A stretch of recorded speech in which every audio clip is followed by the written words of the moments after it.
And kia ora, good evening, and welcome to tonight's It's in the Ballot Show Election Night Special, where we'll be having the results coming in. We'll be joining with candidates throughout tonight's show. You can hear some of our highlights and our lowlights from the election campaign season. So let's sit down there and get ready to fire up on what's been happening. Nick, you're proudly in a different part of the room, but the great way of doing it. How have you found the campaign so far? Well, Sam, first of all, thank you for having me here. The campaign has been, well,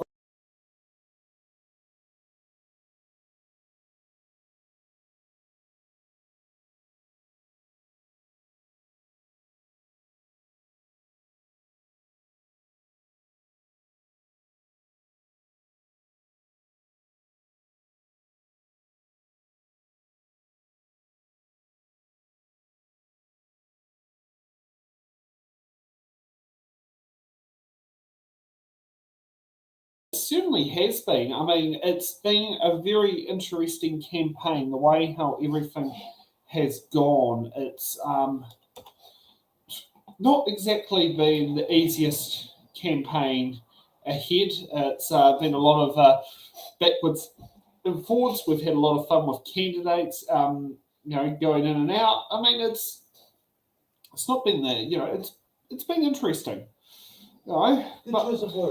Good choice of words. Yeah, it's definitely something that it's put things into a very interesting place. I'm going to have it. Well, it looks like soon we might have our first guest who'll be on the show. Just got to tell him that yes, he can jump in. We'll see how long it takes for actually someone to connect, because that's always something we've discovered with Restream. It's like, oh, how does this work? Oh, we'll leave it to the last minute. Yeah, and work it out while the show is live. Oh, I know. That is an awkward point there. That would be something that's like, yeah. So, now I just want to give a quick shout out to Aotearoa. You guys were one of the best groups. Well, definitely, my best group of audiences.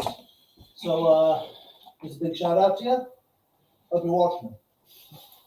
Well, fingers crossed that they are watching. We'll find out. I mean, that's the thing there. We'll find out whether that. Well, I mean, hopefully that. I mean, our numbers might grow as the night goes on. Exactly. With the results. I mean, it's just one of those things. I'm just waiting for Wayne, who's going to be jumping in and joining in on here. Oh heck, we've even had a like on Facebook with our post from the good Nigel Wilson, who, ironically, we're streaming live on KC News, so it's getting up there. Oh heck. These notifications keep popping in. Oh, heck, it's just Facebook telling you that you're going to be going live in multiple locations. Please get ready after you've gone live. We were born ready. So true. So what sort of results do you think we could be predicting for tonight? Wow. I am hoping, this is just a personal hope. is that we see a spike in votes for independent or third parties. You know, also, another little hope of mine is that we get a larger percentage of the population voting. Come on, New Zealand, this is your time. It's your voice, use it. Yep, no, it's certainly right. I do believe we need to do it. Well, my prediction is, and I mean, this prediction has not changed since the beginning of the election. I believe we're going to have 6 political parties in Parliament, not 6, 7 political parties in Parliament after the election. Currently, pre-election, before it was dissolved, we were sitting at 5. Yeah.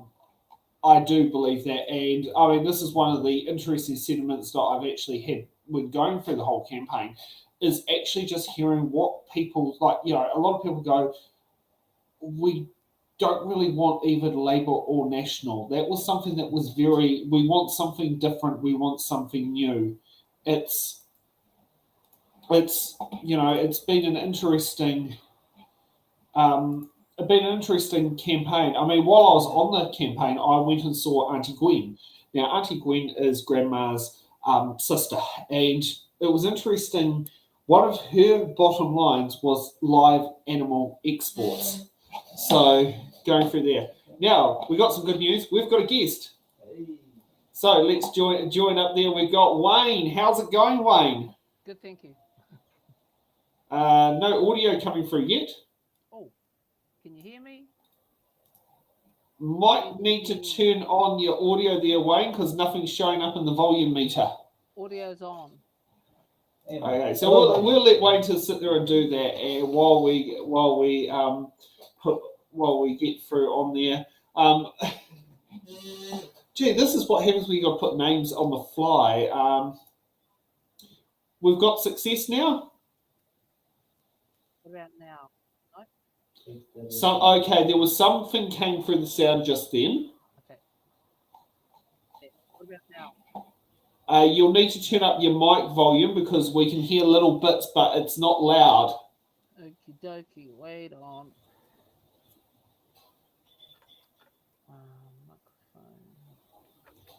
Microphone. Trying to think now, if we were next to get a bottle of wine, what wine should we be having for tonight? Well, definitely something I'd say within the 3-liter range. That sounds disgusting and horrible. It is. Unless we actually back it down to the 2-liter range, we could maybe go Ballot. Do they have 2-liter bottles of wine? No, liter casks. 2-liter casks? Yep, Ballot also. Yeah. Oh my god. I once was a child, well, teenager. I don't think I was ever a child. Yeah, no, but all joking aside, we're still hearing you quite faintly, Wayne. Like we can't even. No one will be able to hear you in the stream at the moment. Okay, I'll try and fix that up. Oh, now that is starting to show progress. Oh, so it's better? Yes, we can actually hear you. I have boosted your volume by 50%, but I think it's definitely workable. How have you rated this campaign gone, considering you work in the election field? The election field, the public service field. I've sort of spent a lot of time campaigning, and you get a good idea of what's going on because you're on the ground. You know what I mean? And so one thing I do know is that Labour has lost some of the support because of the mandate protest. So there are some people that's a big thing for them. So they've lost a small, solid long-term support there from a few. And I think that may be enough to tip the scales. But like for the electorates that I've been campaigning in, it's been like it's hard to explain it in words, huh? It's been difficult, but the focus for me and the network that I've been looking at is getting the non-voters to vote, and so I believe that'll make the difference at the end of the day, because the larger the percentage of the non-voters that vote in this election, that'll sway the tide either way. No, certainly right. Well, we do have a bit of preliminary results that have come in. So this is what's these are so they've counted 2% of the vote at the moment, but the preliminary results, if you can see them on the screen there, it is estimating. Oh, heck, Stacey is in. So yes, the preliminary results have got shown on there at the moment. That National and where National and Labour are sitting, wow, that's huge.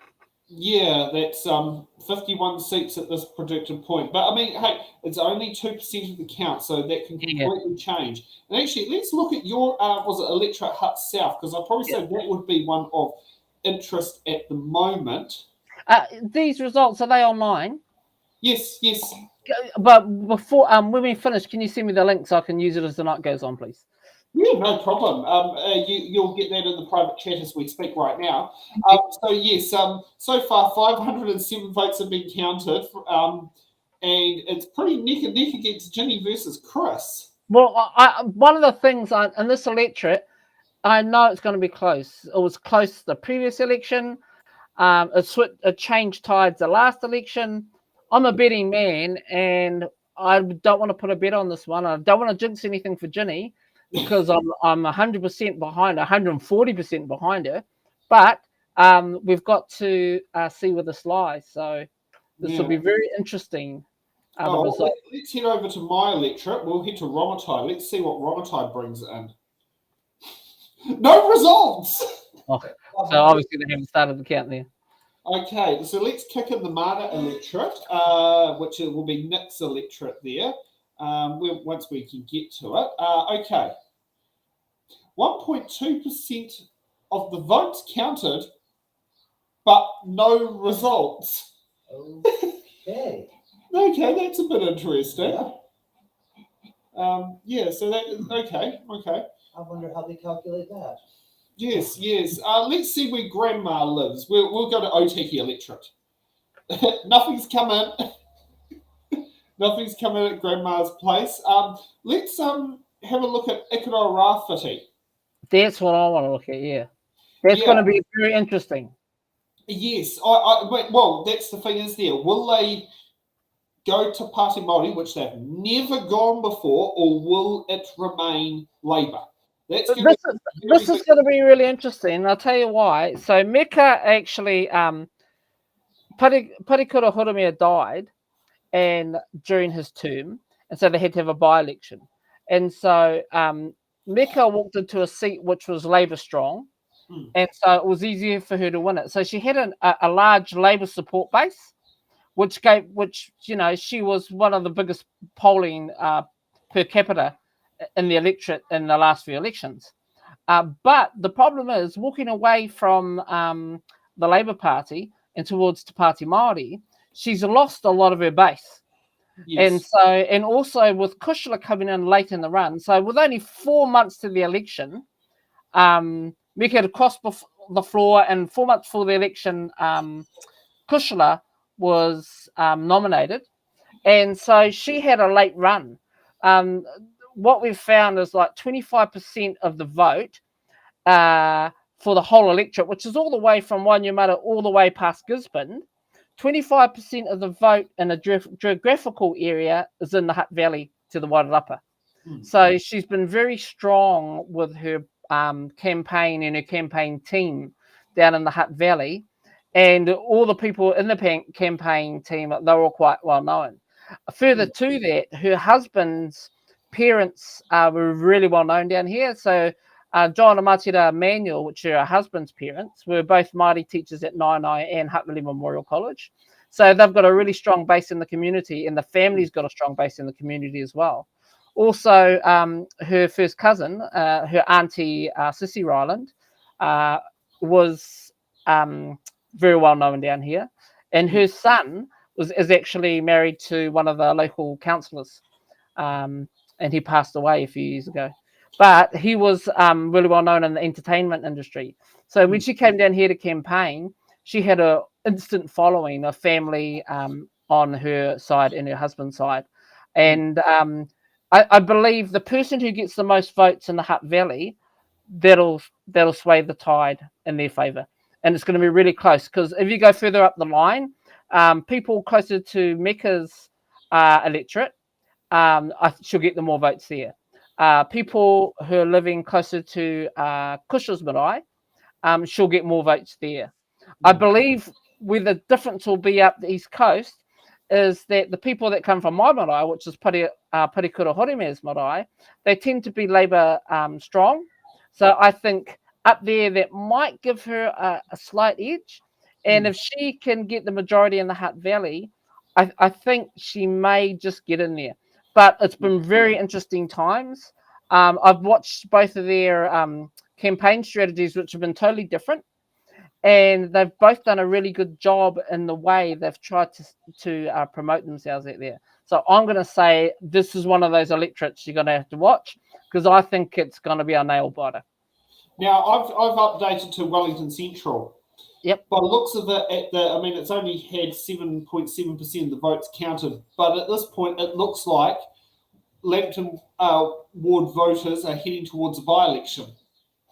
Oh, wow. Because if Tamifa wins the seat, yep, Tamifa would be resigning as a councillor on Wellington City Council. So this is another one that is going to be interesting to watch. Will she be able to pull off what could be called as an upset from Chloe Swarbrick against Ibrahim Omar, which we'll wonder what's going to actually happen with him, because he did get he ended up getting the nomination, but I do know that there was 4 people going for the Wellington Central nomination.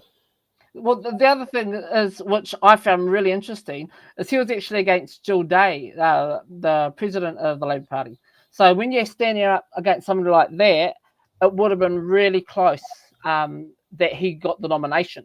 One thing I do know, he's had a really strong proactive team, and out in the Hutt Valley, even some of his teams have volunteered to come out to Hutt South, and I've seen them on the rounds as well. So he's been coming out guns blazing. Okay, well, the next part is so actually, where's Michael Appleby at the moment? He's beaten Taylor Arnell.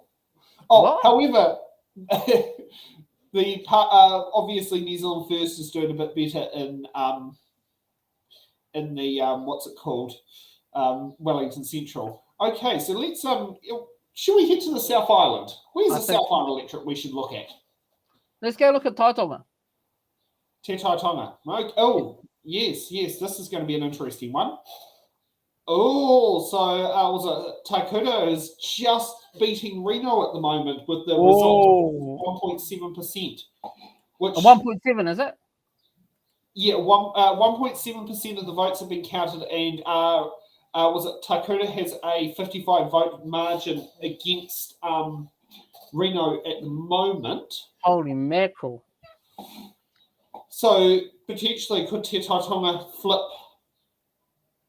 to Te Pāti Māori, which happened last in 2008? This will be interesting. When Te Pāti, when all the seats were lost to Labour Party, I thought it would be very hard for Te Pāti Māori to get them back. Mecca crossing the floor had such a big influence because it got them a lot of airtime and it got them a lot of exposure.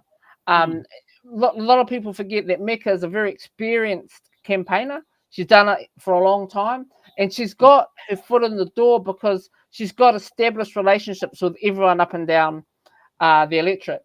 Where Kusha was at a disadvantage is that she did not have that.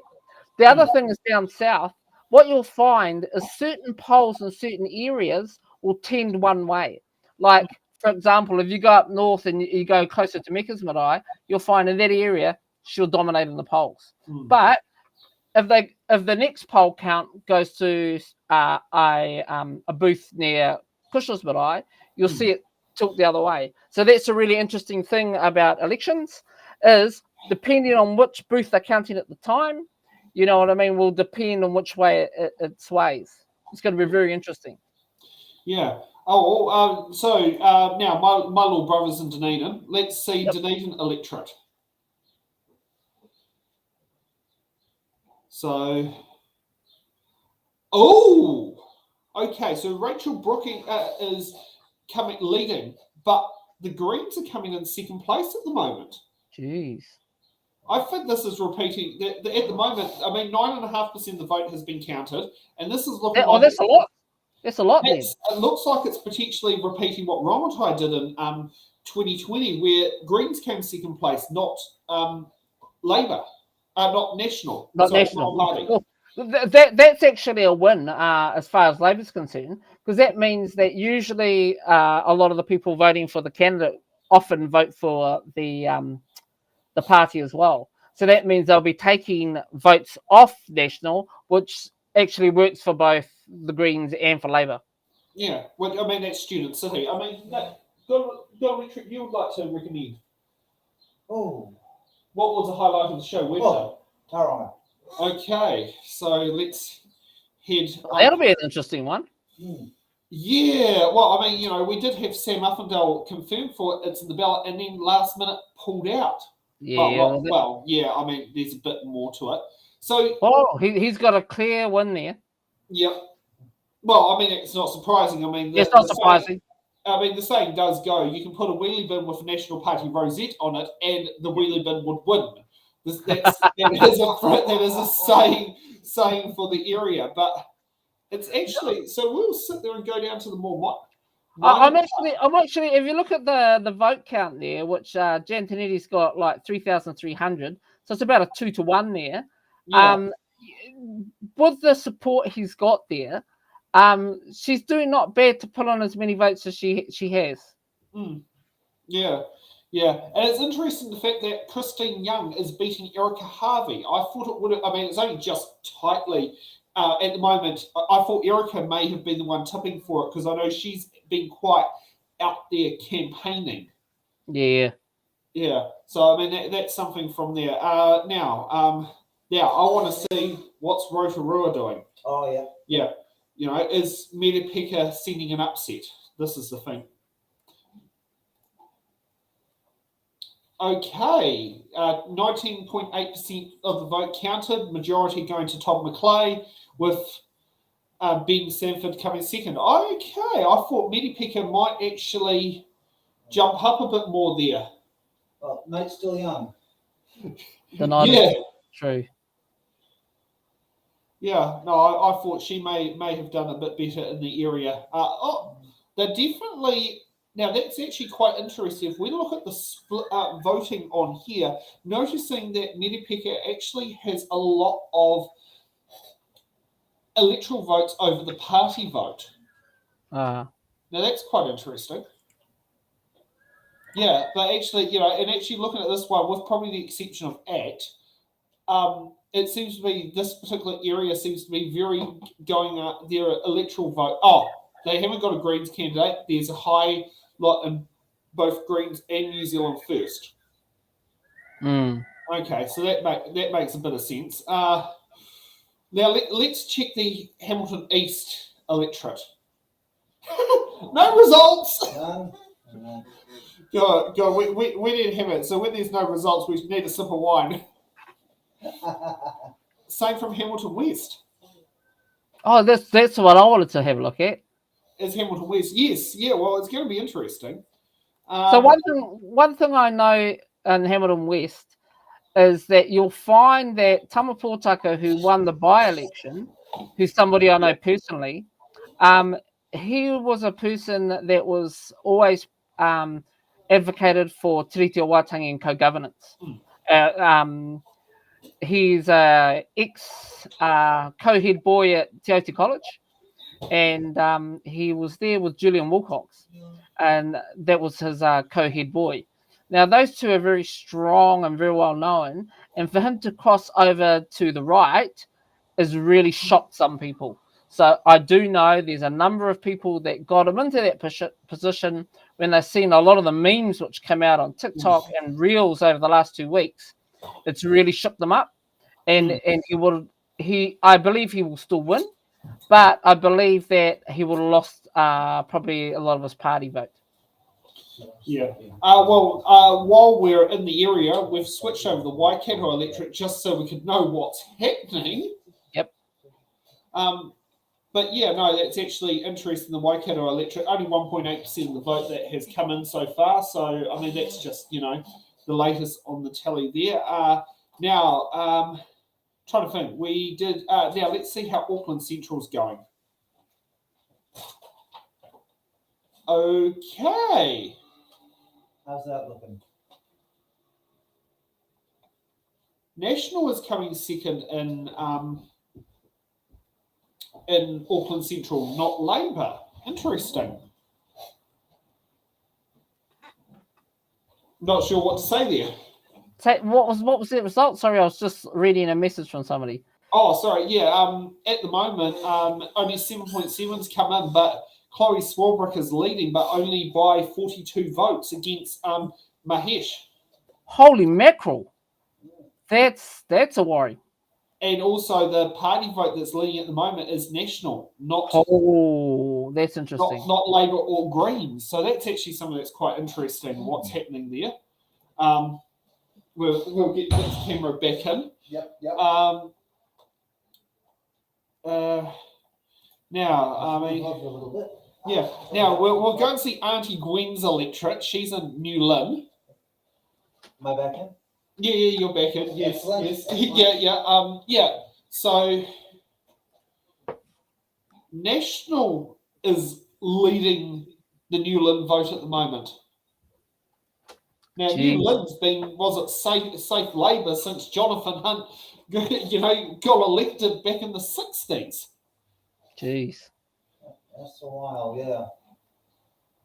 Yeah, so that's something I'm not expecting that, and I mean, this is something, when I sat there and saw Gwen, she actually sat there and said to me, she sat there and said, it's been Labour forever. It's my party vote, the one that's going to count, not my electoral vote. So, yeah, no, that's actually quite interesting. That I mean, it's only one vote margin, though. I mean, so all can change during the night. I mean, Deborah Russell might still actually win it. Trying to think, where else should we go? Let's look at Epsom. Epsom, yep. So 15.5% of the vote counted, and effectively it's a 2-to-1 ratio with David Seymour winning against ahead of Paul Goldsmith. But interesting that where the party vote sits. Yeah. So just a moment. There we are. Yep. Sorry, we've got you're clear to go, Jill. It's all right. We got Wayne coming in here. Okay, so that's actually interesting there. Now let's look at Waitariki. I want to see how Waitariki's going. Jeez. Now, is that kind of what was expected? Would you say? Yes. Well, what's happened here is that last year Rawiri was against what's his name? He's standing in Tamani Coffee. Yeah, Tamani Coffee. And last election, I should say, it was really close. And on the Sunday before the elections, Tamari said something quite arrogant on Marae, which is like a program which gets lots of profile, and it was sort of underhandly disrespectful to Rawiri, and I think it cost him that seat last election, which actually gave to Party Māori 2 seats, because when Rawiri Waititi got in, then also his co-leader got in as well. Yeah. And so from there, it was, I've got to say, for only having 2 members in the House, those 2 have been making all the right noise in all the right places for the right reasons. So I think they've done an excellent job for only having 2 members there. They couldn't have done better. And then with Mecca crossing the floor, it gave them a lot of exposure coming into the election. And Mecca's really used it well. I don't know if you saw in the last 24 hours, one of their youngest members, one of the national members in that electorate, went and entered her house without. He just basically walked on in, and so they rang the police, and they were annoyed that he wasn't arrested because he entered without notification, without consent, into a woman's house. And they did nothing about it. So they did a big video of about 10 minutes last night. So that'll be on everybody's memes and reels today and TikToks today, which I've got to say that's a masterstroke by Mecca, because it bought their party a lot of exposure during the election time, but without advertising the party. So I've got to say that's probably one of the best things I've seen for making a silver lining out of a cloud. Now while we're talking on the topic of Tamati coffee, switching over to East Coast, as you can see the results that are in front of you. I've got to switch. I just got to switch over on my browser now so I can see what's going on. Oh, you've done it. I see. Yeah. How's Tamati going? He's doing all right. Yeah, but he's trailing quite behind. Like, there's going to have to be a big jump at some point in the night to go along to suddenly have a big change. Well, he's behind on the electoral votes and also the party votes. So, usually they align to a certain degree, and it's not looking too good for Tamati there. Yeah, so it looks like someone might be back into retirement. Trying to think. Where could be another good one? Let's look at Mount Albert. Oh. Now that's actually really interesting.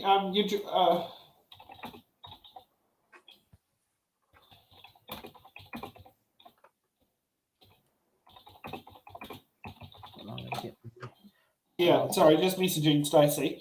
So at the moment, Melissa Lee is leading the show ahead of. So Melissa Lee is ahead of Helen White. Now that's something I wasn't expecting. But then if we look at Ricardo Mendez March, he's not that far tailing behind either. I mean, it is a bit of a tail, but it's not triple digit votes. He's in quadruple digits. Yeah.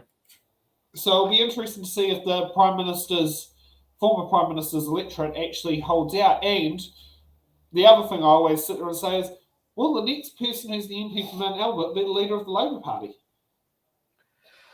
Whew. There's so many questions to ask. I knew at this time, once at 7 o'clock, and when the votes started counting, it's amazing over the last 20 years watching elections quite closely, is how things can swing. You know what I mean? Last election, Ginny was trailing by quite a way, and then I think it was about just past 10 o'clock at night. I was up in Gisborne with Mecca and at Te Tairāwhiti, and I saw them interviewing Chris Bishop, and I could see his face dropped, and I just yelled out, "Does anyone know what the results are for Ginny Anderson and Hutt South?" The room went dead. Everyone got on their phones, and then after about 30 seconds, somebody yelled out, "Oh my gosh, she's just taken a 2,000 vote lead," and it held. So I know she didn't want to hold her breath because she lost by special votes, and it's the first time the Labour Party lost Hutt South, the previous election. Ginny won it back, and I've got to say they've done the most door knocking and the most phone calls this time round, and it's going to be really interesting because Chris has got a really strong base in this electorate as well. So it's anybody's. Well, 17.1% of the votes counted, and Chris Bishop is leading 773 vote margin. Just a 73 vote margin? 773. Oh, geez. And so what percentage was counted? 17.1. Oh, boy. So he's got a 700 vote lead at the moment. Margin at the moment, yes. Jeez. Yeah, I mean, that's going to be interesting. Actually, let's see Rimu Tucker, since that's the other Hutt electorate. So, now that's actually quite interesting on that. So they're also 17.9% of the vote counted. Yep. But if we actually sit there and look at it, the Prime Minister is definitely getting a lot of electoral votes, but he's not exactly attracting necessarily the party vote. So if we sit there and take a look down as we go down, pretty much the party votes seem to be doubling the electoral votes of the candidates who are standing there, with the exception of Tony. Jeez. Emma's doing a lot better than I actually thought she would, like a lot better. Because the previous candidate, I forgot his name last election. He polled really. That's right, Krosky. He polled really badly last year. And Emma, in this situation, in comparison, and some of the debates I saw against the Labour candidates, and Chris wasn't actually at the one I saw. Emma didn't do too well at all. She did not answer the questions too well at all. And to see these results, I'm very surprised for her. She definitely knew how to do a bit of a PR machine, but I do think, one of the things is I think I wish she did appear on It's in the Ballot. She had the chance to wipe the floor with no, Chris Hipkins there, and she chose not to be there.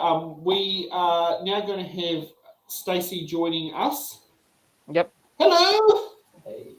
It's great to see our producer on camera.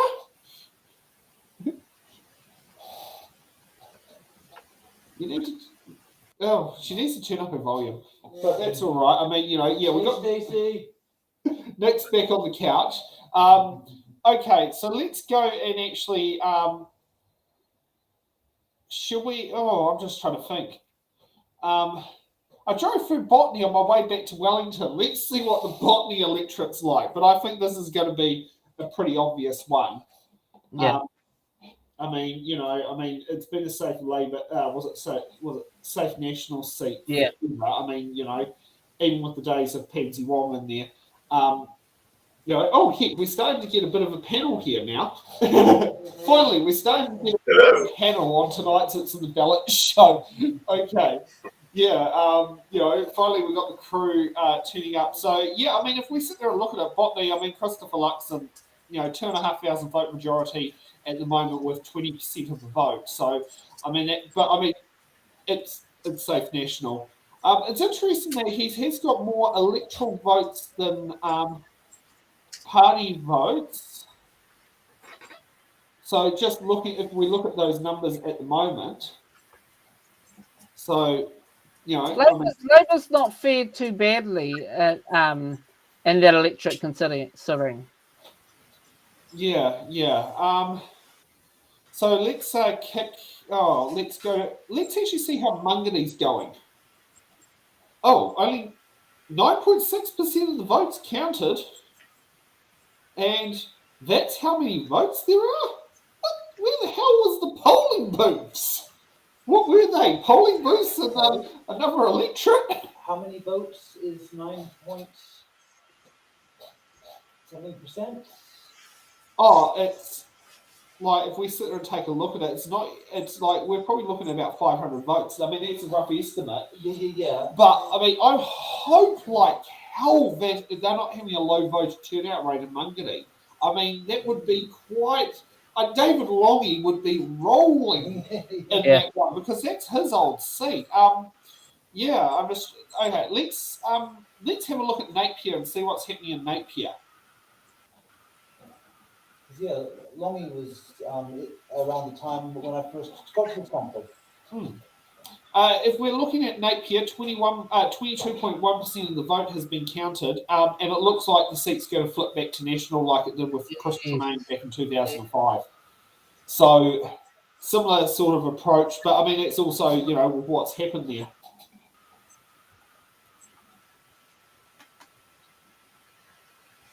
That's interesting. We're not hearing anything you're trying to say, Stacey. I wonder if what the source of the microphone's meant to be. Yeah, so that's going to be interesting. We'll head over to the Tuki and see what's happening. Oh yes, we have got on Tuki, and looking like to former One News reporter Catherine Wedd. Wow. Yeah, so that one is looking like it's flipping back blue again. But I mean, it did unsurprisingly flip red. Yeah. I mean, and I'm not sure if Analog had this sort of sway that Rick Barker had back in the day. Because that's Rick Barker's old electorate. So, I mean, let's try to think. Let's take a quick look at, was it Whanganui? And that one looks like it's possibly heading back to Labour, heading back to National as well with Carl Bates. Yeah, one of I think, 3 national candidates that appeared on the ballot. It turns out I was still muted from running the shows through Discord. Oh, yes, Stacey! You're back! Stacey! Oh, my te paki paki. Actually, you will be able to know that as our producer. Was because I think Cal Bates was our first national candidate on It's on the Ballot. I think so. Oh, don't ask me, man. That's so many names in such a short amount of time. I think you're right, though. Yeah. I think you are right with that. Whanganui, was I even there for that? I think so. Yes, I think you're the one that produced it. Yeah, I'm trying to remember. Yeah. I know Ray produced a couple of them, but I don't think that was the one he produced. No, he did. Well, he's a for The remote show. Where was the remote show? East Coast. Oh, did he? No, he didn't do East Coast. That was me. And okay, and no, that was just the one day. That's right. Yeah. I don't know. Which one was at the end of September? Let's get back to, let's see what's happening back at Hamilton West, because this is the part that's going to actually be quite interesting. So it is a bit neck and neck between Tama and Myra. It might have been the Hamilton shows that he did. Oh, I've just seen the update on Aotearoa Rāwhiti. Oh, So let's go. Show me, Sam.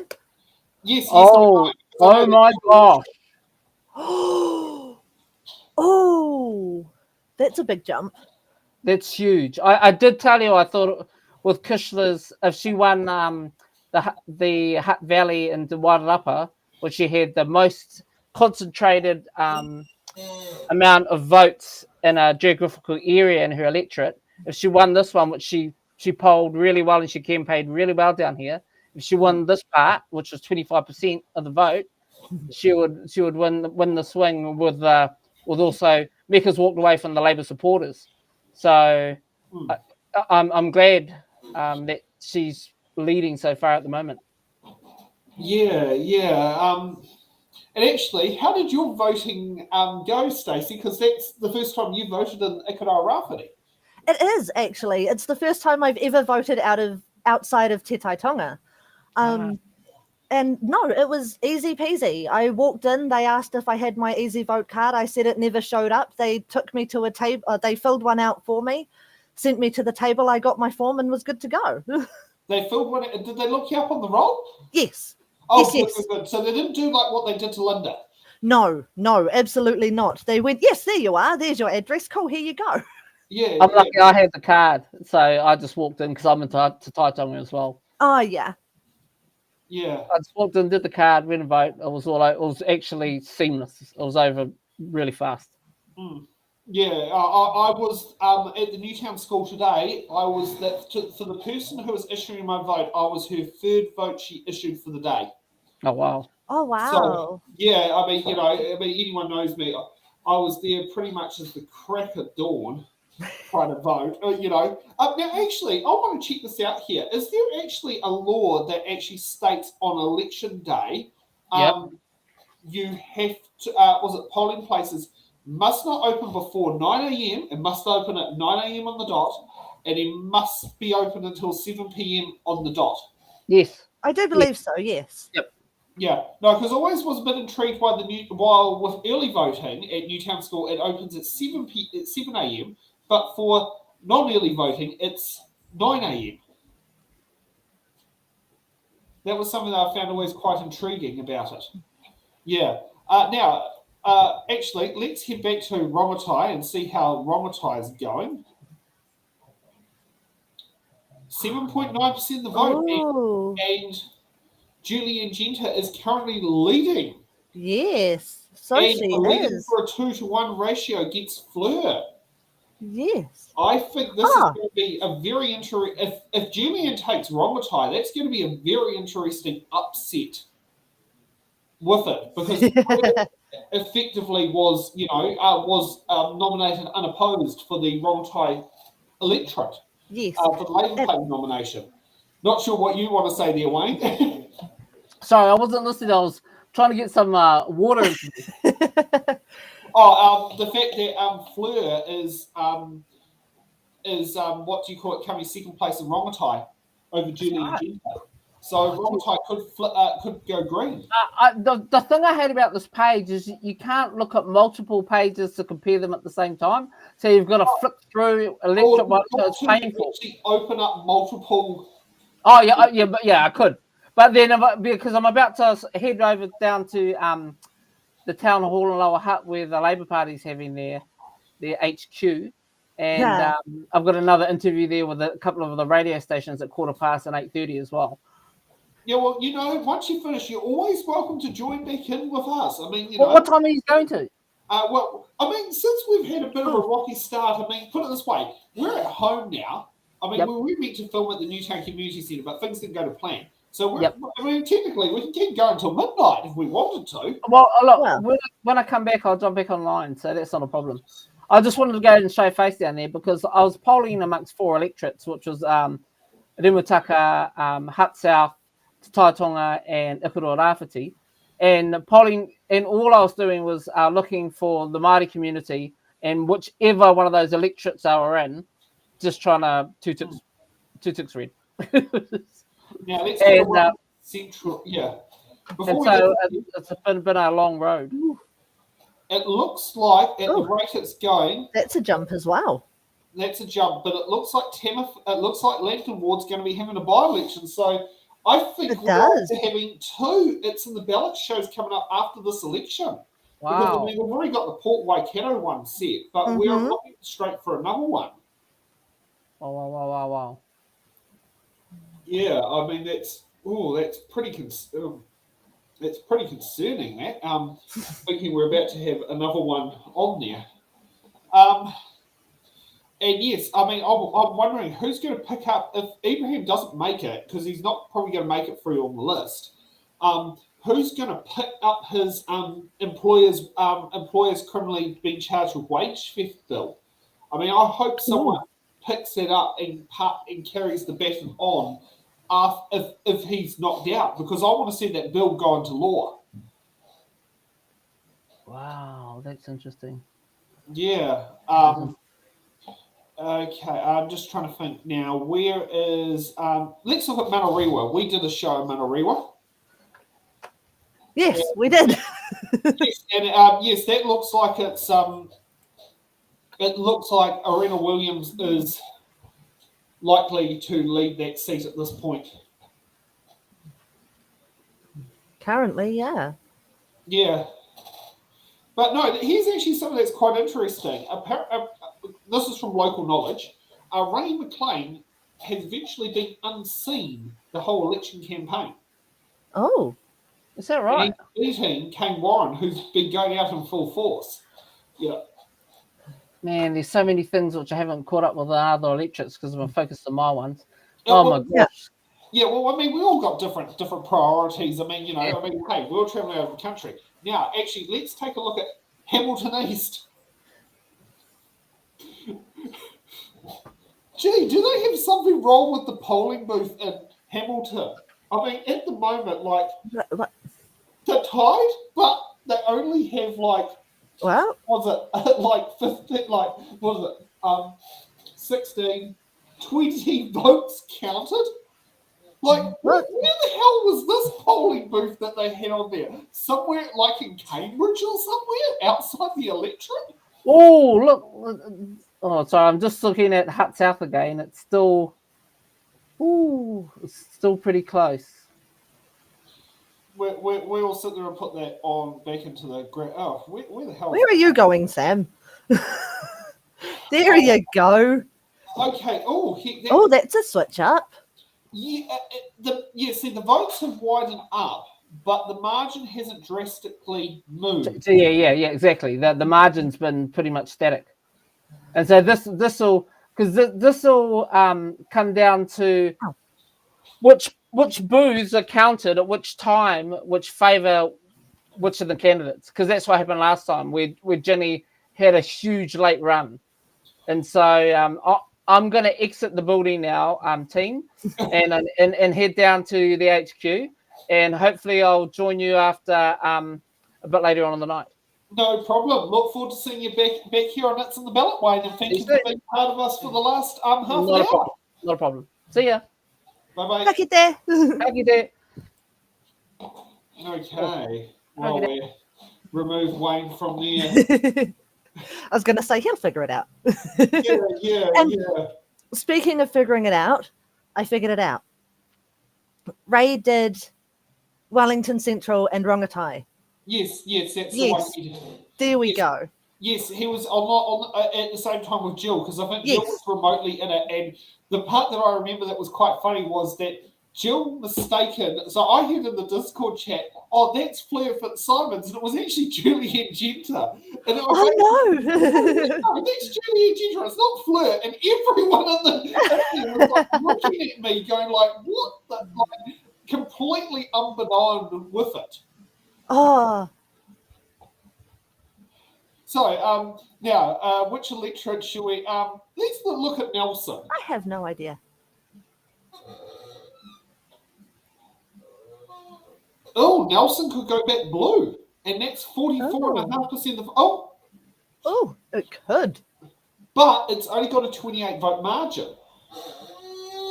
That's very tight. That's very, very tight. Yeah. So now I'm just bringing up some other tabs on here. Yeah.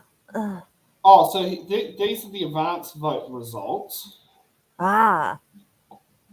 So at the moment, it looks like National is predicting to have 52 seats in Parliament and Labour to have 33, which at the moment, okay. Labour's looking at having 20 listing MPs, which doesn't quite sound right.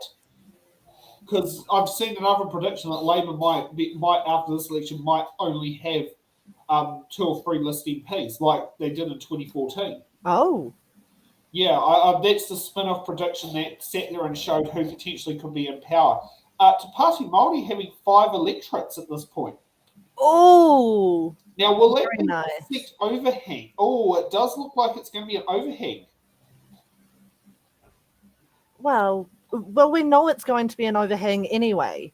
Oh, But- yes, yeah, but I mean, like, they're going to additionally create an overhang. Actually, let's look at Ireland. Oh, yes. They're always an interesting one to keep track of. Oh, check you out, Raf. Go for it. Oh, he is coming second place. Aye, exactly. Not far behind is Sarah Pella. But, I mean, could Raf at 36% chip away at that margin and tip over the other side? I mean, that would be the interesting question is, could he actually do that? It's always the chance. Yeah, it's I'm not sure if he will tip across that margin on there. Let's look back at Nick's Electric Mana. Yes. Now, 21% of the votes have been counted, and it's a 1,800 vote margin ahead, Barbara ahead of Francis. Not surprised though, but I mean, it's interesting that that whole the way that whole electorate's gone. But they've actually had a very big electoral party vote for Greens over the electoral vote.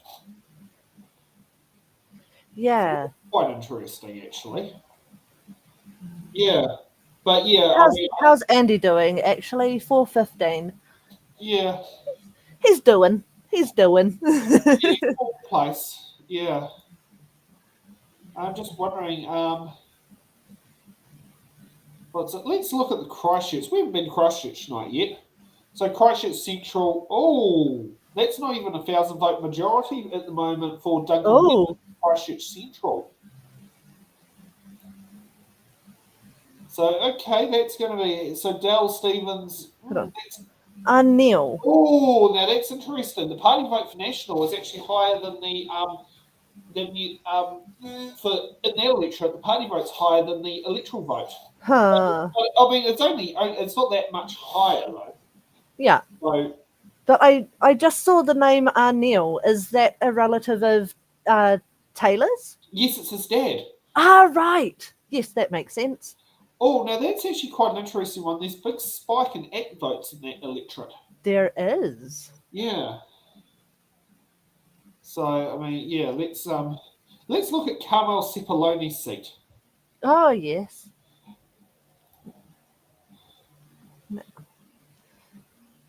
No, that is Kelston. That is in Lower Hutt. Can you remind me where Kelston is, please, Sam? Roughly. It's in Waitakere City. Right. Okay. Thank you. Yeah. Uncle Des lived there. Mum's uncle back at. Oh, okay. Yeah, he lived in Kelston. Well, actually, when he first moved into the place, it's had some like 3 different suburb names or something because the boundaries have shifted over time. It's also where Shine Musham's wife actually.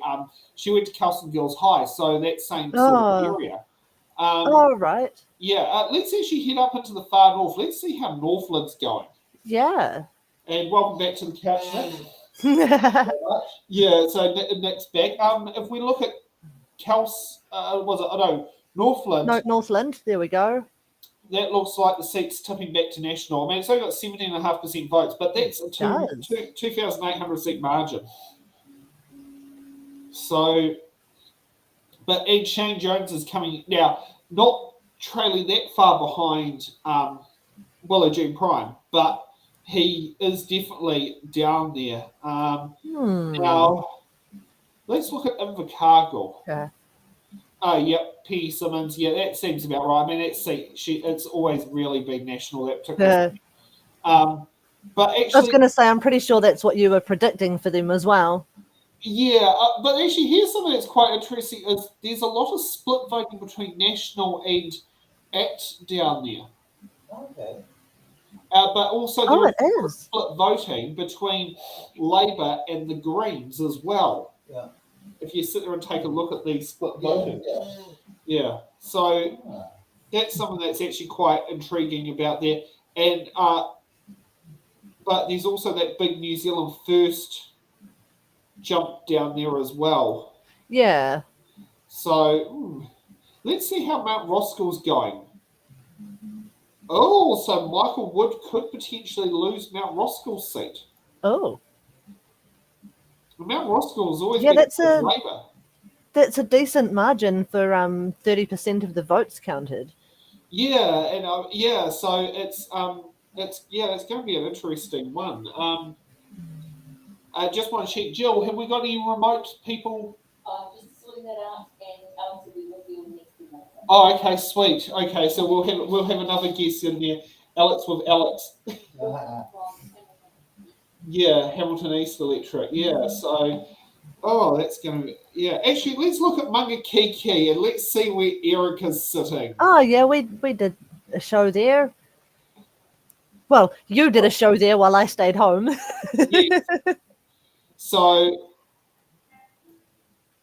that's actually interesting where now Erica's way down at 47 votes. God, ouch. That sounds like my results from the community board. It does feel like that in a way, yeah. Oh, okay. Now, where's now Pakuranga? I think it's pretty There it is. obvious which way that's going to go. Yeah. And I remember speaking to our Airbnb host, Karen. Ironically, she's a very lovely person. Probably our best Airbnb host out there. Do you know, I love it when you have people having to call to make sure they don't end up on camera. And yeah, Simeon Brown's got an 8,000 vote majority, but I mean, that's been a safe national seat forever. Actually, here's one to look at. Let's look at Tamaki Makaurau. Yes. Now, this one's actually interesting. Oh. So Labour is still leading the charge in Tamaki Makaurau, but it's only a 70 vote margin with was it Takatai Tash Kemp? Yes. God, why do these candidates have to have very similar names? Because there are only so many sounds in the Māori alphabet. Yeah. Actually, it's really sad to see Hinalera way down there because she's definitely she's the one that I like. One of those candidates I'm hoping does get into Parliament. Oh, she was so lovely to have on the show. She was such a genuine person. Like, just her vibe was very chill and nice. Yeah. What do you want? Let's go away. Let's do a refresh on the main page. So 24.6% of the nationwide votes have been counted. But yeah, National winning 48 electorates. But at this point, Greens are winning X winning 2. Does that mean they're winning Tamaki? Oh, probably. Yeah, okay. So that could mean they could be winning Tamaki. Actually, let's go and check Tamaki. Jill, can you please mute the computer? Can you please mute that? Otherwise, we have an echo. Now, let's look at Tamaki. Yeah, let's look at Tamaki electorate. Oh, actually, just Tamaki, right? Yeah, not Tamaki Makaurau, Tamaki. I know, very, very confusing. And then you got Hannah Tamaki standing in Tamaki Makaurau. Just a little bit, eh? Yeah. So Tamaki electorate. Brooke Van Velden is currently leading with a 1,718 vote margin against Simon O'Connor. Oh, my. Oh, now here's the interesting part, though. Take a look at the party vote between ACT and National. Oh, wow. There are a lot of electoral ACT, party vote National. Yeah. I've been told to sit down there and look at Aotearoa from Jade.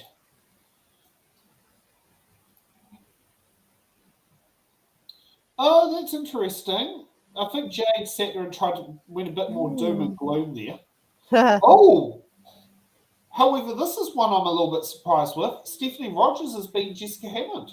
Oh. I was not expecting that to happen. Yeah, but I mean, at the moment, Greg O'Connor is 214 votes behind with 28.7%. So this one's going to go definitely down to the wire. It is. Actually, I've been speaking to a few friends in whānau over the last few days, and a lot of people that I know who have always been very staunch, like this or that party supporters, have suddenly this year gone, you know what? I'm going to vote for Greens. But it's not just Greens. I mean, I also think it's ACT as well. I mean, that's also pairing up there. Yeah, Well, a lot of my friends, especially, are more left-leaning than right. Yes. Whereas mine is a lot. As opposed to conservative. Yeah. Now let's head for. Let's go and have a look back at Rongotai. Yes. Only 7.9% of the votes counted, and it's a 2-to-1 ratio. Yeah, And I don't in think the that's end, when you changed get too much. split. Hold on. Oh, Ray's brought you dinner. Oh, good on you, Ray. He has indeed. I was too broken from going for a walk in the forest to be able to cook dinner. My hips decided they didn't want to work anymore. Yes. Yes. Oh, actually, let's see where Don's doing in Newtown. So Don's got more votes than Medania. Medania. Yeah. What are they independent then? Medania is Medania? Vision. Is what, sorry? Vision. Oh, okay. Yeah.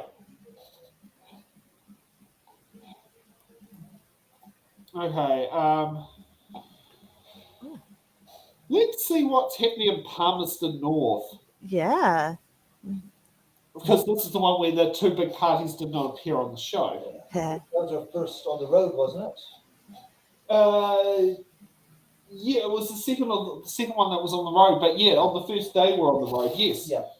Yeah. Yeah. It's okay. Well, that's actually quite interesting. Oh, so Tuggy is definitely winning more on the local vote than the. It's interesting. Yeah. The closeness of the 2 parties there. Actually, let's go to their cousin Rangatike. Sorry. Now, this is one that I was kind of expecting to. Ooh. States vote. Oh, that's interesting where Andrew Hogarth is going. Because he's is he Jill, is Andrew Hogarth still the president of No, he's no longer the president of Federated Farmers. Right. Yeah.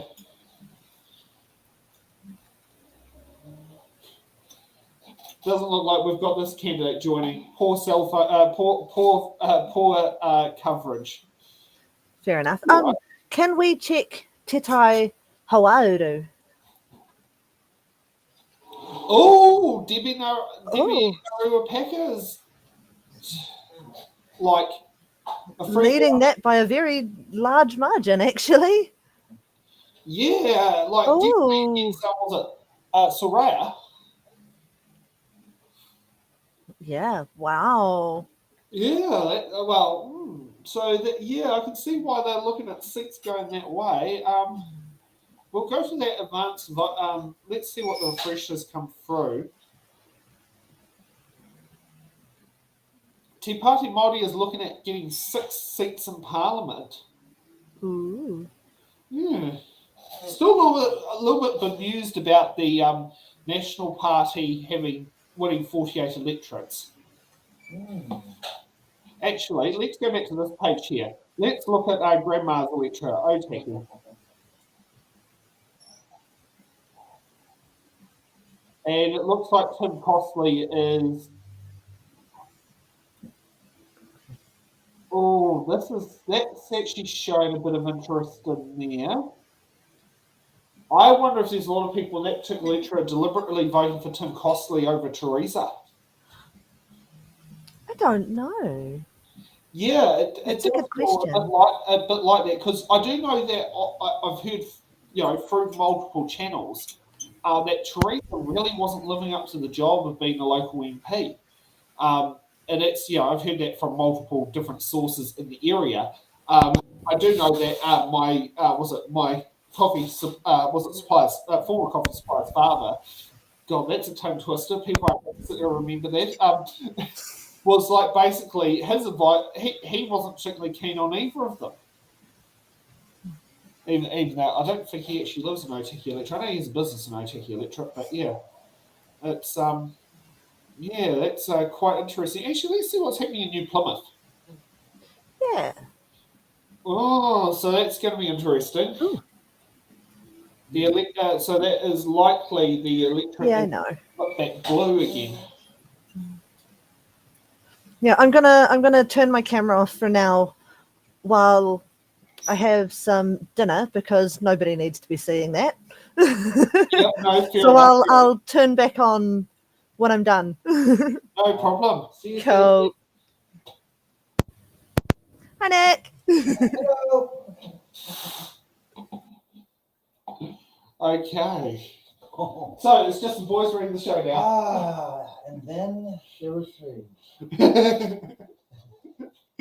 Oh, yes. Oh, we've suddenly had a spike in people watching the show. Funny that. I was going to say that can't be because Stacey left. She's lovely. We love Stacey.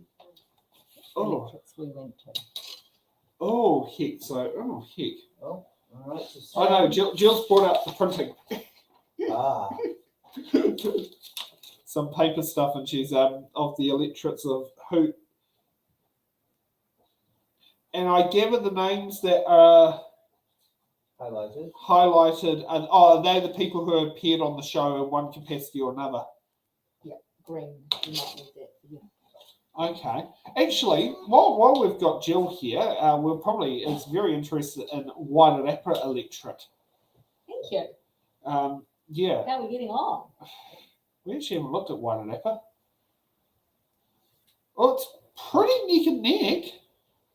I mean, it is a 1,200 margin, but it is pretty neck and neck between Kieran and Mike.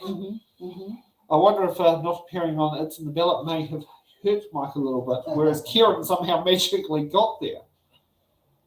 But actually, I remember you sit there and said earlier in the show about the number of people who we're going to electoral vote national, but party vote act. And that's actually shown, that's replicating in the result.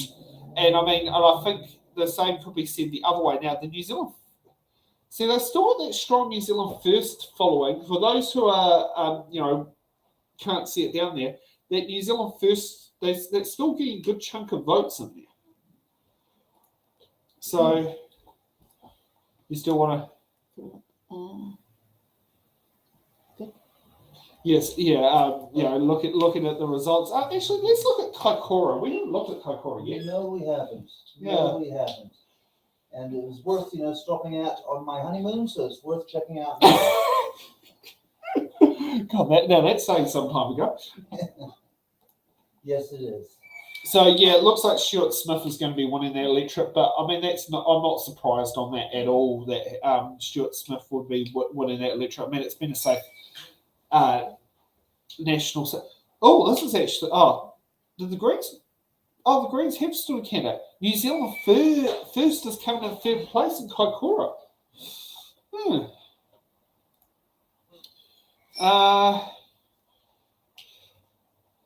I'm trying to think. Now, let's go to primary Aotearoa. Was it Panmure? I don't know, what did I call it? I don't know. Oh, so Festo Collins is in a distant third, but Jenny Salisa is definitely coming first. Well, that was, a somewhat safe seat. Is that the one that Carl? Oh, yes, Carl. Just trying to think where else could we. Let's have a look back at Auckland Central.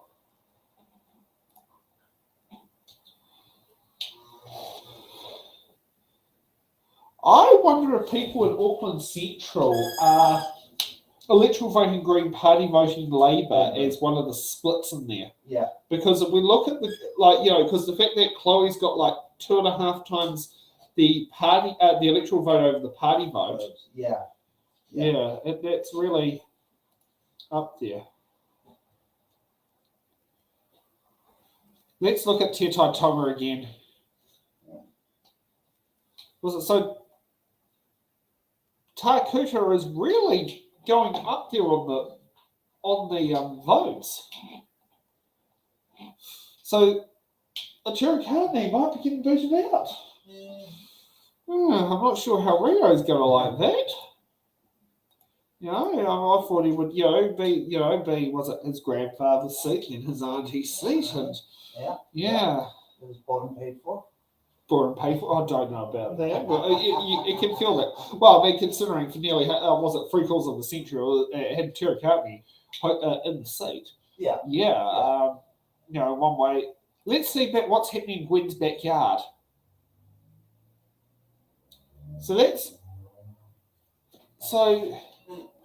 So National was it Paulo was it Garcia is just tailing it. Yeah, okay, that's. And what's their time now? Do you mean the votes counted? Like how much? Oh, yes, votes counted. 33.6%. 33.6. Okay. Yeah, that's Wow, so we're a third. yeah. So, let's see what North Shore's like. Maggie Barry's old seat. Yeah. Yes. And yeah, no, Simon Watts has basically. Whoa, that's a huge margin. That's actually he's well ahead on that one. Oh, but I think that's another one of vote splitting between National and ACT. Yeah, I wonder if that's happening more this election on the right with a lot more split for vote splitting. Let's actually look at Northcote to see how that's panning across. It looks like Northcote's turning back blue again. Right. Yeah, that's a 5,000 vote majority. You see, I've been in this country, since I was 5. I've voted here my entire life. I still get the red and blue thing mixed up. Oh, as if I were in the States. So yeah, yes, I know. Yeah, I know. Yeah. What's an electorate we actually haven't looked at? Let's look at Papakura. Well, that's no surprise there with Judith Collins. She's definitely still there, still going. Let's actually take a look at the overall votes again. Let's have a look at that. So the overall votes are. So at the rate we're going, we're looking at having 123 seat parliament, and this is before Port Waikato's election. That is really going to be quite interesting. That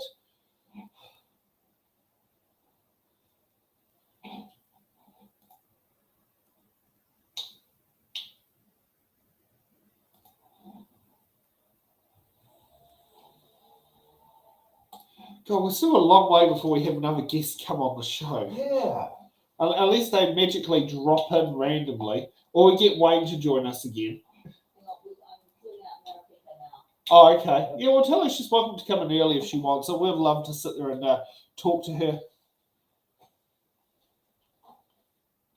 Let's look at Rangitata. This was a electorate that did go to Labour last election, but it is a very safe national seat.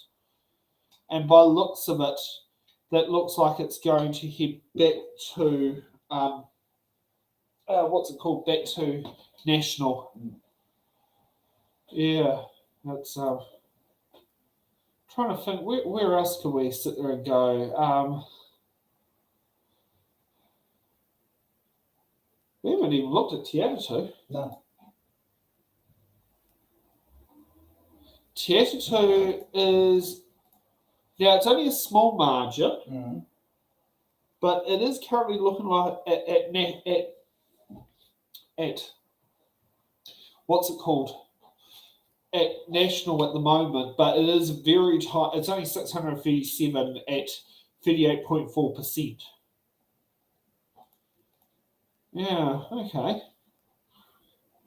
Let's see how Coromandel's going. Typically, this has always been known for always being a good green seat, but I mean, Jeanette Fitzsimon's only got it once, and it was because Labour didn't stand candidate back in 1999. Yeah. In the day, well, I think it was the tail end of the alliance, but yeah, that's actually quite interesting. The whole split it's got over that whole area. Yeah. Let's see how Botany's going. 9,000 vote majority. I mean, anyone else can sit there and tell us that's no surprise there. Do you remember off the top of your head what election Labour didn't have a candidate in the Mana electorate? I think they've had Labour for a long time. I mean, Jerry Walwyn he was the MP for something like 25 years. I'm trying to think, because Jerry Wall was, I mean, as some of you, I'm not sure if you actually do know, but Jerry Wall was neighbours to my grandparents there. And I mean, you had the local school principal in one house, and you had the local MP in the next. It was quite an interesting mix. And I do remember Dad sitting there and saying, it was for him, the local MP was no different for him because he played with Jerry's kids. That was just normal things people did. So that sort of thing there. Yeah, it's we're definitely creeping up on viewership numbers. Yeah. Well, it did tell people to watch, so. Yeah, it's been a bit uppity where it's going. I wonder if Cody and Mel are one of those viewers watching from Mana. It better be. If so, love you, baby. And that's actually, so this is getting a bit more interesting about was it Mana Electorate? So, but yes, Barbara Edmonds is still quite up there. Now, let's actually take a look at, I'm trying to think, where's another, let's have another look at Wellington Central. Because this one, so the margin is creeping up with Tamitha's margin there. Okay. By the looks of it, that by-election is definitely going to be on the cards for Wellington Central. Yay, everyone's in the Ballot show! Yep. True. Silver linings. Well, it depends how quick the question will be how quick Tamitha actually, how quick she issues the resignation as well. I mean, I know Ron Mark in 2014 issued his resignation. They had the by-election sorted within, I think it was 6 or 8 weeks. Yeah. It was quite quick. It was done before the end of the year, whereas Palmerston North's mayor, John O'Naylor, dragged the heels on it, and they didn't have their replacement mayor until February the following year. It was, so it was quite an interesting one with, the discrepancy between the two. It's getting up there. Let's have a look back at Ireland. So Rafa's still got that second place. That's actually, that's very interesting, that. Would you just kill my camera for a minute? Oh, yes. Cheers. So it's just Sam, and Sam. Sam. Oh, probably will need to. Okay. Yep. Sort out liquid refreshments for those who are wondering what's been happening here tonight. It's quite intriguing what's happening. Now, it's let's see what's happening back in my electorate, Rongotai.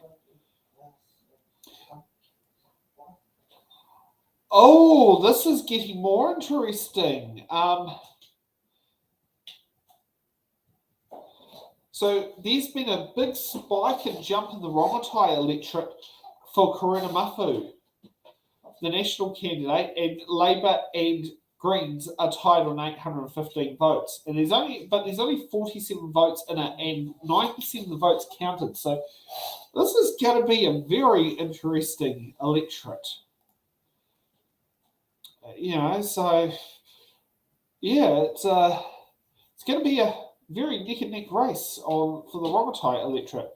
Now let's look at Taupo just to sit there and see what's happening over there, and I mean, that's pretty obvious with how well ahead Louise Upston is from there. And yes, amazing. The one candidate who appeared on the ballot is he's not done bad for 432 votes. It's not bad for was it 24.7% of the votes have been counted. Okay, that's an interesting one. Let's actually take a look at refresh the overall electorate page at the moment. So this is getting a bit interesting, but it does look like at this stage we're going to be having 6 parties in Parliament, which is a little bit different from the prediction I had of 7. The one part I was contemplating that could happen, but I'm not sure how likely it would be, was it would be that there was the potential that one of the big parties could create a seat overhang. Now, that is a very good possibility, but except my prediction was Labour, not National. So that was the difference I had on there. But, I mean, it's just, it's just one of those things of what it is. We can't change what happens. But, yeah, no, it's interesting, the whole thing, the way how votes are spinning across the country.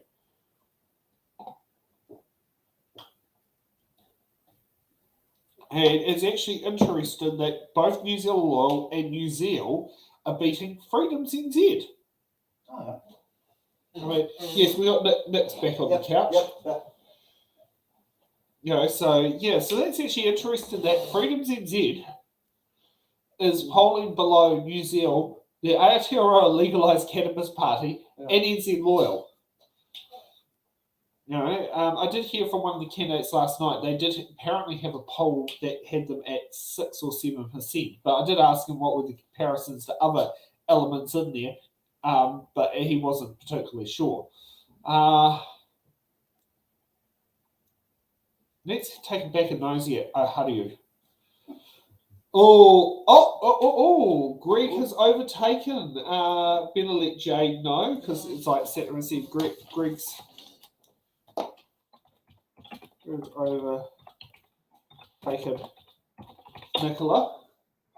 I mean, it's very tempting. Should I ring these people, in the middle of the show going, hi there, we would like to sit down there and get this happening. Oh, why do people, Sam, what's the word? My dad had to teach me that. Tune into It's on the Ballot, Dad. You can sit there and watch it live. Now, I know for a fact that he knows about this. I even spoke to him. Yes. Well, actually, he spoke to me. Yeah. I mean, oh, heck. I wonder if we should see if Jade would like to join in, because I mean it's getting a bit boring with Sam and Nick. Yeah. I Sam mean, Nick shows. Yeah. And I know Jill's beating away in the kitchen on the laptop. No problem. 9 o'clock for Meta Picker.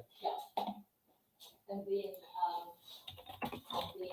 Gary working at 9:30. Okay. So Okay. Yeah. This feels quite weird. I'm wondering if we need to play a little bit of background music. See if that could actually help add a few things in there. Yeah. I still think some wine would have helped.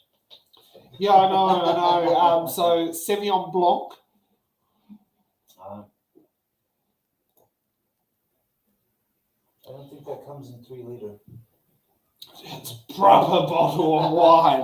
I mean, I've got to admit, I do prefer my Merlot. Actually, one election we haven't looked at is Bay of Plenty.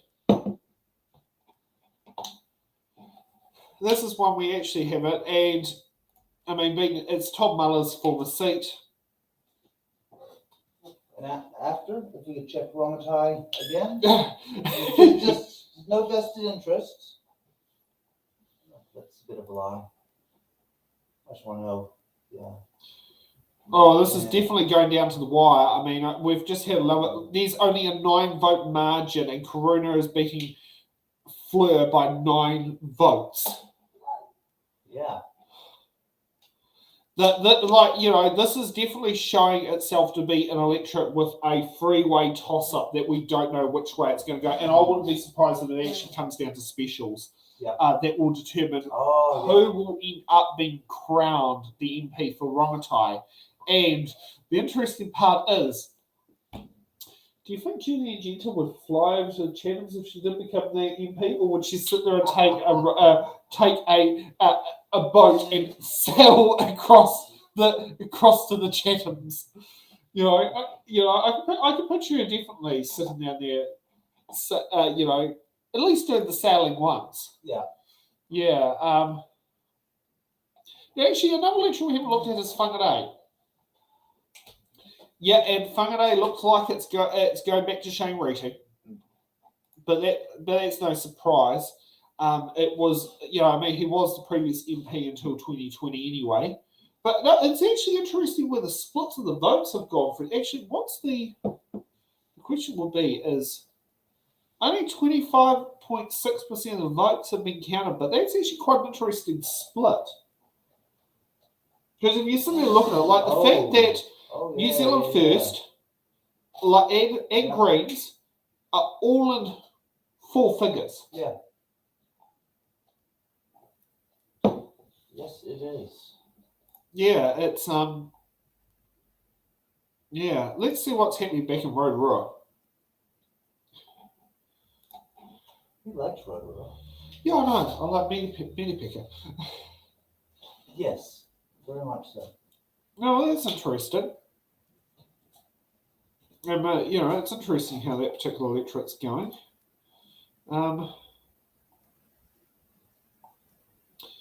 Let's see back at Northland, what's happening up in Northland. And, yeah. So, that's been there. Good idea. Taronga. We've been asked to do Hutt South. Oh, Hutt South, yep. So Chris Bishop, so they're at 40% of the votes now, and Chris Bishop has 528 votes, majority, against Ginny Anderson.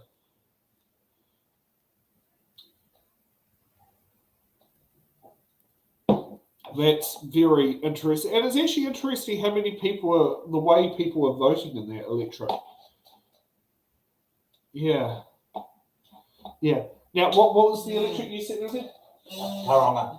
Okay, let's head back up there.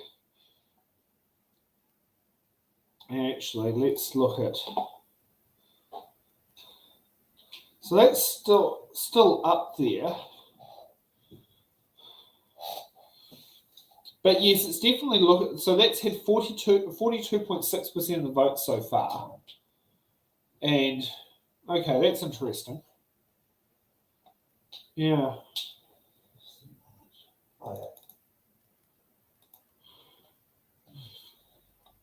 Okay. But yeah, the fact that Christine Young is doing, she's in a very high third place in that electorate. Okay, that's quite interesting how that whole thing's going. Let's see what's happening back at Mount Albert. And Mount Albert is, with 35.5% of the vote, Mount Albert is still... so is Mount Albert going to go blue? Stranger things? Yeah, stranger things have happened, yes.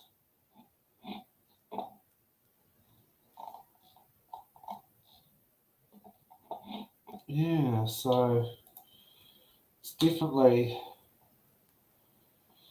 God, it's quite unique on what's happening. Let's look back at Aotearoa. Now, this is the one that Wayne has sat there and said he's very intrigued to be watching.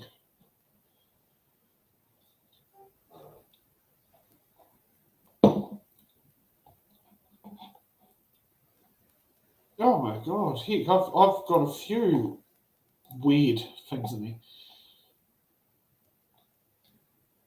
Oh, the Greens are back at 3. Oh, is that time for us to go look back at Rongotai? I'd say it is. Yeah, because I don't know. Yeah, because Rongotai is going to be a very. Julianne is 18 votes ahead. Oh heck! And Don's only got 5 votes. And Bruce Walsh and Adam Emmett neck on neck at 20. But boy, those numbers are coming very slow out of Rongotai. I wonder what's happening at the polling booths. Yeah. Because that's that's actually But yeah, if we sit there and look at it, Fleur's only one vote ahead of Karuna. Wow. And if we look at the party votes there, the party votes are doing something very similar as well. Yeah. It's quite So intriguing. yeah. Let's see what's actually happening. Electorate specific. Now, let's look at Dunedin. Okay, so Rachel Brooking has actually jumped way ahead, but Michael Woodhouse is now in second, but he's not really that far behind. Was it Francisco? Was it Hernandez? I think that's how you say it. These Latino names are the easiest to say. Well, I'm making an assumption there actually, because they're actually Spanish, not necessarily Latino. However, it's quite intriguing that, the number of Latinos. Actually, let's look at East Coast and see how Tamani's. So Tamani's, that gap is narrowed. Because I think last time we looked at that, Oh yeah. that gap is narrowed. So Tamani may have the potential of retaining East Coast. That's going to be quite intriguing. Oh, only 24 minutes until we get the free power, and then we'll turn on the heat pump and blast it at 30 degrees. Are you cold? I'm starting to feel it now. I think. Yeah, but you're wearing a hoodie, I'm not. Yeah, it's unzipped. Yeah. I was gonna say, I think the front door is open, isn't it? No, it's closed. Okay. Yeah. Just these old Wellington houses, high ceilings. Yes, high ceilings. I've got to say, this is actually not. It's still a warm house. But actually, so there is the potential for Upper Harbour to. Looks like it's going to go back to national. Which but it was quite weird that particular seat went to Labour at the last election as well. It was one of those ones that definitely did flip. Shall we look back at? We'll look back at Auckland Central.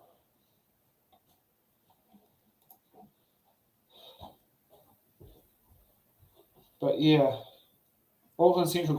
Chloe is still doing there, but the second place is national.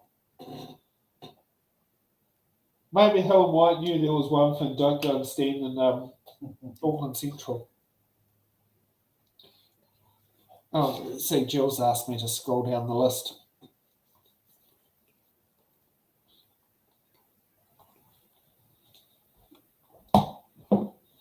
Yeah, so that's definitely going to go on there.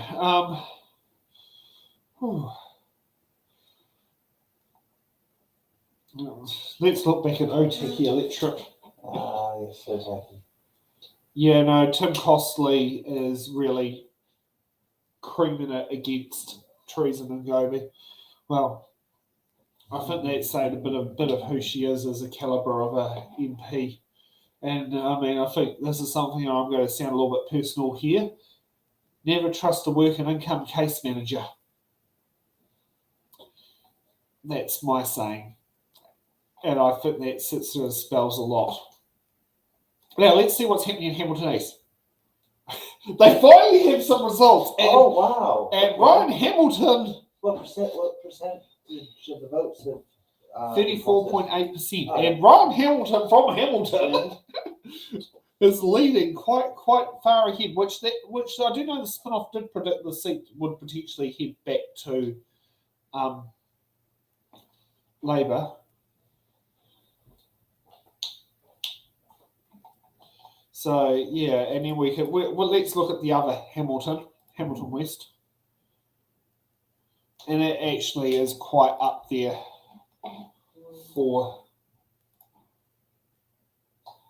That's right. Those shows were my last ones on the trip.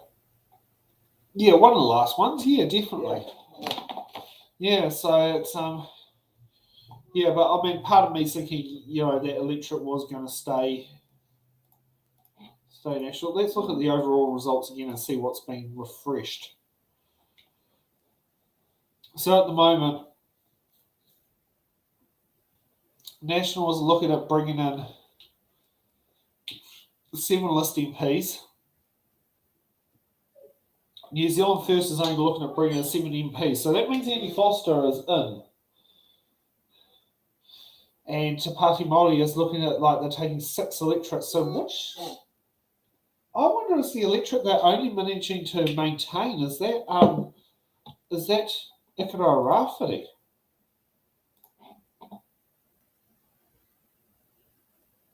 It does look like the only electorate they are retaining looks like Ikaroa Rāwhiti, which is interesting because that was the electorate that never went to it. But I mean, the fact, actually, let's look at Te Tai Tokerau because Te Tai Tokerau.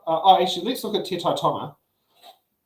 Accidentally clicked on the wrong one, but that gap between was it Takuta and Reno is closing. Yeah. And let's look at Te Tai Tokerau. So Calvin Davis could be coming back as a list MP, but then there's only a 96 vote margin. Was it majority at the moment? I remember seeing the seat had been 10 hooks back in 2014, watching Honey Harawira lose it to Calvin Davis. So, yeah. So that's definitely something to sit there and look at. Let's look at Tamaki Makaurau. So Peter Kennedy is still leading. So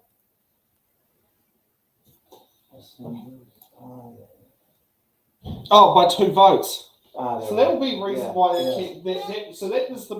that's the missing 6 where the 6 seaters flipping backwards and forwards is Tamaki Makaurau.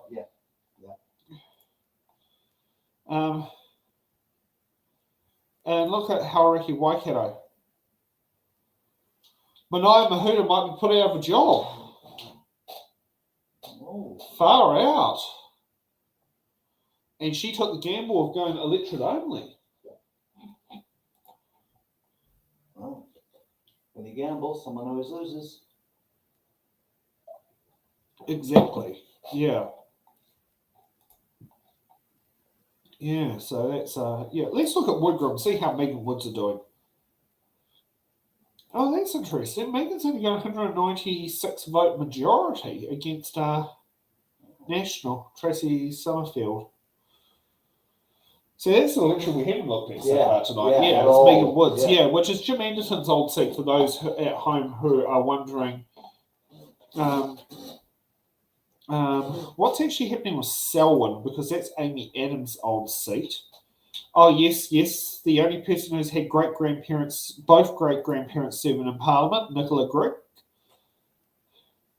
Yes, even that. I do have to admit her grandmother only finished her dead husband's term and then married another MP, which was Mary Grigg, New Zealand's second widow succession. Oh, okay. Yeah. Actually, I do remember you mentioning that to me once before. Yeah. Now let's look at Whanganui actually, because while we're thinking about electorates in there, it looks like Carl Bates is. I mean, it's only 30.7%, but that's quite a comfortable one out there. Yeah. I mean, I've got to admit, he was quite intriguing. Oh heck, a lot of people voting for William Arnold. Oh, but Sandra Kyle's having a 4-to-1 vote ratio with the party vote. Now that's actually interesting. Yeah. I wonder if it's in the ballot's actually done that, because let's look at, because we did get quite a good following from that one. Was but look at Auckland Central. That's got another one. So that's the one that had an Animal Justice Party candidate standing in there, which was Madeline Kane. See, she's attracting a 3-to-1 ratio. Yep. Now, if we go to Pakuranga now, I know Pakuranga, the Animal Justice Party candidate, did not appear in it. Mm-hmm.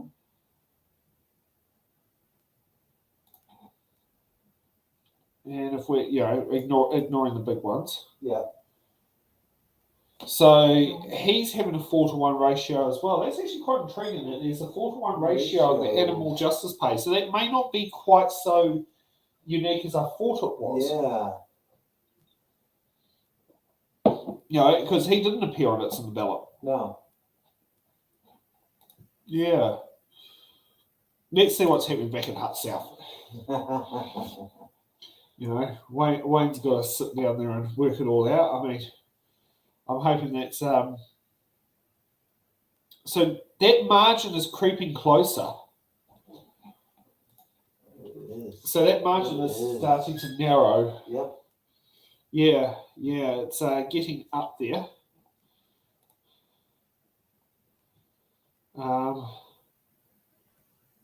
Let's see what's happening in Port Waikato. Yeah. And I love the word poll cancel. Yeah. So we might have to be heading up there, mightn't we? Oh yes, we've already announced it. 7th of November. Okay. Just for any of my workers working. Yes. Yep. I'll be calling you on Monday. Yeah, well, I think was it the venue's been booked for. Yep. Oh, okay. So that's what it looks like when you have an aborted election. See, last time they did this in 1957, they didn't have the internet, and I think you had to. I think they had party lines for the telephone. So does this sort of dictate view on abortion? I don't know about polls cancelled. Yeah. And welcome back, Stacey. Hey, Stacey. Hello again. Yes, so it's been a bit of an intriguing one. Yes, I've been watching and listening while I've been having my dinner. I mean, what do you think about Hut South? I'll get that. Yeah, what about Hut South? Let's kill that camera.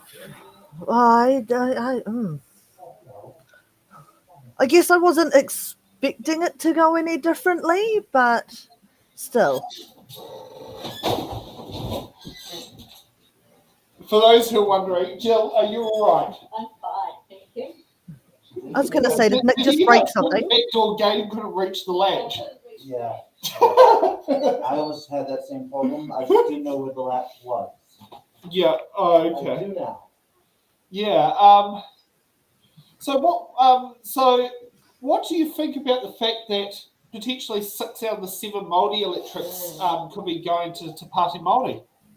I reckon that's a great result. Let's look at the overall vote at the moment.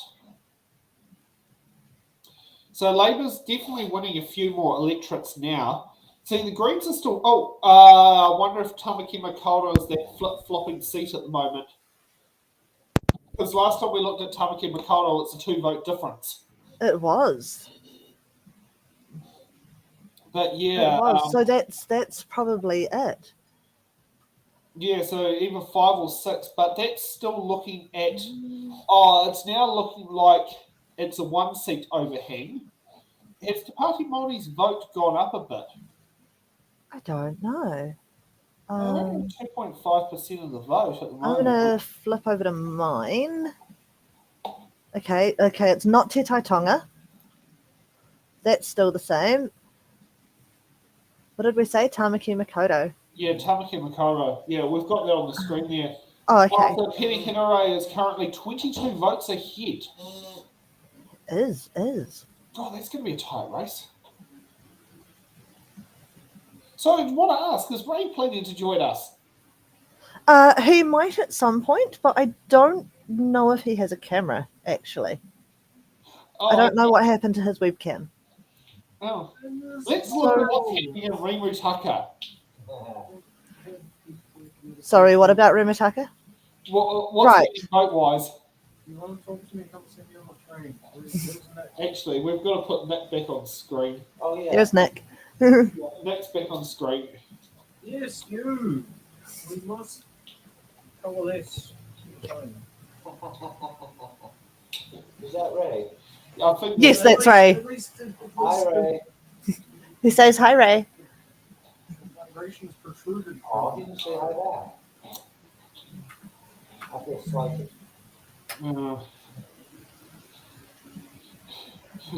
So Rimutaka's looking pretty much like we expected it to. Oh, it's a Yeah. status quo electorate. I mean, Yes. put it this way. I mean, the only time a Red. new first gets elected is when they're forced to have change.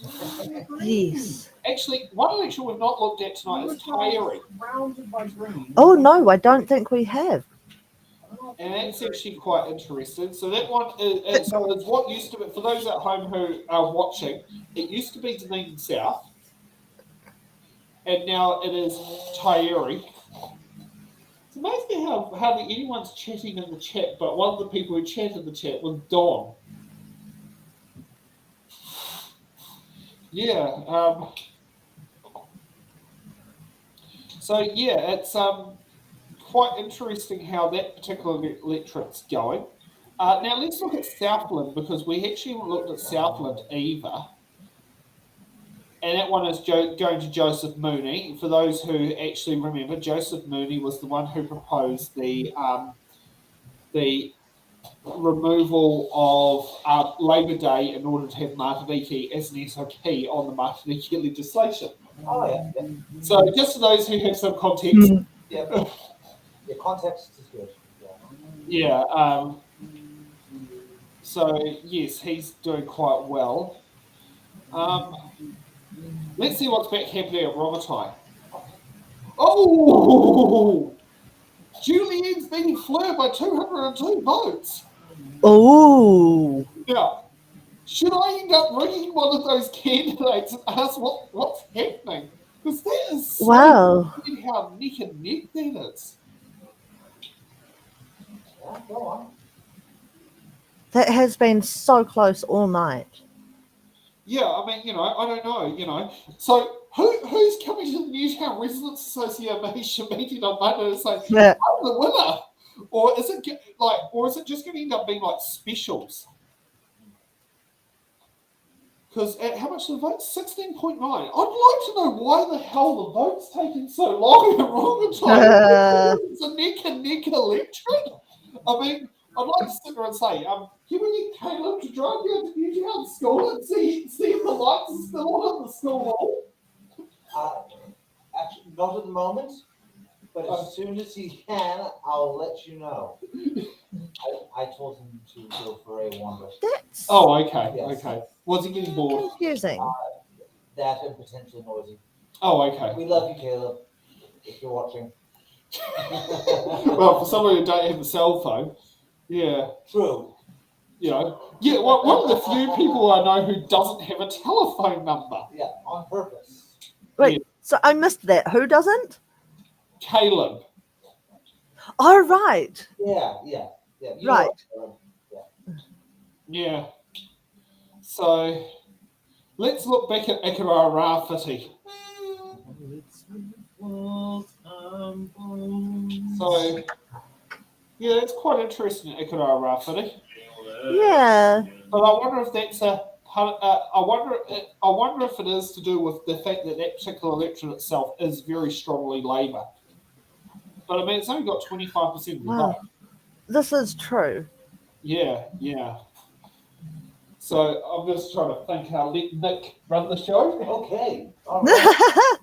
Oh, look, Nick gets to be in charge. Power. We know what happens without that. All right. Right. That better stop pretty soon. So let's bring Sam back. Oh, from a different seat. All right. So What? this feels better. There we go. Oh, no, I can't. No, Nick, you have to go run the computer. Do you want me to go? No, actually, no. We saw what happened last time. Hey, you weren't that bad. But I got on that. It's a very unusual situation. I mean, Yeah. Yeah. Sorry. Oh, sorry. You? I'm thinking it with 3 pieces of it. Mm. Take a whole heap because I want to take it back to my desk. Okay. On. Wait, what are you guys munching on? Salami. Ah. So spicy chorizo, salami. It's very good. Oh, one that I'm not allowed. Okay. Yeah, I know. But you guys enjoy it for me. You wouldn't be allowed that. All right. I'll eat some for you, Stacey. Cool. Good man. Yes, not allowed I it 'cause would it's probably spicy. say your gut would be screaming right now. Oh, yeah. Yeah, yeah. Where it's Oh, Jill, do you want some? No, I'm good. Oh, Let's see what's happening in Ireland. that does get hotter. 40% of the vote. I So think it doesn't look like that Trump's gonna be margin has able to extended a coattail bit. in. Ah,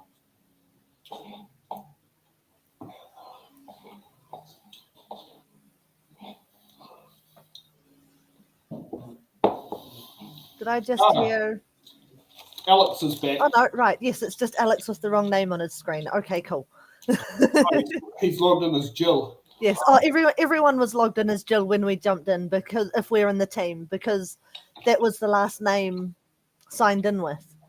oh, Oh yes, yes, yes. I do remember that. Yes, I don't know how many times I used to log in as Stacey by. Oh yes. No, I'm studio. yeah. Actually, let's go to Aotearoa. Let's see what's happening there. Yes, I was Jill when I first jumped in as well. Hmm. So, how's the slimy? Mm. Now, do you think the slimy's going to win the election tonight? Oh, it was running. Yeah, it definitely have a chance. For those who are wondering what we're munching on, I don't even see what it is on there. I'm just gonna. Yeah. There we go. Yeah, Oh, the Kirks, very nice. yeah, yeah. So yes, Greg O'Connor is just winning. Just. I'm very tempted to ring Greg. Oh, just. Oh, that's not a big margin at the moment. Hold on, what was the vote percentage at? 45%. Okay. Ooh. So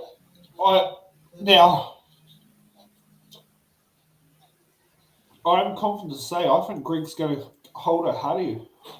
Nicola ain't going to win it. All right. But hey, I could be wrong. All right. Right, it's not over till it's over. Well, exactly. And I mean, specials are going to be very interesting, but specials typically tend Yes. to favour Labour and Greens over National and ACT. This is true. Let's actually look at Tamaki. See how that's actually going. That's the one that Brooke Van Velden's doing. Oh. Anyway. They heard you. And Nick recognized you. So Brooke's winning the seat. It's definitely looking that way, yeah. Yeah, yeah. I wonder, is she going to be able to move into the electorate? Yeah, she said she was a couple of streets on the wrong side of the boundary. Oh, right, I see. Yeah, yeah, you know that, like, you know, it was like the wrong side of the tracks. Mm. The same problem Asher had last year. Yeah. Oh, Oh, that's right. I have to actually refresh the page. now, No, that's so confusing. a week ago, just for those who are wondering, a week ago I was in Auckland, and we You finished were. up at one Airbnb, and I had to drive to Herne Bay for our Auckland Central show. And I got given two options to drive. Do I drive from St Heliers and head down the motorway, or do I go down the local roads? And it was going to take me the same amount of time. So I went down the local roads. And as I was driving down, this was on my way out of Tamaki into heading towards Aoraki. I think it's Aoraki? Oh, Meadowbank, or one of those suburbs. I mean, hey, it's Auckland. I live in Wellington. I can name Wellington suburbs off the back of my head. Auckland, it's a bit. I mean, hey, at least I know the Harbour Bridge has got 8 lanes. And it was coming like, oh, there's a bunch of ACT people, and it was a bunch of cars going past, and no one was tooting. But Brooke Van Velden was doing the Queen's Wave. And I thought that was quite unique. Yeah, I think it was a bit more exaggerated, but yeah, you know, I think you pulled it off quite well, Stacey. Yeah. So let's see what's happening in Hutt South. That margins. That's actually closed a bit. Yeah. That's a lot closer than it had been before. Yeah. Back to yeah. So Chris Bishop might just take the electorate, but he might lose it on the specials. Yeah. So let's actually we have to say West Coast Tasman. Holy heck! Mhm. Maureen Pugh could win it.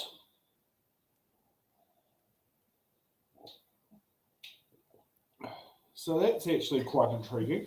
Actually, have we looked at Dunedin at all tonight? Yeah. Yes, we have looked Okay, at, cool. I must have missed that part. we can see my brother's electorate. Better vote And my Yossi. besties. You better vote Yossi. Oh, so Greens have got back Oh. into second place from third. Oh. And I wonder, are we going to have the Alex commentary here? Come on, Alex. Who renamed himself to, someone renamed him Newtown Hall. I think Yeah, he so did that just like- himself. Yes, just to stir the pot. Oh, yes. Yeah. I'm just looking at the overall election results so far, and interesting of the various smaller parties, who has actually had a good showing and who has sort of fallen off the radar. Yeah, well, the other one that's actually interesting, how Freedom's NZ keep popping at that 0.27 mark. They're barely moving. Yeah. You know, like it looks of it, New Zealand Loyal is likely to get the electoral bond back at this point for their party vote, which is quite funny because they actually screwed up their seats Oh, really? or something. Their party list only has 3 candidates on it. Oh, yes. I do remember seeing that. Yeah, so it's a bit intriguing over what's happening there. At the moment, it looks like Labour's got 16 electorate, 16 list. Yeah. False alarm. False alarm. So let's head back to Romatai to see what's happening, because I think this is one that's really going down the wire. Julian's creeping up with 131 votes.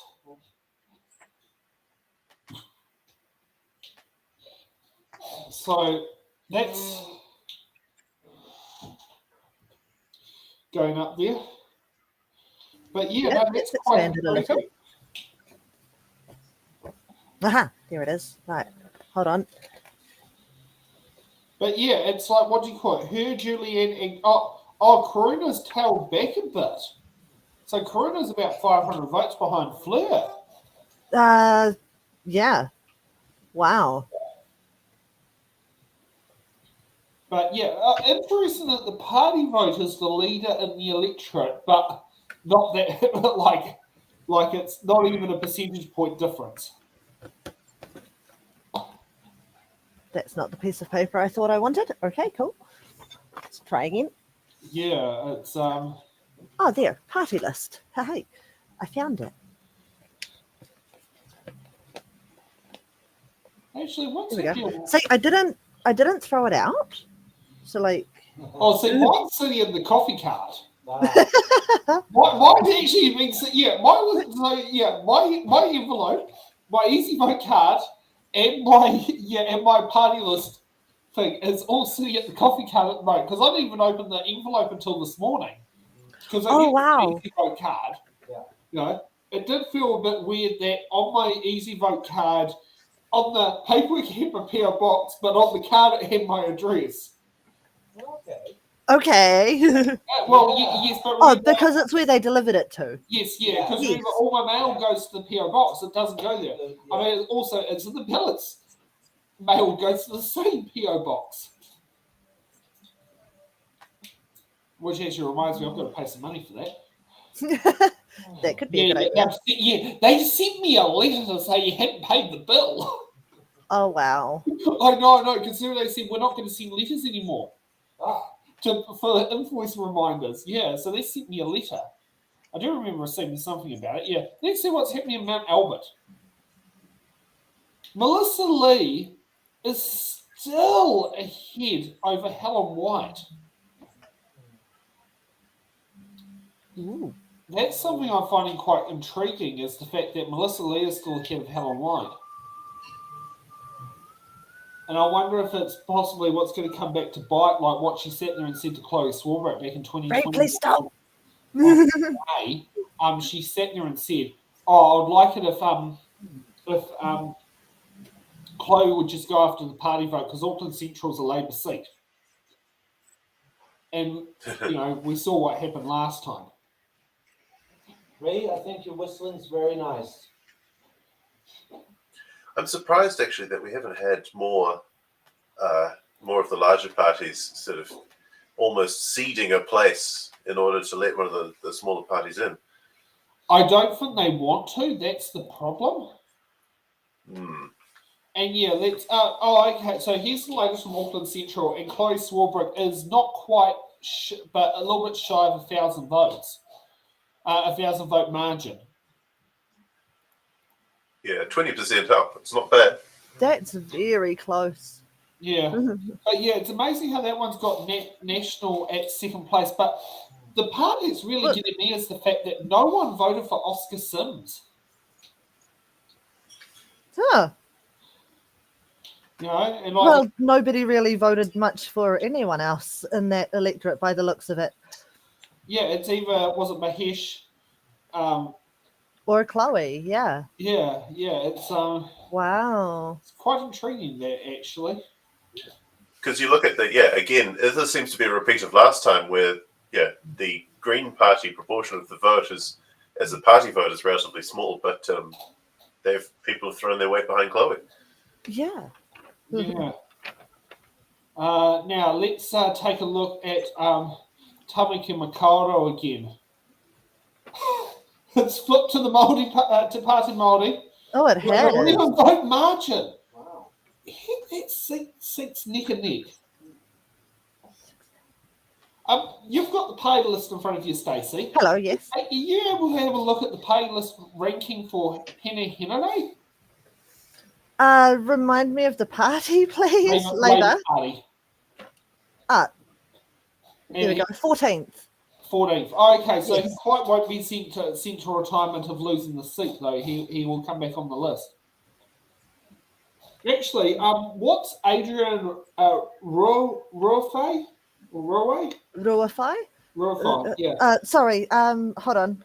You need to remind me of parties. Also Labour as well, but the current Speaker of the House, because he went list only. Right. Adrian Ruafai is 11th. 11th. Yes. Gee, Nick Cameron just put the shutters on there. We do have a thing called where we can turn off the camera. Oh, could you do that? I've done that. Someone sat and decided to flip the flap shut instead. Right. But, we do have technology here. So let's look at Te Tai Tonga. Oh, Takut is still in the lead. Are you able to have a look at Reno Turkatney's list ranking, please? Oh, I saw him just before, actually. No. Where'd he go? The camera's not on. Oh, Where did he go? There, 21. Oh, my camera's on, though. Yes, your camera's on. One of the cameras not on, but the Yes, other Alex, one is. your camera is also on.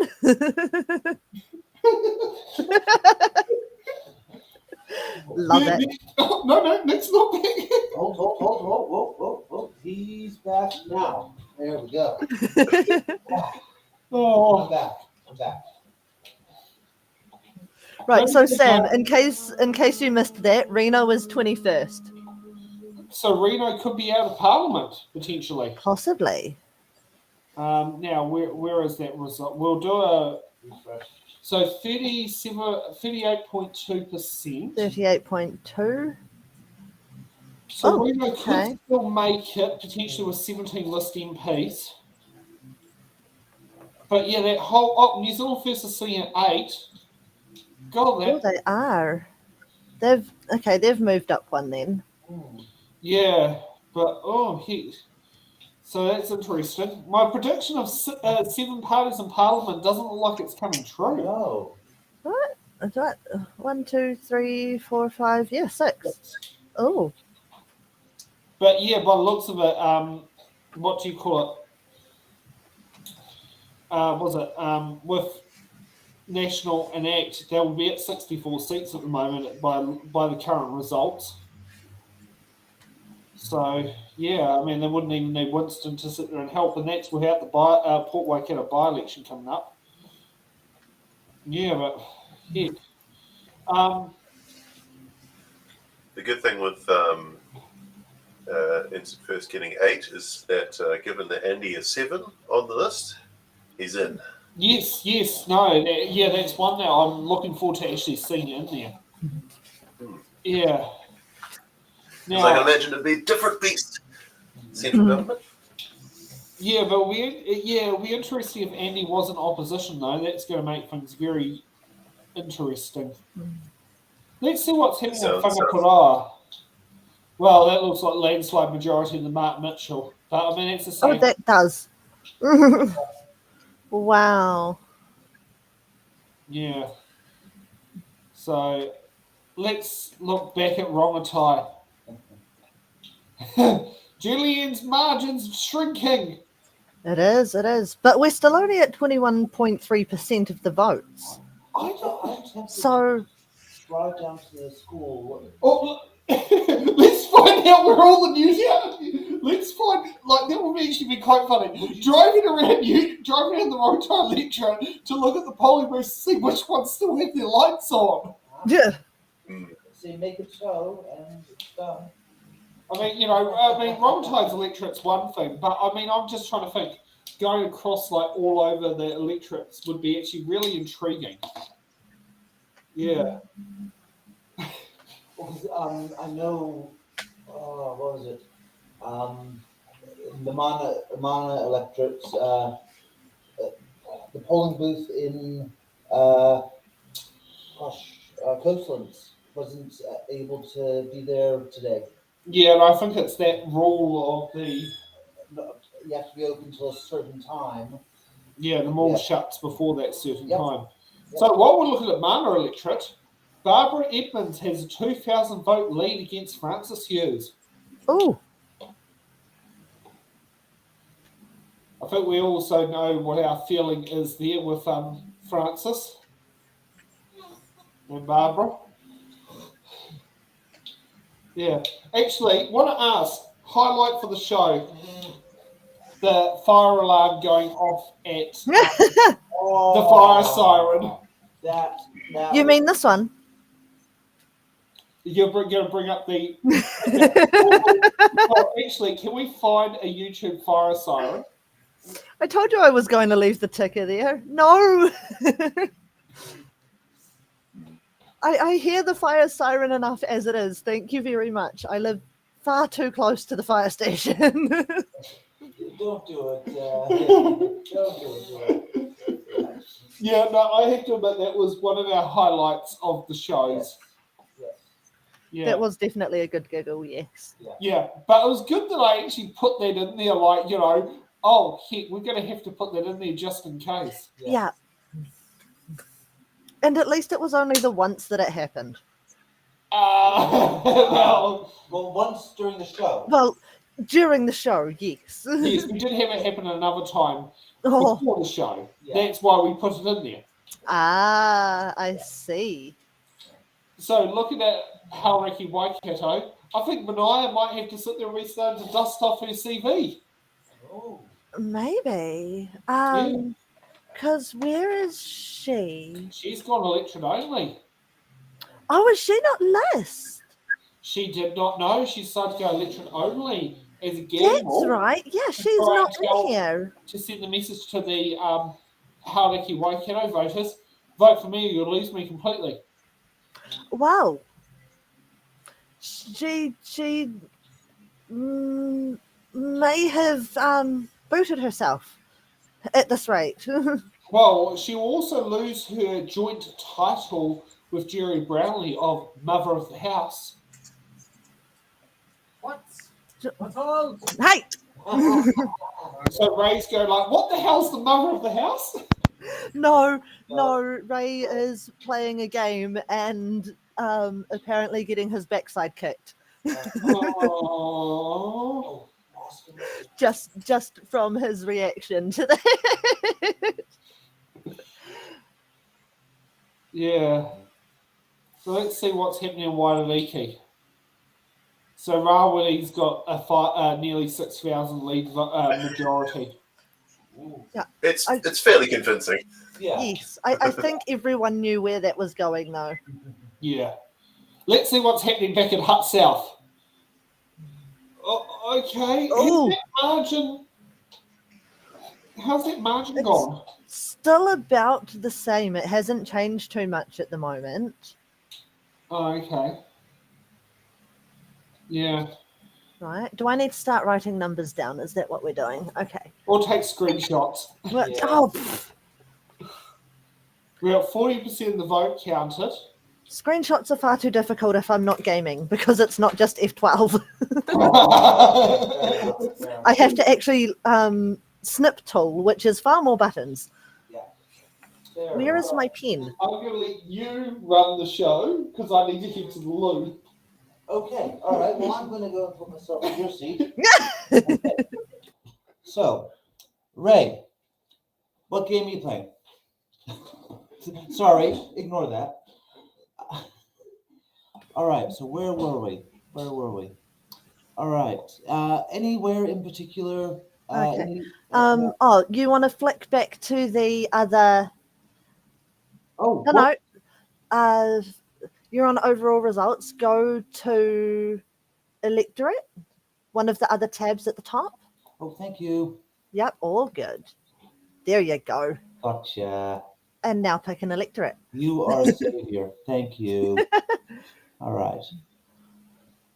Got it. Haha. I have a pencil, that'll do. Aha. All right. Well, we'll go back. They have plenty. Okay. Yeah. 49% counted. Oh, Tom Rutherford leading. Whoa. Yeah. national. Wow. Yeah. Yeah, 10,000 votes. Uh-huh. That's a huge margin. That's a huge gap. Yep. It certainly is. That is a Homer Simpson is definitely not making it over the gorge on Bart's skateboard. I love the analogy. Cheers.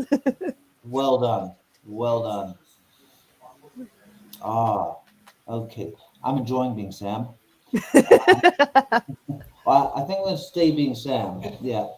All right. So I was wondering if we could sit down there and have a look at. Wrong-a-tie? Mana.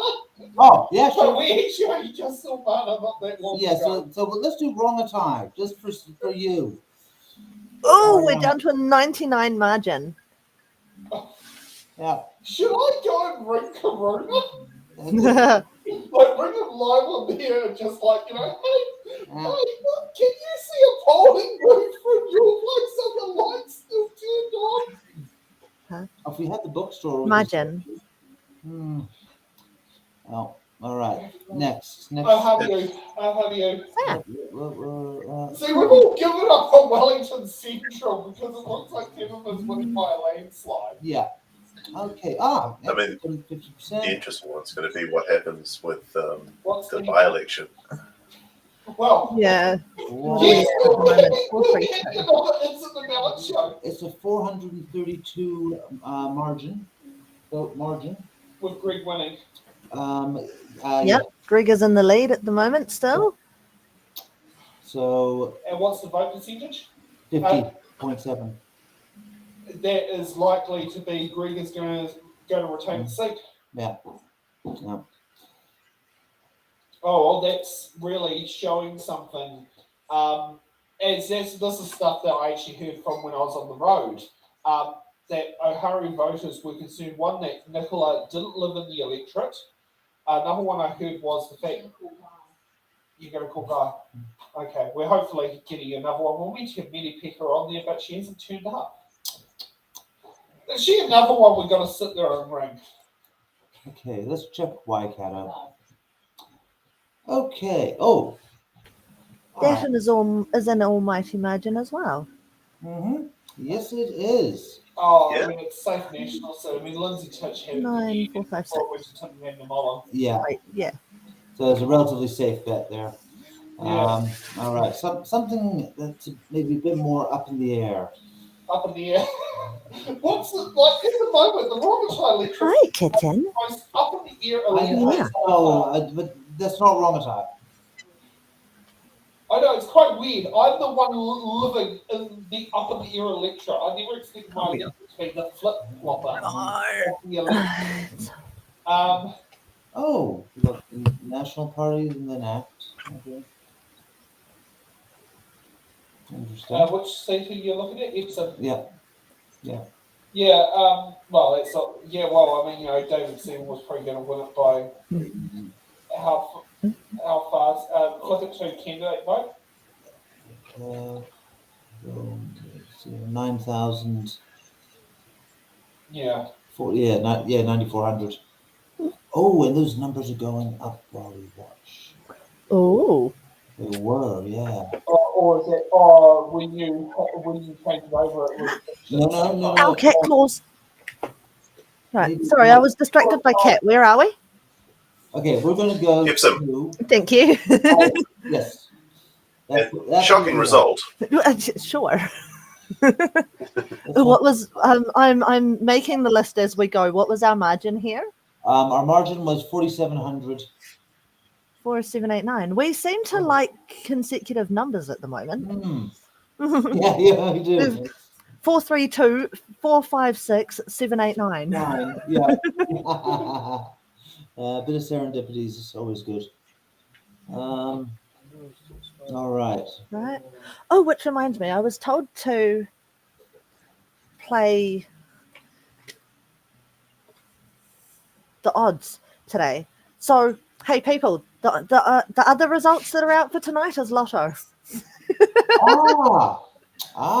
Hey, trust the ex-Lotto lady to know that the Lotto results are out. I did buy my ticket. I'm going to the car to grab my tickets. Yeah. We can see if I win the lottery tonight. Here we go. I'm seeing if I won the Lotto tonight. Yeah. Yeah. Personally, I don't gamble, so. Yeah. All right, let us do Newland. There we are. Again. Right, Newland. All right. Margin of 510. Ooh, okay. Yeah.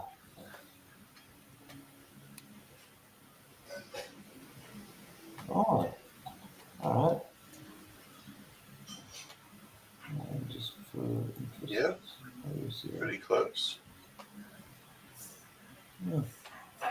I'm not rich. Not rich? Oh. Not tonight. Not in money, at any rate. Exactly. Oh, okay. Okay, I now see myself. Here we go. I gotta get closer. I Not as tall as Sam, or as big as him. don't think anyone's as tall as Sam. That's neither. a difficult. Act to follow. Yes. Oh, there are people out there, but my goodness. Well, Yes. this is true. Okay, there we go. I'm feeling a bit more on the screen. Is that Ray? That is Ray. He keeps forgetting that my mic is hot. And what game is he playing with himself? What game is he playing? Sorry. Yeah, that one. He is. Oh, he is now watching, but Dota. Let's say again. Dota. Okay.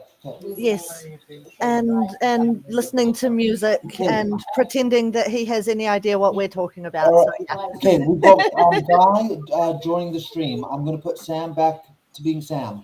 Okay. All right. I'll see you soon. Sam, you're back to being you. I'm getting a drink. Turn me off. I think you already turned yourself off. But that's all right. No, What- I did that because it was all blurry. It's very weird, like you're just jumping back in the driver's seat. That's what it feels like. Like you've just been temporarily out of the driver's seat and now suddenly you're back in it. So we're gonna We have a guest leave as the well. election results and go to the lotto results. We do have a guest. We have Guy. Has just signed in as well. Yes. Okay. Guy's right here. Ah, he's here. Okay, no, that's fine. We'll hold off the lotto results and go to Guy. Welcome to the show. Hi, can you hear me okay? Yes. Crystal clear. So I'll kill the phone call, Jill. now this is the one because we've got to sit there. You're still stood at Auckland Central. Are you a bit surprised by the way the votes have gone? Is somebody asking me that question? Yes. Like how the fact that Nationals in second place, not Labour.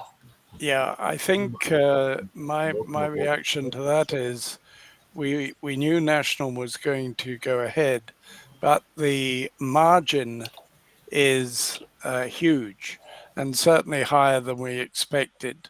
It worries me a little bit because with some of the thoughts and policies that Luxon has, if he gets to the point where he can rule the country with ACT, I'm a little bit concerned. I was rather hoping we'd have the Winston break on. Yeah, well, that's currently what the results are looking like at the moment. I mean, this is sitting at 43.8%, but it's looking like they was at 52. Then you add Acton, it gets to 64 seats, which is a razor-thin majority. Yes, and of course we will need 64 if there's an overhang. Yes, and that is predicted at the moment 122, and that is on the current electorate figures. And you're right, and with the the Port Waikato by-election, that would actually have to tip it. Yeah, we would need that to actually, you'd need 64 seats to govern. Yes, that's very true, and that's clearly a concern at the moment. Yeah, okay, so there may still be there, and plus the other thing is specials. I mean, this is the one that, so we'll shift from your electorate, we'll head to my one. Now, this is the one that we're even very tempted to send Nick out to go driving around for the polling booths to see if the lights are still turned on or not, because that's only reporting 22.5%. And if we watch the votes here, as you can see on screen, It's not changed. Yeah. it's very neck and neck between Julian Genter, Fleur Fitzsimons, and Karuna Muthu. It's like I was expecting my electorate to be the swing electorate that's probably going to be decided by special votes this election. Yes, I don't know that particular electorate too well, I have to say. No. Well, yeah, and I know it off the back of my hand, but that's the one I live in. So, I mean, that would sit there and do that. What other electorate should we sit there? I mean, Guy, why don't you choose which is the next electorate we have a nosy at? I'm sorry, you're very distorted. Say again. What electorate would you like us to choose to have a look at next? Well, I think the Pakuranga one was interesting because Simeon Brown has had a very successful run ever since he took over from Morris Williamson, who had, you may remember, a very large majority. So he pretty well walked into a large majority. And whilst we didn't think he would fail this time, I'm surprised to see that he has such a lead. He clearly was worried about the degree of margin he would get. And as you can see, it's huge. And he's heading for the same sort of success as he's had before. But I think most observers would say that's a surprise. I mean, if we're sitting there, so I've just sat there and brought up the 2020 election results for the Pakuranga electorate. And if we compare them to the 2022, I mean, these aren't, there's only 57% counted. but he's looking like he's heading in the same direction. Yes, I always have a little bit of concern when I use 2020 stats because we know the huge swing to Labour that occurred in that election. And Yeah. so the margins that you see That's skewed. are not really terribly relevant. I mean, they are, of course, because stats are always interesting, but they have to be viewed in the context of the national swing to Labour. Yeah. In 2020, I mean. Yes. And I mean, yeah, and we've got 2017 up on the screen now, and he's received in 2017 he received over 22,000 votes, and in 2020 he received 21,500 votes. So it's still quite up there. But and I mean, I know we were in Auckland when we were staying at the second Airbnb. Karen said, pretty much any other candidate was unseen of except for Simeon. I do agree. And I mean, what he's done is, I mean, he got handed a wonderful seat because Morris had kept it for years and built up a huge majority. But it's to Simeon's credit that he's kept it at that level. He's a very good MP. We promised him, or I promised him, in the NMP that we would not oppose him in Pakuranga, and we've stood by that. And in fact, I did warn him we'd go for the party vote, but we promised not to oppose him on the candidate vote. Yeah, no, that's quite intriguing. So how have you rated this election campaign been for you? Well, we had a little bit of a problem in the sense, as you know, we were part of the Freedoms umbrella with Tamaki. And we spent the last year helping him, and willingly, I might say, helping him to build up the Freedoms juggernaut. And when we were obliged to leave, it gave us very little time to re-establish ourselves as a party. And the results are there as we very much expected, to be honest. Okay, and how, I've just looked at another refresher of votes. If we go through to the, leave it on picture, Ray, if that's what you're playing around with. It looks like we've lost one of the overhang seats. Tamaki Makaurau is probably the one that's flipped again. But it does. It looks like we're off to 123 seat parliament instead of 122 seat. Oh, is that about the same? I can't remember. It's doing that. Actually, let's take a look at Tamaki Makaurau and just see how neck and neck those margins are. So Pene Henare has creeped up to a 184 majority, which I remember it being 2 at one point earlier in the night. Another point it was 22 in the other direction, and it's been a very big tipping stone this election. Tamaki Makaurau. Yeah, Pene is a good guy. I know him very well from some dealings I had with him. And although obviously I don't support his politics, he is a good man. And for him to be holding that slender lead with the national move, and I mean national in the country sense, move away from Labour is a credit to him, I think. No, it's interesting how the electorates are going at the moment. Let's also we'll take a look at Hamilton West again and just see what's happening there, because this was the election that had the by-election earlier, but it basically does look like Tama Potahera is going to win it hands down. I mean, with 58% of the votes, Myra Williamson just doesn't look like there's much of a chance. No, I think what we're seeing there is really the swing to national. You know, if we go back to the Tauranga by-election when Simon Bridges came out, I mean, the guy that replaced Simon is not a good, or was not a good candidate.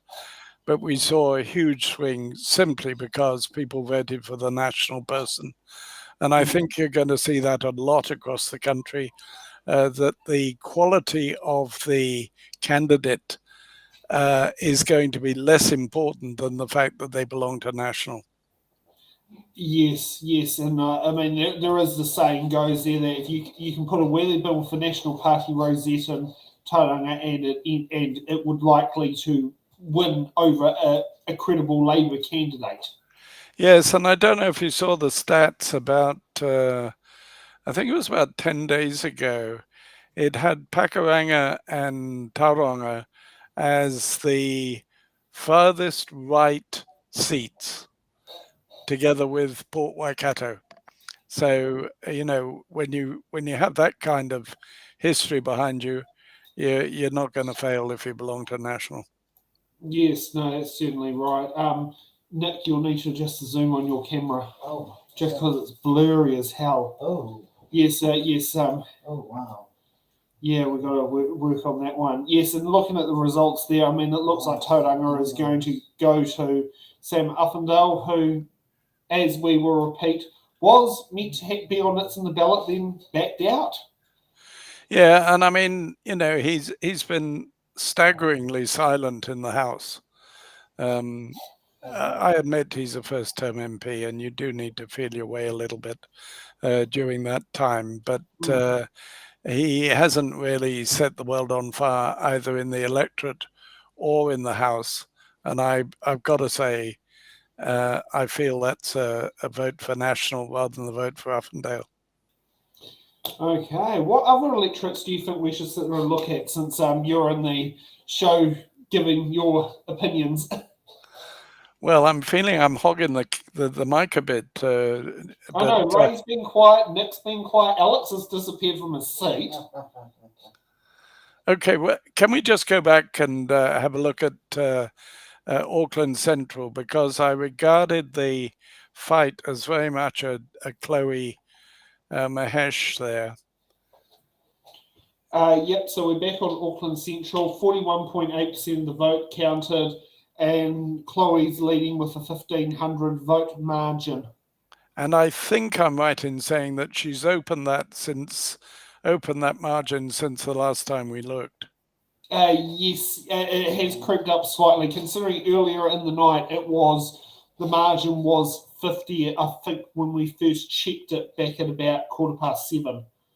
Yeah, I think the point I would make about that seat was what was so interesting for me was that although I came to it late, we were getting a lot of good press, not from mainstream media, but from the people who were attending our meetings. People liked our policies, liked what I was saying, and liked the way I was saying it. And we were doing very nicely until about 2.5 weeks ago, when it became very obvious that Chloe and Mahesh were so close together that people who would ordinarily have voted for me felt, and they were very honest about this, they said, I'm sorry, we're going to have to take our vote back to make sure that Chloe wins or Mahesh wins, depending on who I was talking to. Yes. Because people were looking for a change there. But once Mahesh got himself in a position where he was knocking on Chloe's door, people really felt, both the Chloe camp and the Mahesh camp, both were very honest. They were ringing me up all the time and saying, sorry, we're going to have to take our vote back to make sure our person wins. So, and you can see that reflected in Felix there. And Damien was doing very well for Top, pretty well neck and neck with me. And Top, of course, have got the best, I think I'm right in saying, have got the best party vote across the nation for the minor parties. Yes.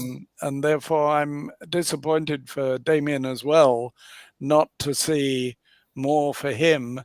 but I'm not surprised because of the calls I was getting, and I'm sure that people have stolen from both of us in order to make sure that their person has the best possible chance of winning.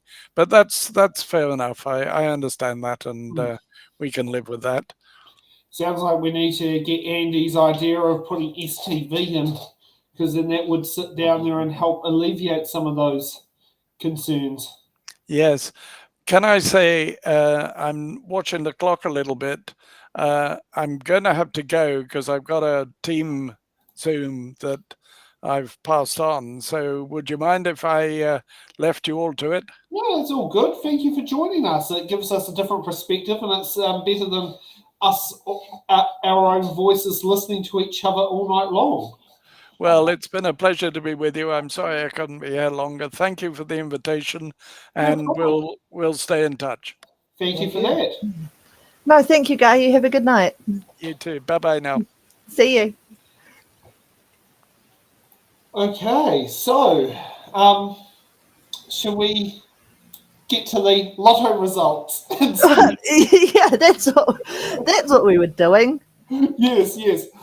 So we got number 4, number 6. Time to check what. Can I read them? Yes, Okay. Nick's going to read the lotto results. All right. So bowl number 1 is number 4. Well, that's probably not the order it's come out in. Well, this is how I'm doing it. Oh. Bowl number 2, number 6. Fine, I'll do it the other way. Bowl number 3, 36. Bowl number 4, 12. Bowl number 5, 20. And bowl number 6, 9. With the bonus of 5. Now, did your Powerball 1? And for you strike players, 9, 36, 20, and 6. Are you rich? Not on that ticket. Doesn't look like it. No. It's all right. So that's the paid one. Oh. Now we go to the bonus ones. Oh, you got a freebie. Oh, I had a whole heap that I had to. I went and sat there and did them all at once. So I went to Paper Plus and did them when I checked the PO box last. The same time I got the reminder from the post office to say you've got to pay your Right. rental. Yeah. Oh. It's just like, okay, yes. And because I'm looking in the app, oh, sorry, that was horribly bright. Yes, it was. Powerball did actually go tonight. Oh. Yes, one winner, $6 million. Oh. Well, I've got a bonus line. Strike First Division also went. One winner, $1 million. Wow. Well, that sounds a little bit better on an election night. I mean, some people say the results are quite depressing. Oh, hold on. Sorry, no, that was Lotto Division 1. Strike, sorry, has rolled over. Oh, okay. So,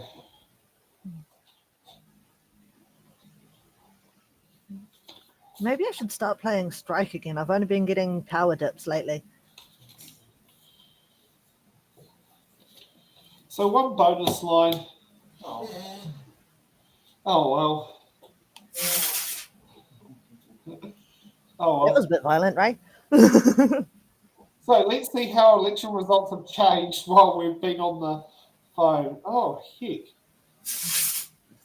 Oh, how has TPM dropped to 4? Yeah, I know that's something. So let's go and have a look at Waitaniki. Okay. Well, Rawari's still winning that. So Like, that's no change. Oh, hold on. Let me write it down. Haha. Scroll back up so you can write down the figures. Wairiki is 7423. Cool, thank you. All right.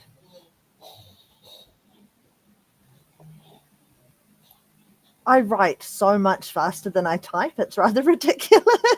Oh, okay. So now let's go to Te Tai Tokatau. So Kelvin has a 25% margin. Oh, 25. Okay. As well. Because it was going the other So direction that's, earlier. yeah. Right. Okay, let's go to Haraki Waikato. And it still has Hana Rafferty leading against Mania. Okay, that's a 926 margin. Cool. Yeah. Let's go to Tamaki Makato. So Penny Hinene's margin is climbing. Oh, okay. Hold on. What was the margin? Sorry. 243. 243. Okay. Now We're leaving the consecutive numbers behind now. Yeah. Hawaii. Yep. Looks like Debbie Narua Pack is going to be winning that hands down. Oh, 4,222. Now let's go to Te Tai Tonga. And was it Takuta's 735 votes? Oh, okay. Takuta is still leading. Yep. I think that's grown a bit too. The margin. 50% doing it. So Oh, Reno might be having to dust off his CV. yeah. Now, Ikaro Rafferty. And Koshla is still well and truly in the lead. 1814. Oh. Oh, we seem to have lost Alex. Well, we did only have his feet for a while, so I don't know what was going on there. I think he left his seat or something. I don't know. He left his seat, but he left his camera on. Yes, well, no, because he still had a knee or an elbow or a something on screen. And then for a while, it was just his feet. Yeah. Or at least I can assume it was his feet. You know what the great news is about not being on here? That's what we used to use for the 2020 election, actually. Was the droid cam on the phones. Yeah. Now, actually, some random news from Australia. It looks like the Indigenous referendum is likely to be rejected. No. Yeah, it doesn't surprise me about Australia, though. I mean, Oh. That is heartbreaking for them. So it's I'm on stuff at the moment, and Right. what's their politics reel coming up with?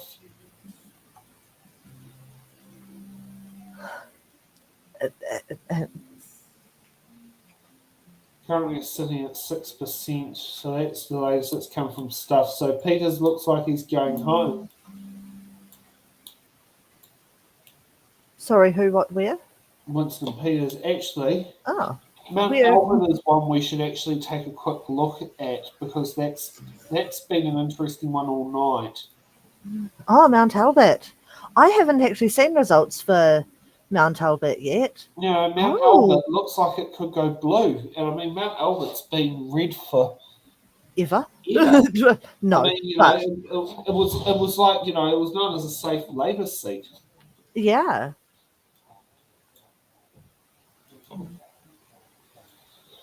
But yeah. Oh. So yeah,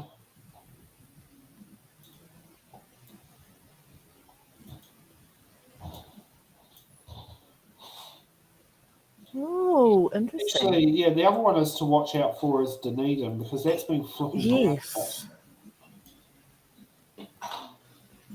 Okay, so it's now flipped back to National in second place, not 4826. not Labour, not Greens. Not Greens, yeah. Yeah. So Oh, interesting. And that's at 56% as well. Yeah, so I mean, it's likely to stay Labour, but it's interesting where that second place flip is going. Yeah.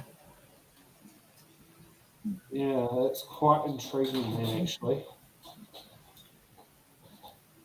So, yeah, no, it's quite interesting just what's floating around.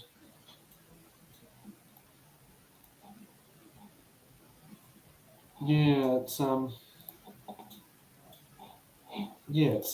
quite interesting just what's happening on all the elections. But yes, it doesn't look like National is likely to come out on top. But yeah, I don't think they should count their chickens yet.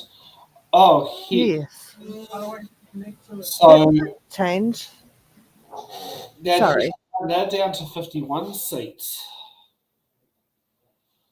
Has Greens are still sitting at 13.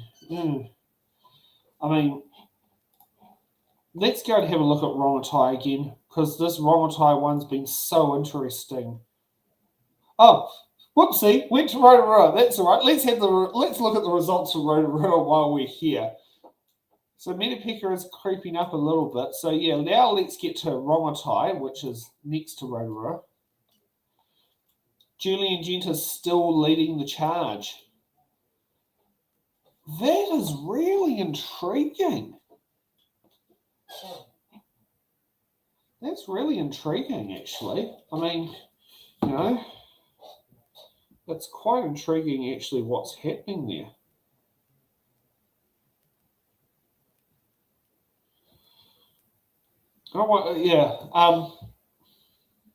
I'm wondering if we should give Auntie Susie a ring. Let's see what's happening in Auntie Susie's house, and we'll just sit there and say, yeah, you're live. This is the great thing about telephones. Hello, how are you? Good. We're currently on the It's in the Ballot election night show, and you're a Rongotai voter. Have you been following the Rongotai votes, Susie? Yeah.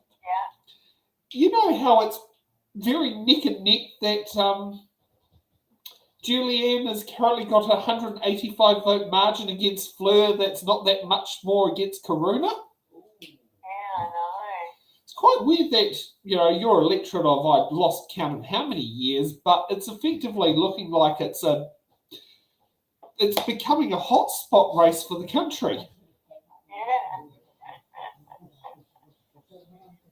Yeah, no, I thought we'd sit there and get an opinion on there. We're also very you know, it says only 30% of the votes have been counted. I know. They're so slow. Well, I'm just wondering how many times are they going to double check their figures, because these figures are coming out very, very, very close.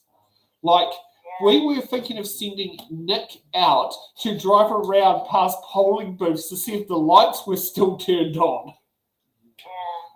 Yeah. I mean, I wonder if, which polling booth did you vote at? Pardon? Which polling booth did you vote at? Newtown Hall. Oh, okay, yeah, whereas I was Newtown School. Okay, no, that's interesting. Just want to find out some of the gossip that's been happening in there. But yeah, no, it's been quite intriguing what's been happening this election. But yeah. And special votes usually tend to favour the left too. Yeah, that's the other scary part. Now, the other thing is, while we're on here, we can talk about Auckland Central. This one's been very interesting. But there is big. It's not as close as Rongotai, but it's basically Chloe versus Mahesh, or as the easiest way of saying is Green versus National. And the other one is Wellington Central. Just looks like it's being a landslide to Timothy. We'll look at the latest update. Oh, heck. Scott Sheeran, the National candidate's currently second place, but he's only got 20 votes more than Ibrahim Omar, the Labour candidate. But Timothy's basically wiping the floor with both of them. Yeah, I thought Ibrahim Omar was the big candidate for Central, but oh well. Oh, I think, yeah, but he might. It might just be he's suffering the Labour. What's it called? The Labour divide. I mean, you know, it's one of those. It's very interesting what's happening in the election there. Well, Labour brought it on themselves. That's so true. That is so true. Yes, yes. They should have gone with a wealth tax and that has maintained a lot of support. You're so true. Yes, and yeah, where it's probably skipping to different directions like the Greens and all of that sort of thing. Going in different directions. Okay, well, thank you for giving your opinions on that, and we'll get back to our It's in the Ballot show there, but thanks for the 2 cents worth for tonight. Okay. Yeah. I think the most interesting one is the Maori vote. I think that's fantastic what they've done.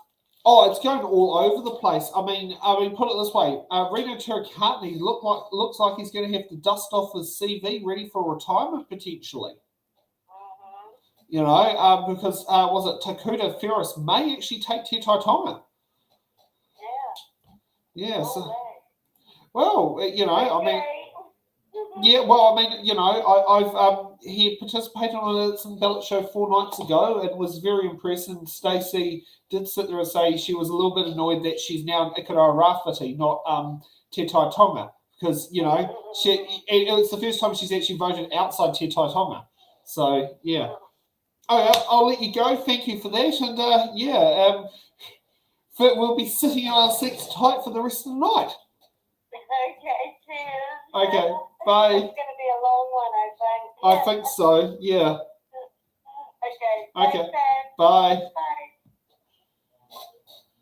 Okay, so you were probably listening to what Susie's commentary was. From what I could hear, yes. She was a little bit muffled because she was through your phone. Oh yes, but you know, I mean, that's the joys of doing Yes. over there. But I mean, you know, yeah, it's interesting to hear how Susie's response has been, because it's just like, Yeah. what's happening in there? But yeah, it's interesting just like how the different electorates are going. Yes. This Yeah. is true.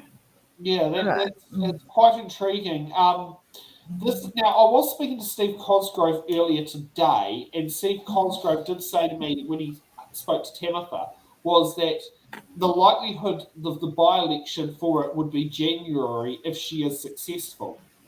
Which at this point it does look like she is going to be successful. It does.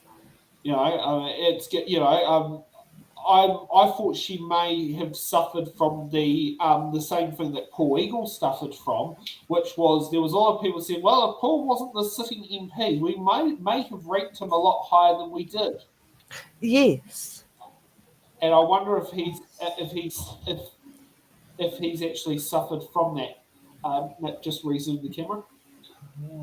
Because it's gone blurry again. It is blurry again, yes. Yeah, hold on. I can see that here too. Okay. There we go. Yeah. Just a second, I'm going to get a bit closer. Yeah. That'll do. All right, I'm back. Yeah. Well, yes, we've bring Auntie Susie. Yes. Yeah, she's a bit intrigued about the flopping over with the seats and everything. She wasn't expecting her own electorate to be the flip flopper. Yeah. Yeah. Well, see, my dad, that's the only electorate he's interested in. He's Ramatai. Of course. Yeah. Because that's where he is. Yeah. So that's why I've had a bit vested interest in keeping an eye on it. Yeah. And, Mana, if you don't mind. Oh, yes, let's go and have another look at Mana. Yeah, please. Barbara, so 53.1% of the votes counted, and Barbara Edmonds is at over 10,000 votes, followed by 6,700 is Francis Hughes from National. Yeah. That's no surprise No, there. it's not. But it is what it is. It's all right. We're now going to sit there and jump on the phone to ring my old man and ask how. Oh, yeah. I like your old man. Yeah. You still on the show? Yes. Okay, cool. I'll be taking off now, okay? Okay. Yeah, and I'll ring the phone. So Wednesday, 7 till 8, we'll have a meeting about whatever. Okay. I'll send it to you. I'll do that now. Gee, the old man won't pick up the phone. No, of course not. You've got through to voicemail for 0. Oh, well. Because he knows you're live. Yeah. Well, he might be watching it, yeah. So let's relook at Hutt South. So by the looks of it, Chris Bishop is only just holding it. Like that margin's not shifting much.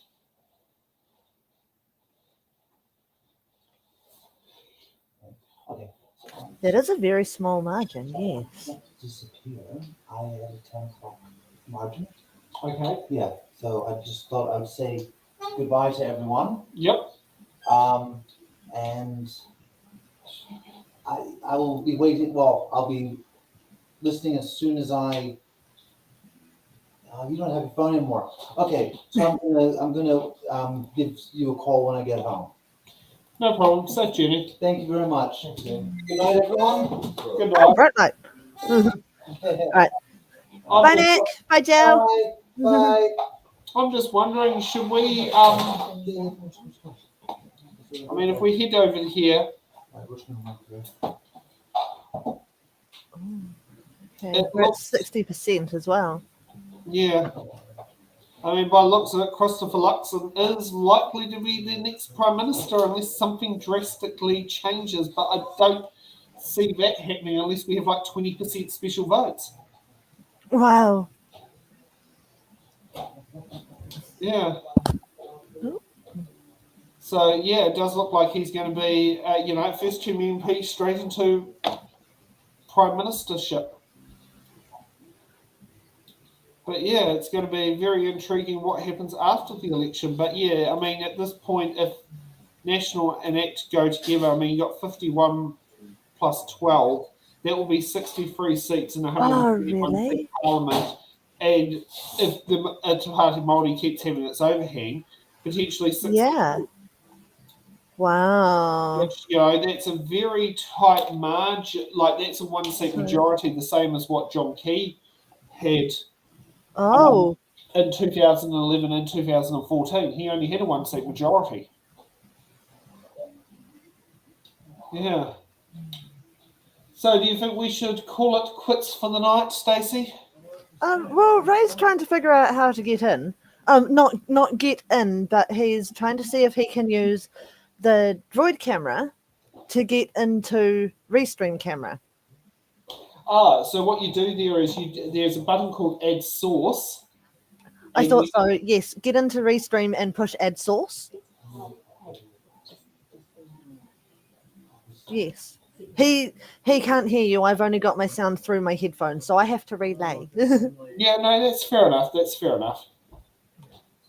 Yeah. He said Windows is just having an issue, so. Oh, that's no surprise there. I mean, Windows always sits there and plays up when we're trying to make things happen. So there you go. Now, yes, you just need to get in first. Oh no, right, there you go. Hey, look, there you go. I think he's figured it out. Hey. Just want to ask, is my air fryer back in the house, Nick?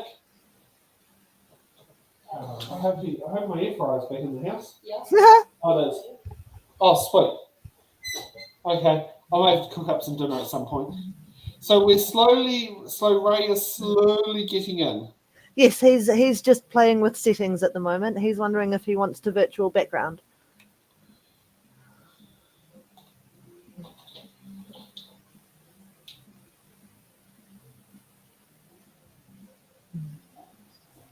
Or if he wants to create his own. Yeah, well, I mean, it's been, yeah. It's, Huh. I don't know if we call it a celebratory night or a dull night or what. Well, Te Party Māori are back up to 5 seats. I saw that. So who dropped a seat? Did you catch that?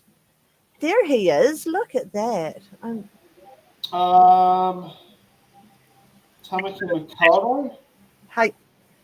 No, that's not the one that's flipped. Or is it Te Tai Tokerau? Yeah, Te Tai Tokerau has flipped that. Oh, okay. Okay, hold on. Oh, where's that coming from? Yeah, where's my mute button?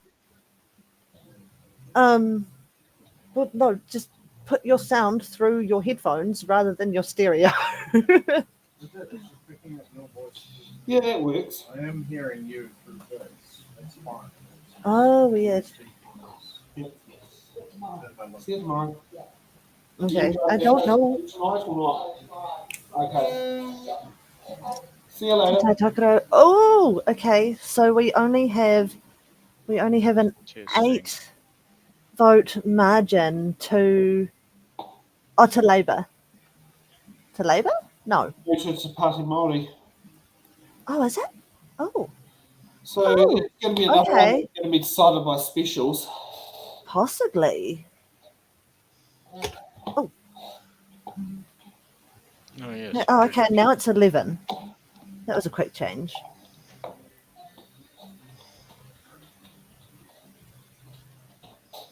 Yeah, it's definitely quite intriguing what's happening there. Let's go back to Romatai and see what's happening. Yeah. See if anything's happened.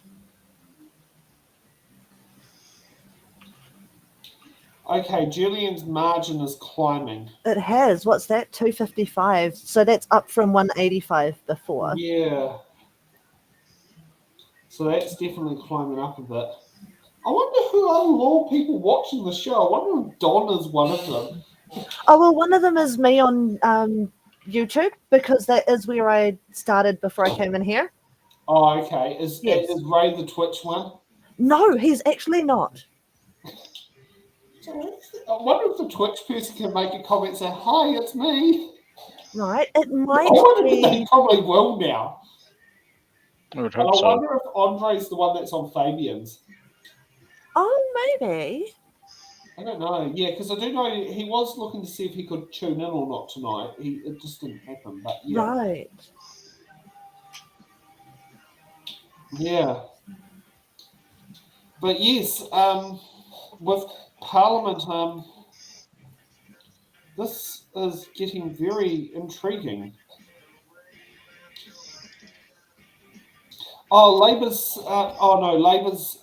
Have their electorates climbed up, or has their list climbed up? Their votes I'm not have paying gone enough up, attention. though. I don't know.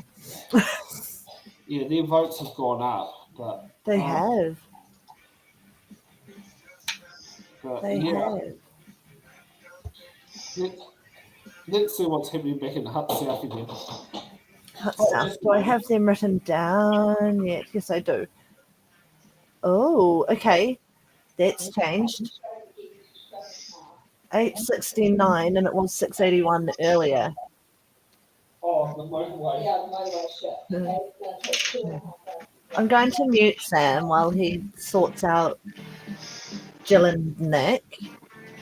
And sorry for the echoey sound of my voice. Ray and I are in the same room.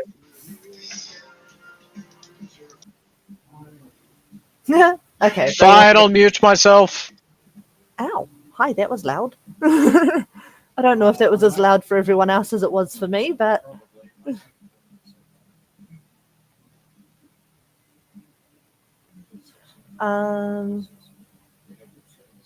okay. Right, there we go. Sam is back. I will unmute him.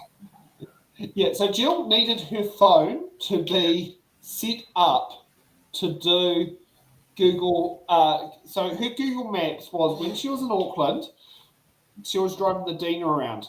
She found the Dina very uncomfortable to drive because the way the gearbox is configured. And she's and so we removed we put the avoid navigation on motorways. So we had it where I was from Herne Bay to Papakura, not Papakura, Pakuranga. We had to go it took her 15 minutes longer because she avoided the motorway.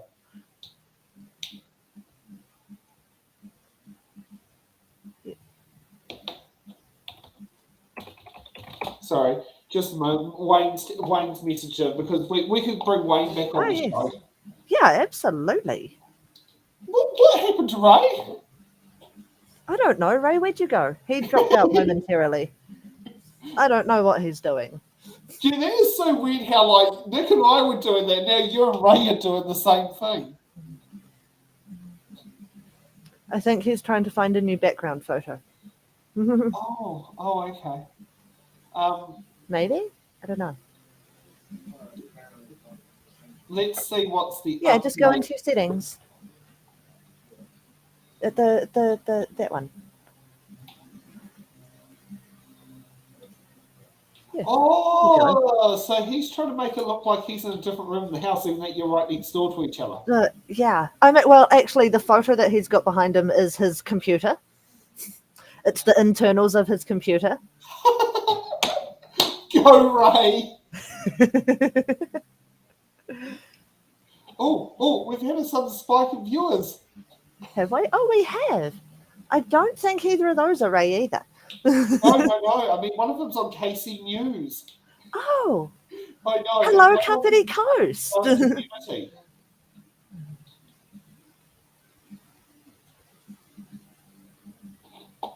But yes, the Robert. Oh, gee, those votes are taking forever. Do you think we've got to ring Nick to ask what the lights were still turned on? Wow. Oh, okay, we've gone up to 262. I mean, I'm writing in pencil. I should just find a flippin' eraser. That was about to be a very not PC word. I saved that. The person who was on It's in the Ballot community, someone has just liked our post called, was it Ramel? So yeah, if he wants to, hey, if Ramel, if you want to join in, just sit there and message me, and I'll give you the link that you can join in the that you can actually join in and join the show. Come and chat with us. Yeah, chat with us. Give us your opinions. I mean, your opinions are welcome here as long as they're factually correct. How can you say that an opinion is or is not factually correct? It is an opinion, not a fact. I don't know. Just a sudden spike in people watching on both It's in the Ballot community and KC News. Indeed. That is weird. Hey. Actually, let's give Nick a ring. And the general It's in the Ballot Facebook as well. Oh, we've had it drop back again. Where are we at with our scintillating information? I don't know.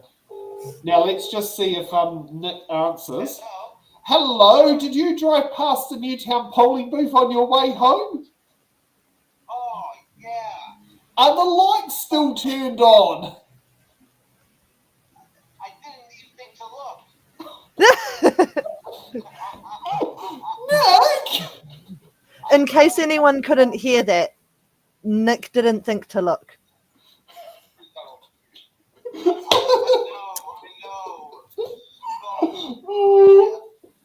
I mean, that's the running gag for our show. Actually, no, the lights were off. I do remember. The lights were off. Okay. Okay.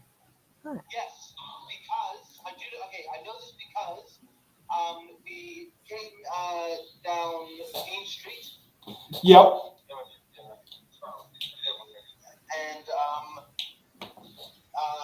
And there was a polling booth at the school there. Yep. And the sign was in, lights were off. Okay. Well, thank you for that update, Nick. We at least know the poll workers at Newtown School have gone home. Yes. Oh, well, thanks for doing that, and safe drive back to the coast. Thank you very much. Okay, bye. All right. Goodbye. And welcome back to the show, Wayne.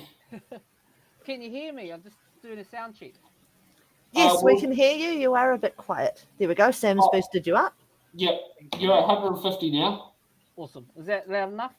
It will do the job. So now, have you found this really intriguing about Rongotai electorate? Like how it's basically, it's been this, like, it's flipped around a few times over between Corona, Julianne, and Fleur. That's actually something healthy because that shows you that depending on where you are, the votes have shifted. You know what I mean? Depending on which booth. But that's what happens in elections. You know, if you've got a booth close to a candidate that they're strong, and obviously it's going to get more votes. So as it goes around, it shows you there's certain areas which they have strengths, and that's why it's shifted. Yeah. But we also noticed that it's only 40% now, and we're at 10:15. Wow. That's something like, that's why I rang Nick to say, hey, are the lights still turned on?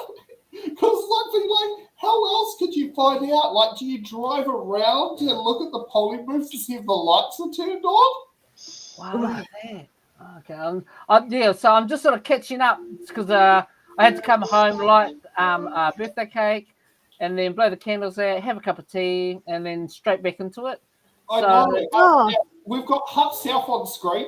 oh, have you? Hold on. Yes. Hold on. I've got multiple screens, so Yeah. I'll just switch over to Hut South. Very Like, good. At HQ, oh my gosh, it was like a media fest there. There was Good. cameras everywhere. It was really hot. I was doing a few interviews outside different radio stations, and oh my gosh. So do we tune all into on there. Radio Aotearoa? What's that? So should we tune into Radio Aotearoa? No. They did not interview you. No, they haven't interviewed me. I had a set of different radio stations interview me all the way up to the coast. And so what I was trying to do is get in contact with different Māori media. And so the last one I did when I was at the town hall was at Tupukadika, the Wellington radio station. Oh, okay. Yeah, so that's the verdict of the results coming in for Hut South now. So what's the difference in votes at the moment? 869. Oh, it's opened up. Oh my gosh, that's not good. So is that kind of hinting to Ginny's might have to sit there and dust off his CV? Yeah, well, I think she's far enough up on the list to get in, isn't she? Stacey, what list number on the Labour list is Ginny Anderson? I'll find my thing. Hold on. Here we go. Yeah, mine's in the coffee cart. Anderson, Jenny, 17. Yes. Okay, so she's probably likely. She's pretty she's safe. probably quite dusting off her CV. Yeah. At least one good thing is she gets to keep the title of the Honourable. Yep. Yeah. Now let's now Aotearoa Rāwhiti, I know you had interest in. Yes. Well, I did major campaigning for Kushla. Yeah, so it's quite intriguing where Aotearoa Rāwhiti actually is sitting at the moment. Yeah, that's grown as well. Because the last time we looked, it was 1814, and now it's 2122. Wow. Yeah. So now here's another one. Another one that's been flipping around is Te Tai Tokerau. Is that right? Oh my gosh. That was 11 to 2 p.m. the last we saw. Yeah, now it's flipped the other way. Oh, so now it's 6 to Labour. Is that right? Oh my gosh. Oh. Yeah, like this is like. Oh my gosh. Wow. Oh, that's a huge party vote there. That is. Oh, Calvin's come back. Oh my gosh. There's only a few votes in it. Yes, 6 votes at the moment. Oh my gosh. Yeah. Oh my gosh. Oh my gosh. I must take my hat off to Te Pāti Māori, for where they're at. They're doing premium, in the situation they're in. Premium. And how do you think about... Oh, that's gone up too, I think. Debbie is going to become an electorate MP. Oh. What's that? Debbie's going to become an electorate MP. Ah. Wow. I mean, See, most of my family that's on the Māori roll is here. I'll tell you what's interesting with Te Tai Tokerau is Huhana Linden. So Huhana Linden's another person I went to university with. She actually schooled in Nainai College, Huhana. And her father was a policeman up in Tai Tokerau. She's the CEO of the Runanga up there. But she's a person who has a big following. So the 2,000 votes she's got there, her being a strong candidate up there, most of those would have come off Calvin Davis's vote. Ah. Yeah, she's quite high on the Green Party list as well. What do you think about Te Tai Tonga? Yeah, Te Tai Tonga. Her name's Huhana Linden. Yeah, so her being in that race affects Where'd they go? directly Calvin Davis and also directly Labour votes. Oh yeah, she's 10th. Yeah. So there we go. Te Tai Tonga. Let's see. Oh, that's gone up as well. So what? I gotta get. Oh my gosh, these things are all changing to Tai Tonga. 892. Yes, we were at 747 the last time we looked here, and now we're at 892. Takuta is expanding that lead. Oh my gosh, it's huge. It's 71% of the votes. Oh my gosh. Oh wow.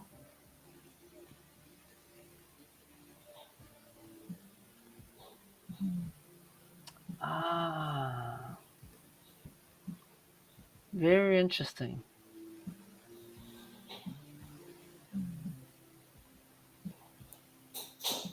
Very interesting. Yes, where has I don't even remember Sam saying he was running away. The air fryer.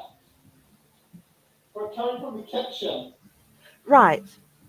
So what's the gap there? Party Māori. 892. Jeez, it's huge. Yeah. Because Te Reno's always been a prominent person because who his mother is. Yes. Yeah. Exactly. The Tinakatanese have held the seat for You mean generations. Auntie? What's that? You're talking about Fito. Yes. Yes, Auntie. Oh, sorry, Auntie. Yeah. Yeah, no. Reno's father is Te Reno Turakatani, Fito's brother. Yeah. Yeah.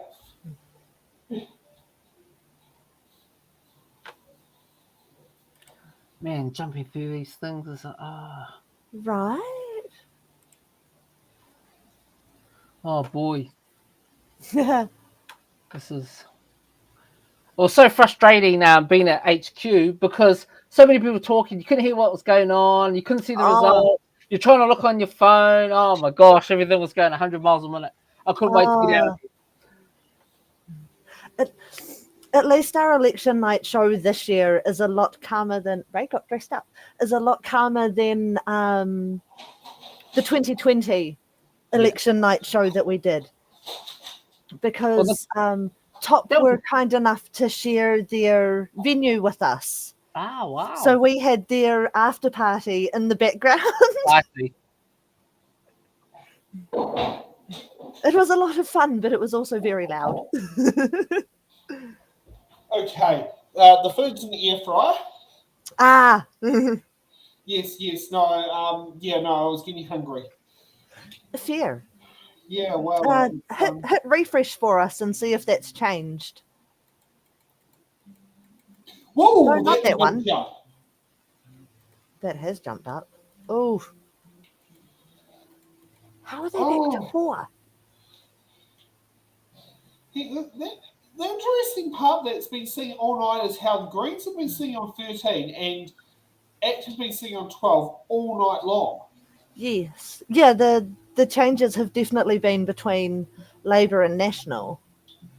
Yeah. Wow. And also to Party Māori flipping around backwards and forwards with the seats there. And New Zealand First has been dipping between 7 and 8 all night long. Yes. Yeah.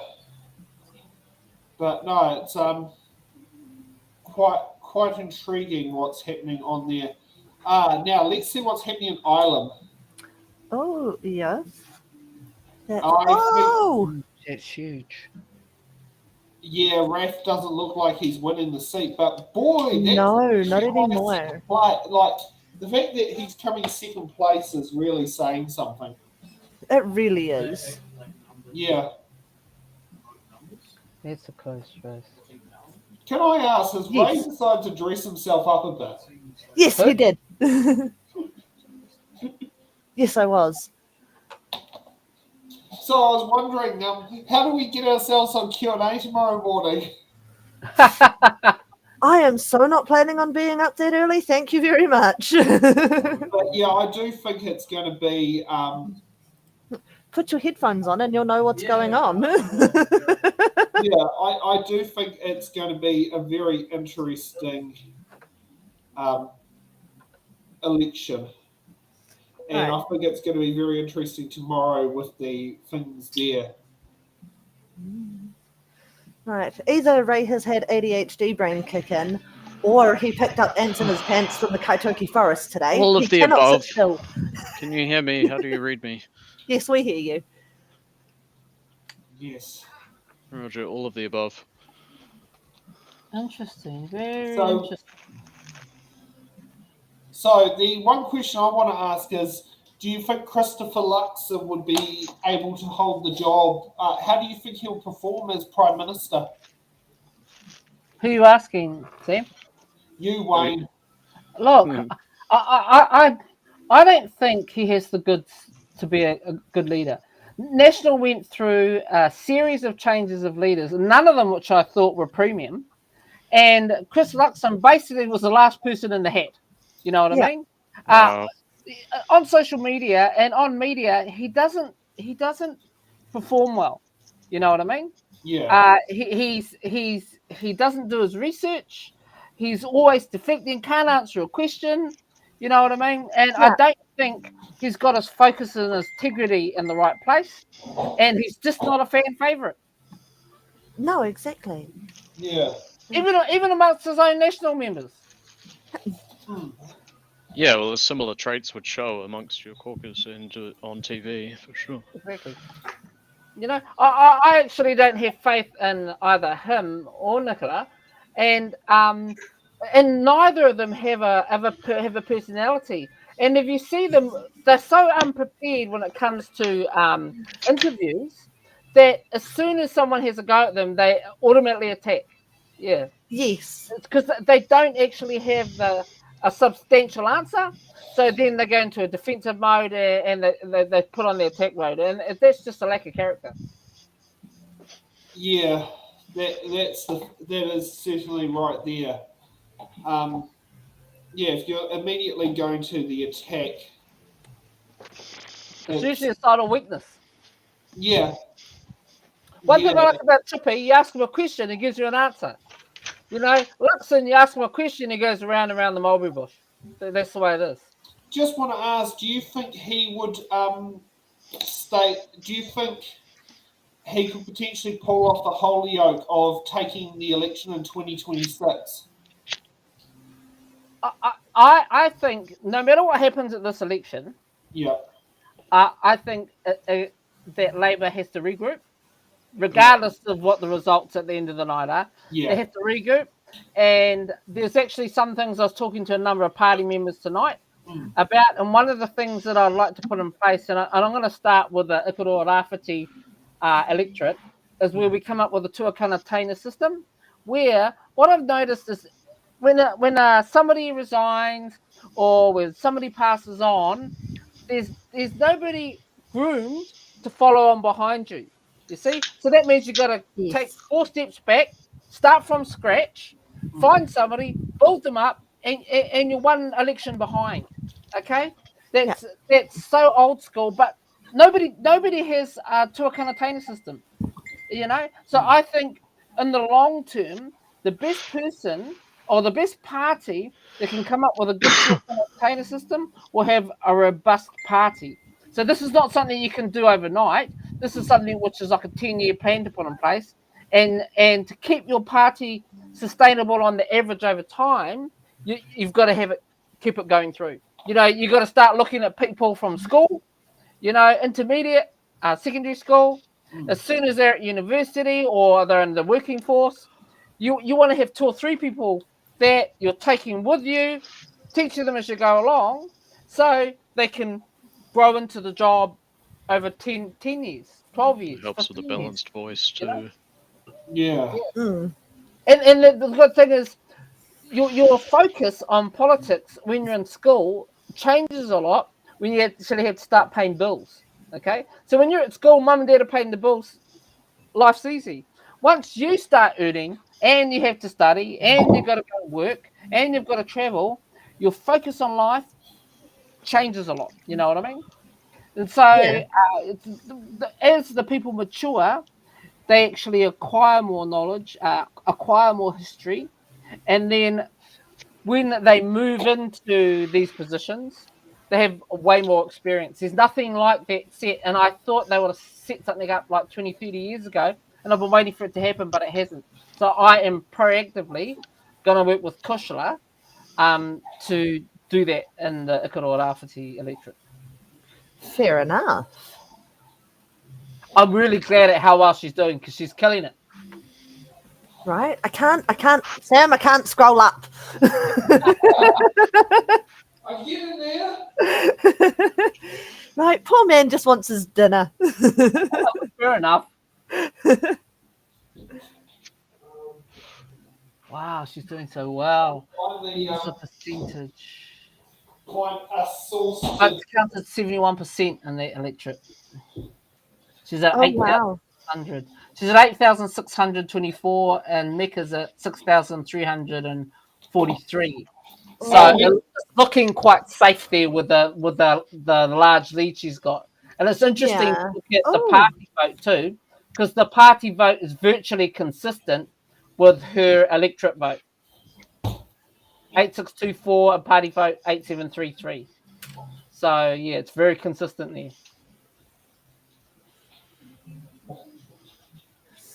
Where Mecca's votes 6343, but to Party Māori party votes are only 3,876. So Yeah. we can safely say that the Labour contingent has really pushed ahead there. Yeah. And it actually helps with both Kusha's family and her husband's family, which are strong Labour families.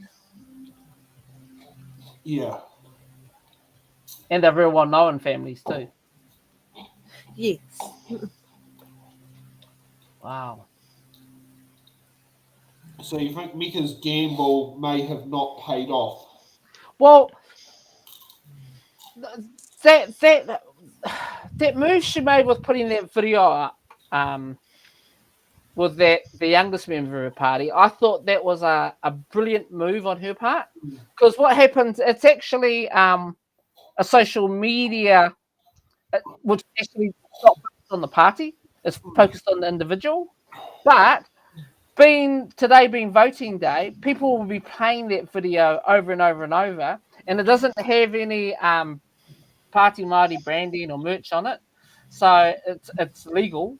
But all those people will be seeing it today, and it will actually be having a very strong influence today. So having Party Māori those up last night, I don't know if you've seen that video, you know. I have not. It's actually a good video. I'll try and find a link for it. I thought strategically, them putting that video up late last night, I thought was a brilliant idea because lots of people shared it in TikToks and Reels. You know, okay. Yeah. So what they did is they did an interview on what's the young one that's standing up against Mahuta? On the screen right now. You have my attention. Hold on. Oh, dear. Hana Rāwhiti? Yeah. So there was a National Party member in her electorate who's apparently a racist, and he actually entered her house. Yes. Yeah. Okay. So what they did is the Party Māori did a video, a 10-minute video, explaining that he wasn't invited. He walked on in, and it was a brother of hers, I think it was, that said, "Well, who the hell are you?" You know, and he explained that he was just there to acknowledge her and say she was a good job. It's like, Yeah. if it was a Māori person entering a non-Māori person's house, well, the police would have reacted to it differently. But they just said, "Oh, okay." And so they made a big deal about it, and they did it at the right time. So, you know, when you use social media like this, whoever's idea that was, I'm going to be honest, that was gold. And I reckon their success tonight and the timing of that video, that sort of coincides, in my opinion. How do you think, was it Nanai is going to be coping with the fact that she's going to be looking for a new job? Look, she's been in there for a long time, you know. I do not think it's a bad thing that you've got somebody young, keen, and she's intelligent for her age. That one. That's ready to take the reins on. And this is what I was talking about, having a tuakana taina status, is I don't even think that it matters if they have to be from the same party as you. If you've got someone who wants to follow you around and learn things, and they're from another party, and you take them under their wing, and they take the seat, good luck to them. It's in the best for the electorate, that is. Exactly. I know a lot of party members won't agree with me on that, but it's actually best for the electorate. And beside me being a strong Labour member, in an electorate, you do what's best for the electorate. Let's take a look back at Tamaki Makaurau. That margin seems to be going up quite a fair bit. That margin has gone up a fair bit. That was 243 the last time we were here. I knew that making a list of numbers was a good idea. He's starting to pull out a bit of a lead now, is he? Oh yes. Oh my gosh, it's been in the Māori seats tonight. It's been probably the most exciting. Yes. Yes. Yeah, it has been. Am I allowed to say how I voted for yet? You're allowed to do that. Because the voting's closed, so it doesn't matter, does it? Yeah, exactly. After 7 p.m, you're allowed to start talking about it again. Yes, which is why we were allowed to do this from 7 p.m. 7 p.m. Because we can't be seen as swaying anyone's votes. Yeah. So you're going to divulge what happened, right? What's that? Oh, no, well, I just for general election, I just voted Te Pāti Māori as government, and whoever my Green candidate was, who I couldn't quite remember meeting her or seeing her around, but the other candidates didn't you do realise Chris Norton is a guy. Roger. Yes, there you go. Chris Roger is the Greens candidate for here. Chris Norton. Yeah, I actually did process of elimination. It's not the greatest thing to say, but yeah. Chris is actually a great guy. Yes. A great guy, yeah. His wife Lillian Peck used to work for the Hutt City Council, and she is wonderful. She's a woman of Korean Canadian descent, yeah. Oh, and wow. And she's lovely, and they've got a daughter. Yeah, so I'm lucky because I get to connect with those two a lot. And let's say that we resonate a lot in a lot of our thinking. Yeah. That's good to hear. Yeah. If I wasn't flying the red flag, you know, and his electorate, I would vote for him. Hi, Tomcat. So here's looking at the votes at the moment. Yeah. How does that look with Emma Chatterton? Oh. Where's she at then? Second. Oh. I think so. For how much? Okay, let's go. 6,286. Gee. Rematoko. Yeah. Yes. Yes, I recognise 42 now. Yeah. Well, if you were paying attention, you would recognise the names. Because I just hit to Ringutaka. I'm just going to have a look there now, actually, yeah. Oh, I run trains, not politics. Fair. One of the things that are unfortunate for the Rimutaka electorate is because Chris was the Prime Minister, he wasn't in his electorate most of the time because he was campaigning for every other electorate in New Zealand. Yes. And so what they did is him and Ginny got together and he asked her to cover both because the electorates were right next to each other, Hutt South and Rimutaka, which means it was good for Ginny. She got a bit more exposure, but it was better for Chris because he wasn't around most of the time. Yeah. But Oh. he's still leading the electorate. So Oh yeah. But yeah. Chris and his electorate, you know what I mean? Yes. You'd have to have like a titan to come along to take him out. And I've got to say that the amount of votes that Emma's got, the last what was the last guy again, Sam? That was there last election. Oh, Mark Krosky. Oh my gosh, that guy there, he was a disaster. You know, for their party. No, when I say he was a disaster, I actually went to one of their nights at the what was it? It was at the Nino Bowling Club. Yeah, last election, and I was there because I was working in Mecca Faitiri's office, and he represented the party so badly that you're supposed to have your first speech and the question and answer time, and you have a finishing speech. He did his first speech, and as soon as he got to end of it, he made up an excuse to enter because I thought they were going to start throwing chairs at him. You know, I mean that literally. That's how bad he was. Oh my It god. was really out of all the ones I've seen in Hut South, Rimutaka, Hut South, Rimutaka, Ikaroa, Rāwhiti, and Te Taitonga, it was the worst one, yeah, I've ever seen. Like, Wow. and he spoke so badly, he just got up everyone's nose, and I literally thought, lucky he exited, he read the room, because I was sure someone was going to throw him out. Yeah. I do know that he does try to pop around to stir up in community groups in Wellington. Yes.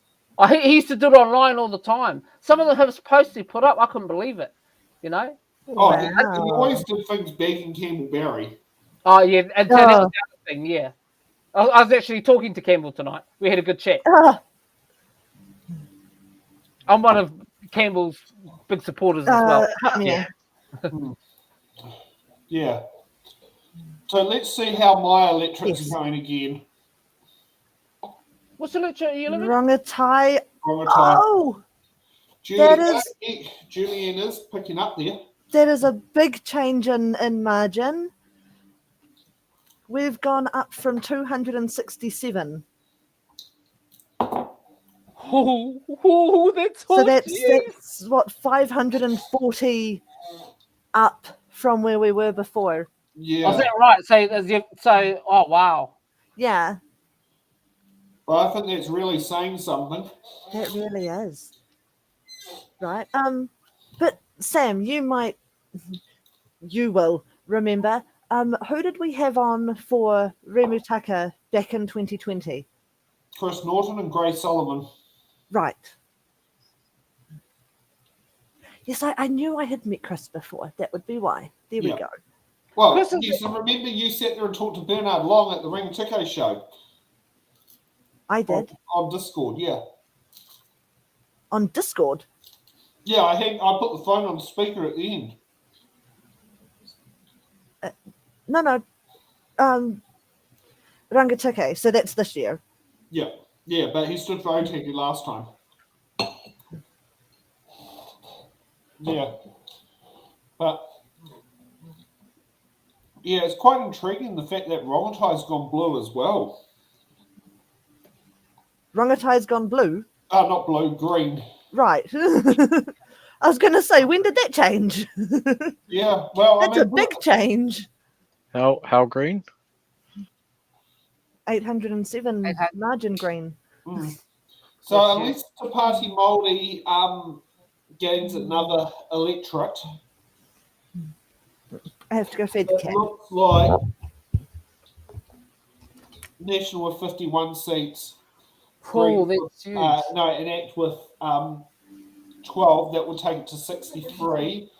Projected Parliament's 121, which means it'll be a 2-seat majority. Once the the Port Waikato by-election goes through, that would take it to 122. I think they're going to have to, I believe just by looking at those results, they're going to have to contact Winston. Here we go. I believe there's too much room for error there, but the fact is, would David Seymour be offered Deputy Prime Minister? Well, I'm gonna call this, right. If it goes that way, which just looks like it is going, Yeah. I have no faith in the leader of the National Party or the deputy. I have no faith in ACT. I can see calamity coming. Yeah. It's a lot of their campaigns, what they were campaigning on was really weak. It had no substance, and people are going to wake up. You know what I mean? That they've made some bad decisions. As one of the people, I'll regather that thought. Because I've just seen nothing positive out of those parties, so Yeah. I kind of don't see a bright horizon as such either, if that is the case. So we've had this come through on Facebook. What's that?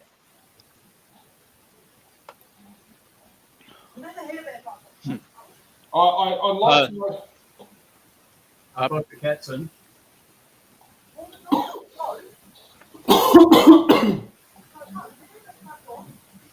Yes, they both went up the front. I can hear myself on your microphone.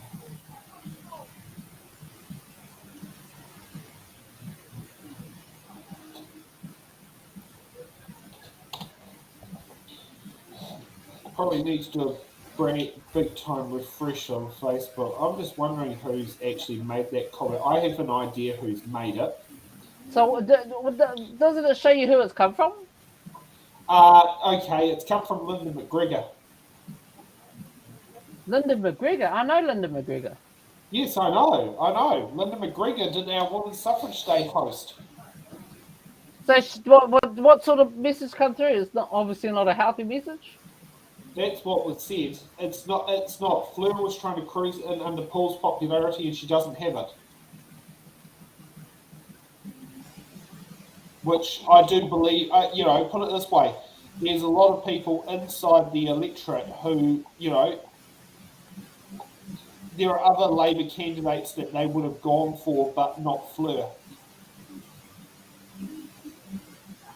Oh, Nationals lost a seat. Labor's gained a seat. I think. What do you call it? I think someone's going to have to sit there and have Winston Peters on speed dial. Oh, he's come back from the dead. It's like a nightmare. It's a slight nightmare on Elm Street 25. I swear, Yeah, and the thing is, because the way looking at it is the results now, 62 seats and 121 seat parliament to become a 122 seat parliament. That's a 1 seat majority. That's going to really, will they want to function on a 1 seat majority? All you need to do is have what happened with Mike Sabin, and that changes. Yeah. I mean, that stopped them pushing the Resource Management Act through. Oh yeah. It's one of those.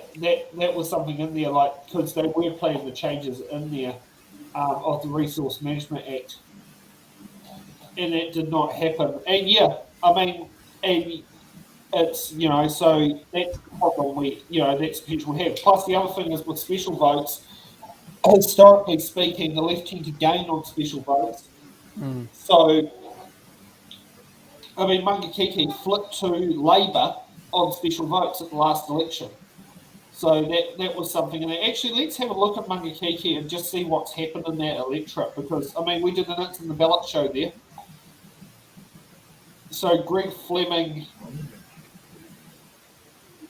looks like he's going to become the next local MP. Stacey, are you able to look at your party list, please, for Priyanka? Was it? Okay, all right. For main list? Look at Priyanka Krishna. Is that how you say the name? Wayne? So what was Priyanka, was it Radha Krishna? what's the electorate? Mangakiki. What's your list ranking? Yeah, I'm not sure where I'm looking. Labour Stacy- Party. Stacey will be back in a minute. Labour. Sorry, I was just freaking out looking for my beanie.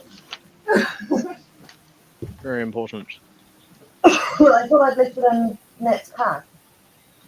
She's doing well. That's still wet, so I might betray how tired I am. Ooh. Oh, that one. Which results are you looking at, Right, Wayne? what were we looking for? Wayne? No, I don't know. Pick up your headphones. Restart the conversation. Hold on. I am not Give me a equipped. moment. My head's cold. A lot of party votes there, man. Right. Yeah. My head's cold and my other beanie's still damp from being in the forest. We got rained on. Okay. Are you able to look up Priyanka's list ranking on the Labour Party list? When I get the piece of paper the right way around. Priyanka, what was her last name? Oh, there, 15. 15. Okay, so she's likely not having to dust off her CV. Okay. Yeah, but no, that's actually so. The latest update is looks like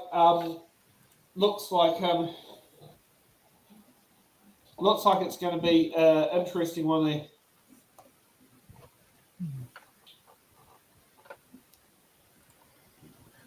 Oh, go! Hey, Linda, I'll send you the restream link. You can actually join in if you want to. I mean, you're welcome to be on the show. I mean, we consider you as part of the team. So I've just sent Linda the link if she wants to jump in, and she'll probably sit there and say, "My hair ain't done. I've still got my curlers in my hair and all that sort of stuff."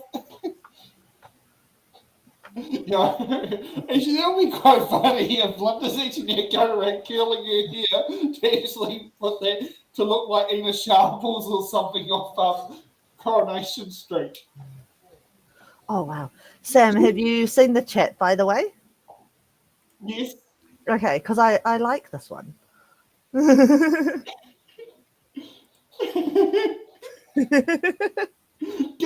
Linda!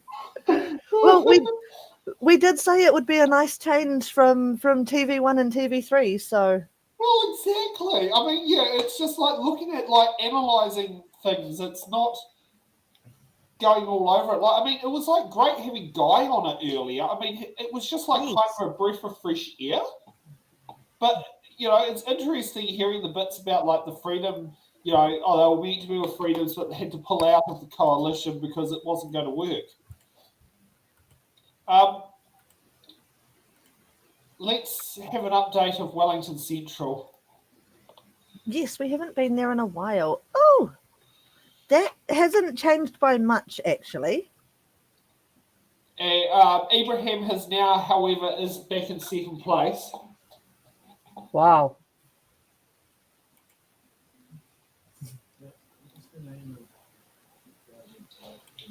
Just for those who are watching, make sure you go to Brewtown tomorrow, Brewtown Market, Wow. and buy some pretzels from Linda from Little Low.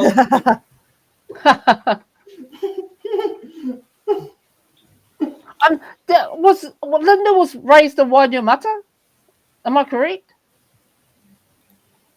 I don't know. She's probably going to type in the chat. Look, I'm pretty sure if that's the Linda McGregor that I know, her mother's white and she was raised in Wainuiomata. I'm definite. She's got a brother. She's got a brother named Hone. She's got a sister named Aroha, I think her sister name is. I'm pretty sure that's her. We'll find out when she gets here. We've had a comment pop up saying yes and correct. Yeah, so that's Auntie Wise girl. Yeah. I know her family and I know who she is then. Yeah. Yeah. No, that's how good old Linda. I trained as a teacher with her brother, Hone. Yeah. Oh, wow. I know her mother well. That's the Yeah, one I know her mother well. helped me unload Linda's van, my van into Linda's van one day. Yeah, her brother's a good friend. Yeah, because wasn't that? Yeah, it was something like he knew. Like, yeah, that was actually interesting because he knew. He knew how the Levin link of the McGregors worked. In there, and it was one of the McGregors up in Levin, might have been the generation back or two, was a teacher at one of the local colleges. Yeah, but it's that whole link because I know McGregor's from Levin as well. I mean, my one, the ones I knew well were Gregor and Nicky McGregor from Tokyo Beach, and their kid. No, I know I'm Nicky just going to mute Wayne while he's on the phone. Oh, okay. Oh, I is that just coming heard from his you? Facebook ringing. Wayne, if you're happy for that conversation to be on air, you can unmute yourself. Otherwise, It might be Jimmy Anderson. well, Who knows? Who knows? we might find out when he gets back from his phone call. Yeah, exactly. You know, would it be Ginny on the phone panicking? I don't know. I hope not. I mean, Ginny, yeah. I mean, she's had a very. I think she was the overloaded minister. Let's see how East Coast is going. I don't have that in my list. Right, we'll start a East Coast track. Yep. No, that margin has widened again. It did narrow has. a bit earlier, but it's widened again. Yeah, Tamati doesn't look like he's going to win the electorate. Ooh. So look like someone who cancelled his retirement plans look like they're about to head back into retirement. Well, not retirement necessarily, just, different job path. Yeah. You know what the weird part is? We've had a sudden jump in audience since 10 o'clock's ticked over. We have, actually, yeah. I mean, we've fluctuated a little bit, depending on the channels, but yeah. Can you show me the overall general election? There it is. Sorry. Yes, that one. So the interesting part I'd love to find out is how many special votes were cast in this election. There's one for me because I was late. Did you not on the printed roll? Details in time. Not on the printed roll, correct. Far out, you did it again, Ray. We need this for local bodies. He's been busy working. I thought that I sorted it out, and then the email slipped through the cracks. Oh, There's more digital hygiene I need to catch up on. Sorry, now you're going to have to repeat all that because you're muted. Oh, did you mute me? Yes, I did. So can you unmute me? The conversation was You are unmuted now. Okay, sorry. Sorry about that. It was just Kushler ringing. Mecca's conceded. Oh, Mecca has conceded the seat. Yeah. Yeah. Well, because she knows she's not going to win the seat. Yes, so it's impossible for her to win the seat now. So she's officially conceded. Yes. So Kushler has won the electorate. Yes. She was just ringing to tell me she's just conceded Wayne. Thank you very much. Yeah. Okay. Oh, no. That's some news. Not sure which way we need to sit there and meant to say this. Like, we need to go, yay! But yeah, I think this has been an interesting way we've sat there and done the election tonight. I mean, yeah. What other election? Oh, we never looked at Takanini. Oh, no, I don't think we have. Oh. Heck, the seat's going to national. Oh. So what, Takanini? Yeah. Takanini. What's that? 6,018 margin. That's the margin. Yeah, that's the margin. I mean, so Rima is leading on 14,017 votes. I mean, the seat is next to Papakura. Oh, I see. And remember how Papakura is, weirdly enough, a safe national seat. Don't ask me why it's a safe national seat, but it is. Yeah. Let's see how Kelston has gone. Woohoo. Oh, that's interesting. Kelston has still gone to Carmel Cepoloni. Right. I need to unfold my book. That's a very low vote count from the Kelston electorate. I'm going to go have a look at it now. Oh, God. Yeah, that's very low. 2,694 margin. Oh my gosh. Did we what? Sorry. Yeah. Let's see what's in Auntie Gwen's seat. Now, the fact that New Lynn could be going national.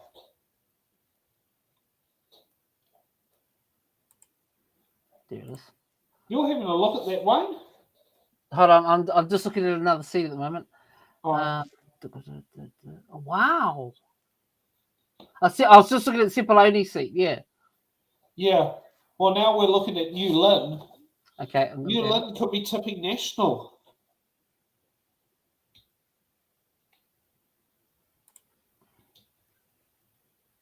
Jeez, look at the vote turnout. Wow. I know that candidate too. Well, was it Polo? Yeah. But yeah, like that seat has been held by Labour at least since Jonathan Hunt. Yeah, what's happening? Who the fuck is talking to who, and why is 50% of my country voting national? Yeah, look. Not surprised. But I'm You're not on? sorry. You're not on. I know. I don't want to ramble. Right. I do not want to begin rambling on stream. It is not fair. Yeah, look, I know what the rest of us do. Yeah, you're as frustrated as the rest of us, I think. But Yes, he is. what you find from these things is that it motivates our people to come back stronger next time. Because, oh my God. I knew it wasn't going to be good, but I didn't think it was going to be as bad as it is. It's like there are parties to represent every sort of person that you could think of, more or less. You know. Yep. If you align with somebody, that's good. Sorry, what? Hold on. It looks like Stacey, you able to check what list ranking Kira McAnulty is? Yes. He is Labour.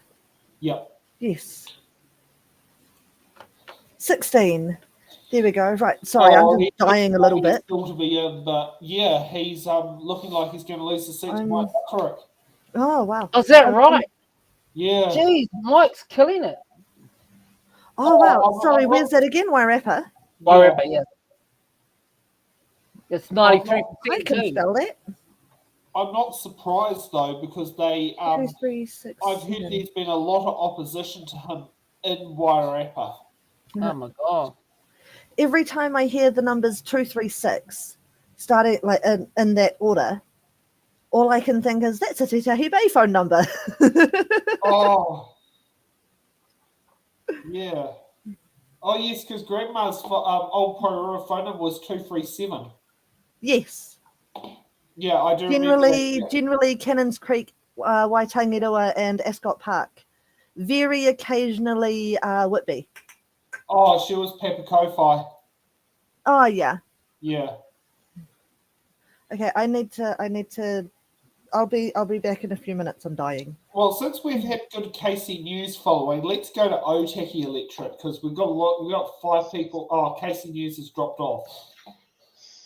No, it's not dead. Oh, it's dead. But yeah, Teresa's just had a very big whipping there. I have guns. I just need to plug it in. You have it handy. But that part of me that doesn't surprise how things have gone for Teresa. I mean, this, the bits that have been heard from the electorate itself was the fact that she was being everywhere. But how can you be everywhere if you're only there for 10 minutes to take a picture? Because it's not USB-C. Oh, sorry, not muted. So what's your latest on the texting, Wayne? I'm just catching up on messages. I've got about 25 messages that have come through all over the place.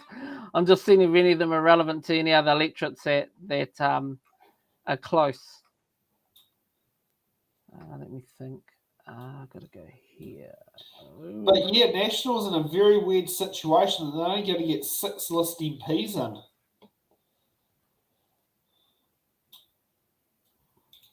But yeah, that's really interesting. Just how the flip flopping of the votes are going.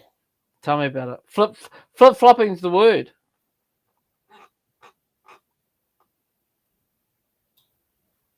I'm actually surprised in some of the electorates, especially towards Auckland area, how low a couple of those electorates up there, low the vote turnout was in Yeah. comparison to the amount of possible votes they've got in the electorate. Now, here's one that I found quite interesting. The number of, like, you know how Freedom's Coalition, how the Freedoms Coalition has just basically tanked, but New Zealand Loyal is at 1.1%. Huh.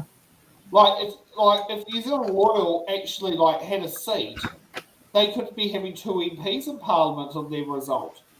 Mm-hmm.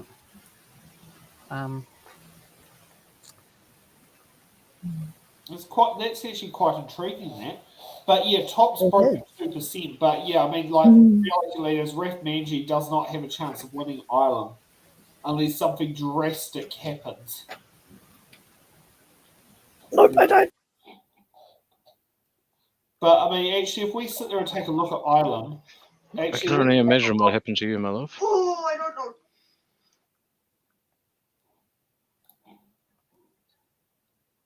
So yeah, I mean, unless there was, say, 10 to 20,000 people who had to do special votes for Ireland, Raf has got no chance of winning it. Yeah. And I mean, have we even heard that ever happen for an electorate in New Zealand where there's been 10 to 20,000 special votes for a particular electorate?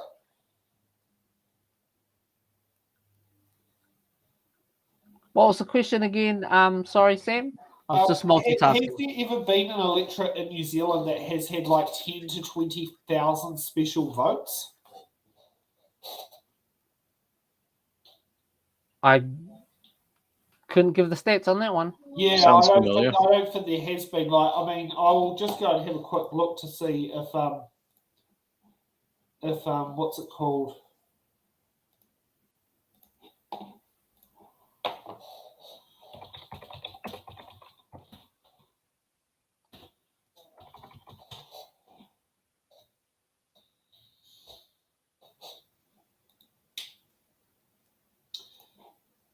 Both 2017 and 2020 had a 70%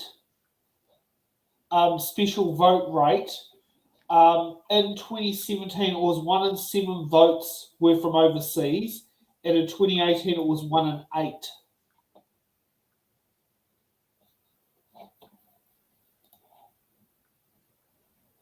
So, yeah, the likelihood of getting 20,000 special votes in one electorate is just not going to happen. Yeah. Yeah, if 17% of total votes are special votes.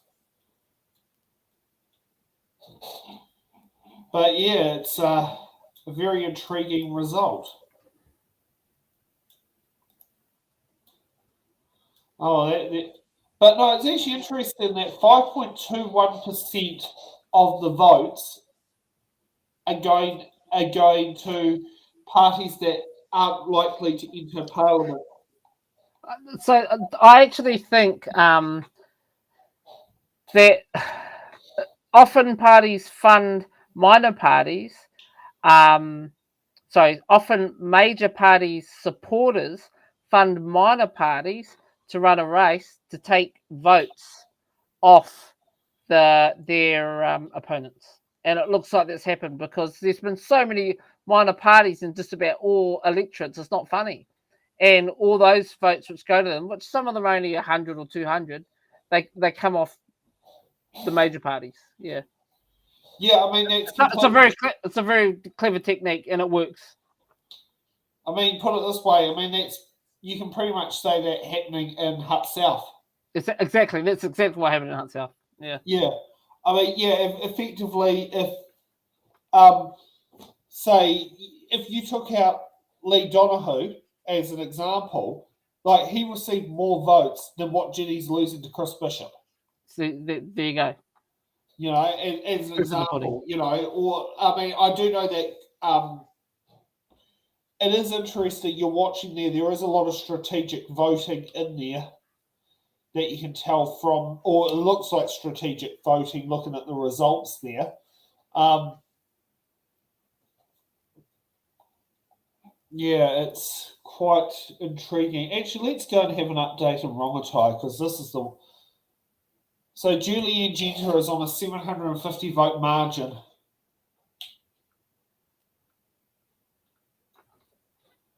That's actually getting quite interesting, that one. But yeah, I wonder how Fleur's feeling about that. Well, I can see there'll be a lot of disappointment in the Red Army tonight. Yeah. Well, I'll be honest, I'm one of those people who voted for Julianne Genter. Mm. But I sat there and saw it. It's like, it was a toss-up between Julianne and Karuna because I knew I wasn't going to vote for Fleur. And it was just basically, it was, you know, I think I batted the right horse. But yeah, it's going to be interesting, the next Newtown Residents Association meeting. Gee. You know, I don't know how that's going to go because it's just like, you know, we've not had that, you know, it's not something that we've had before that we had to watch.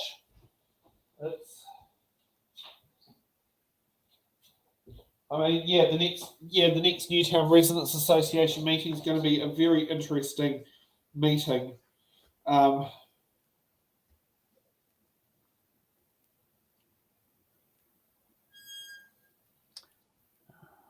Taitonga.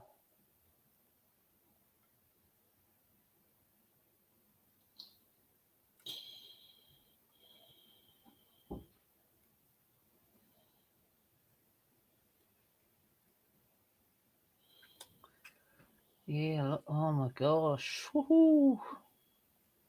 Very interesting. I'll tell you what's interesting in the Taitonga electorate is the party votes against the electorate votes for Takuta. You know, he's got 8,705 votes for him as the candidate. Yeah. But it's only got 4,172 for the party. Yeah. And Reno has got pretty much consistent 7,400, 7,100. Well, I do know this is what I've heard from some Labour Party members who are on two rolls.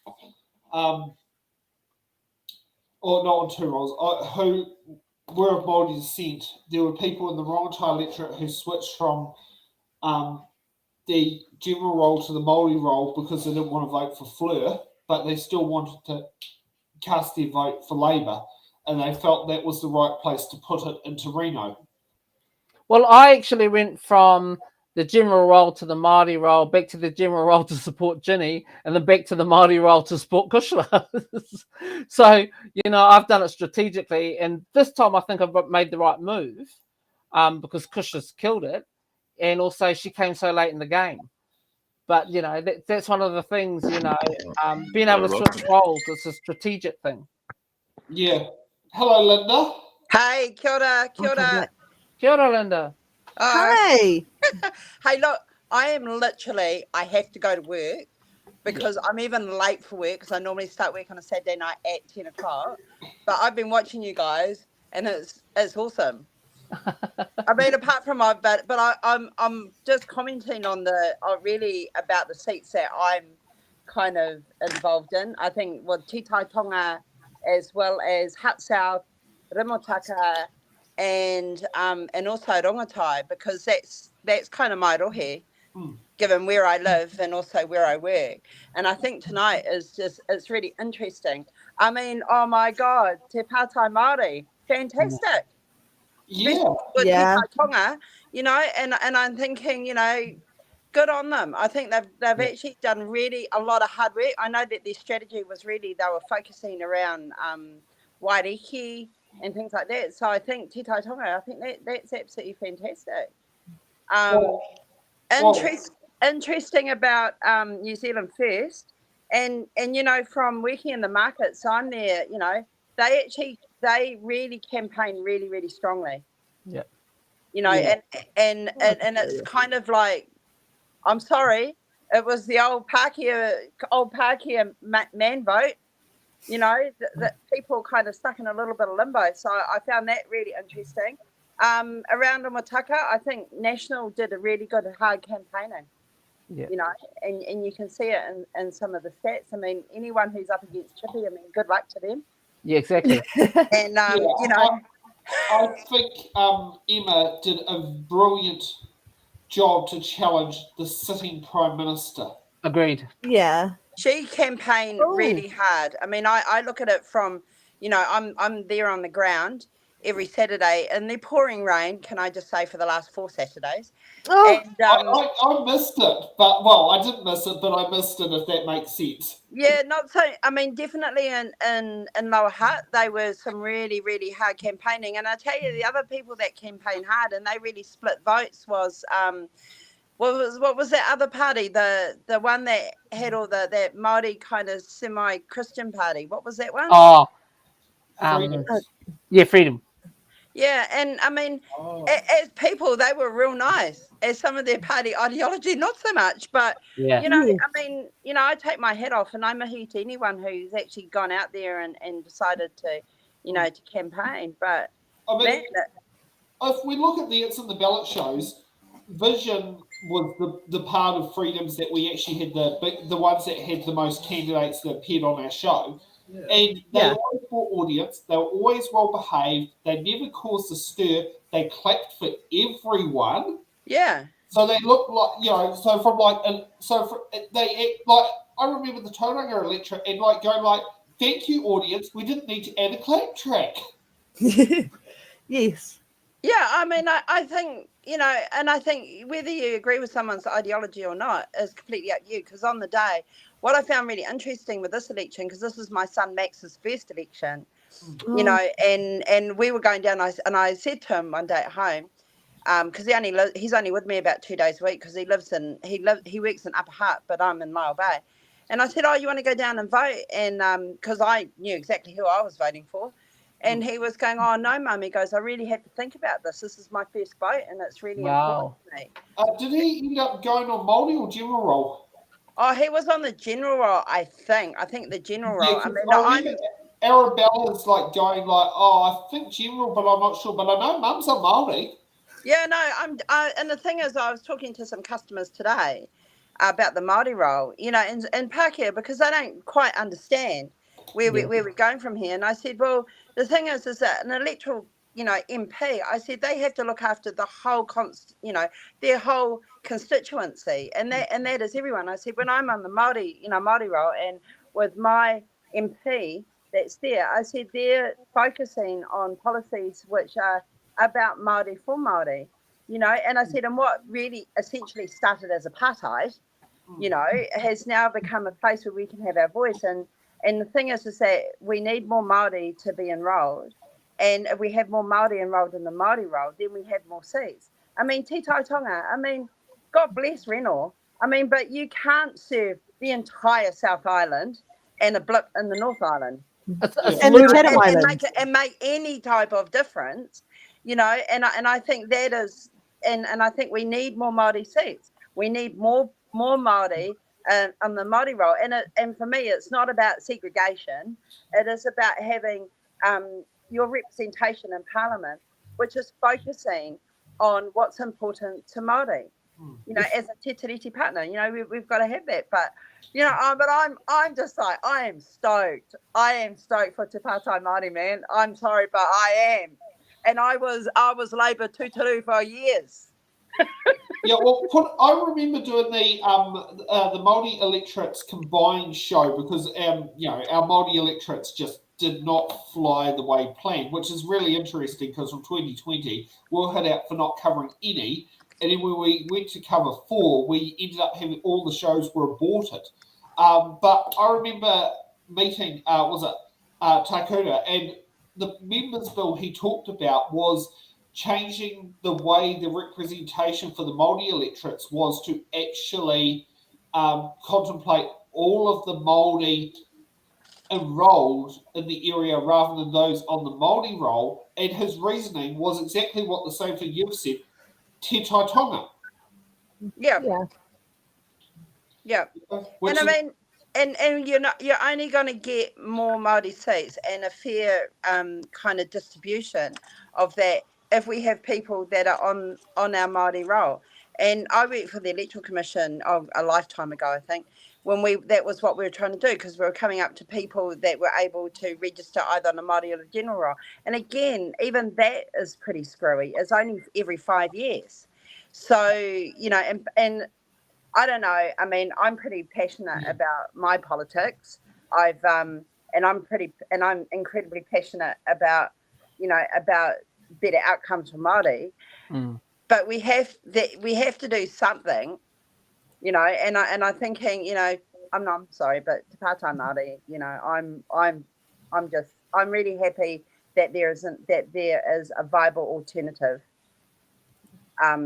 for Māori. I don't think that Labour. I think Labour. I like Reno. I've known him for a long time, but I think that there is still a big machine, and I'm sorry, Labour. Labour's a big machine, and it's a big machine for everybody. Good on Rongotai for I mean, I For didn't flipping that around. Yeah, good on Rongotai, I think, as well. I was really saddened when Paul decided to resign. I think it was a good idea for him. Yeah. I think that he was a fantastic, on that local level and local government, and I think that in kind of whole government with a capital G kind of thing, I think it just wasn't him, and I don't think he was ever going to get a foothold in there. So, so I think he did the right thing. But I think Fleur definitely thought that she was going to coast in on his popularity. Paul put some hours in, man. He put hundreds and thousands of hours into that electorate, and I think that it's gone to green. I'm surprised it didn't actually go blue, to be honest. It was looking at that stage at one point, it was going to go blue. And I mean, now talking about the Māori role, the one thing that I felt, because I mean, I'm 6th generation Kiwi, so I don't know of any Māori descent. But I was actually at this election going, I wish I was on the Māori roll, because I knew exactly who I would have voted for, but because I mean, is there any Māori descent? I don't know. I can find out from Ancestry, but that doesn't tell me which iwi I'm part of, which is one of the things you've got to do when you do the Māori, when you put Māori descent. Not necessarily, Sam, because you got to remember that the biggest Māori population that were on the census roll, the last ones was iwi. I don't know. So all you have to do to be on the Māori roll is identify as Māori.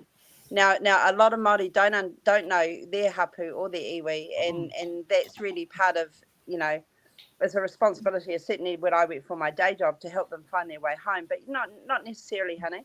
But knowing your hapu and knowing your iwi is an awesome thing. But a lot of Māori don't. Yeah. Yeah. I mean, mine is it or is it not? There is. I mean, my one is I've not.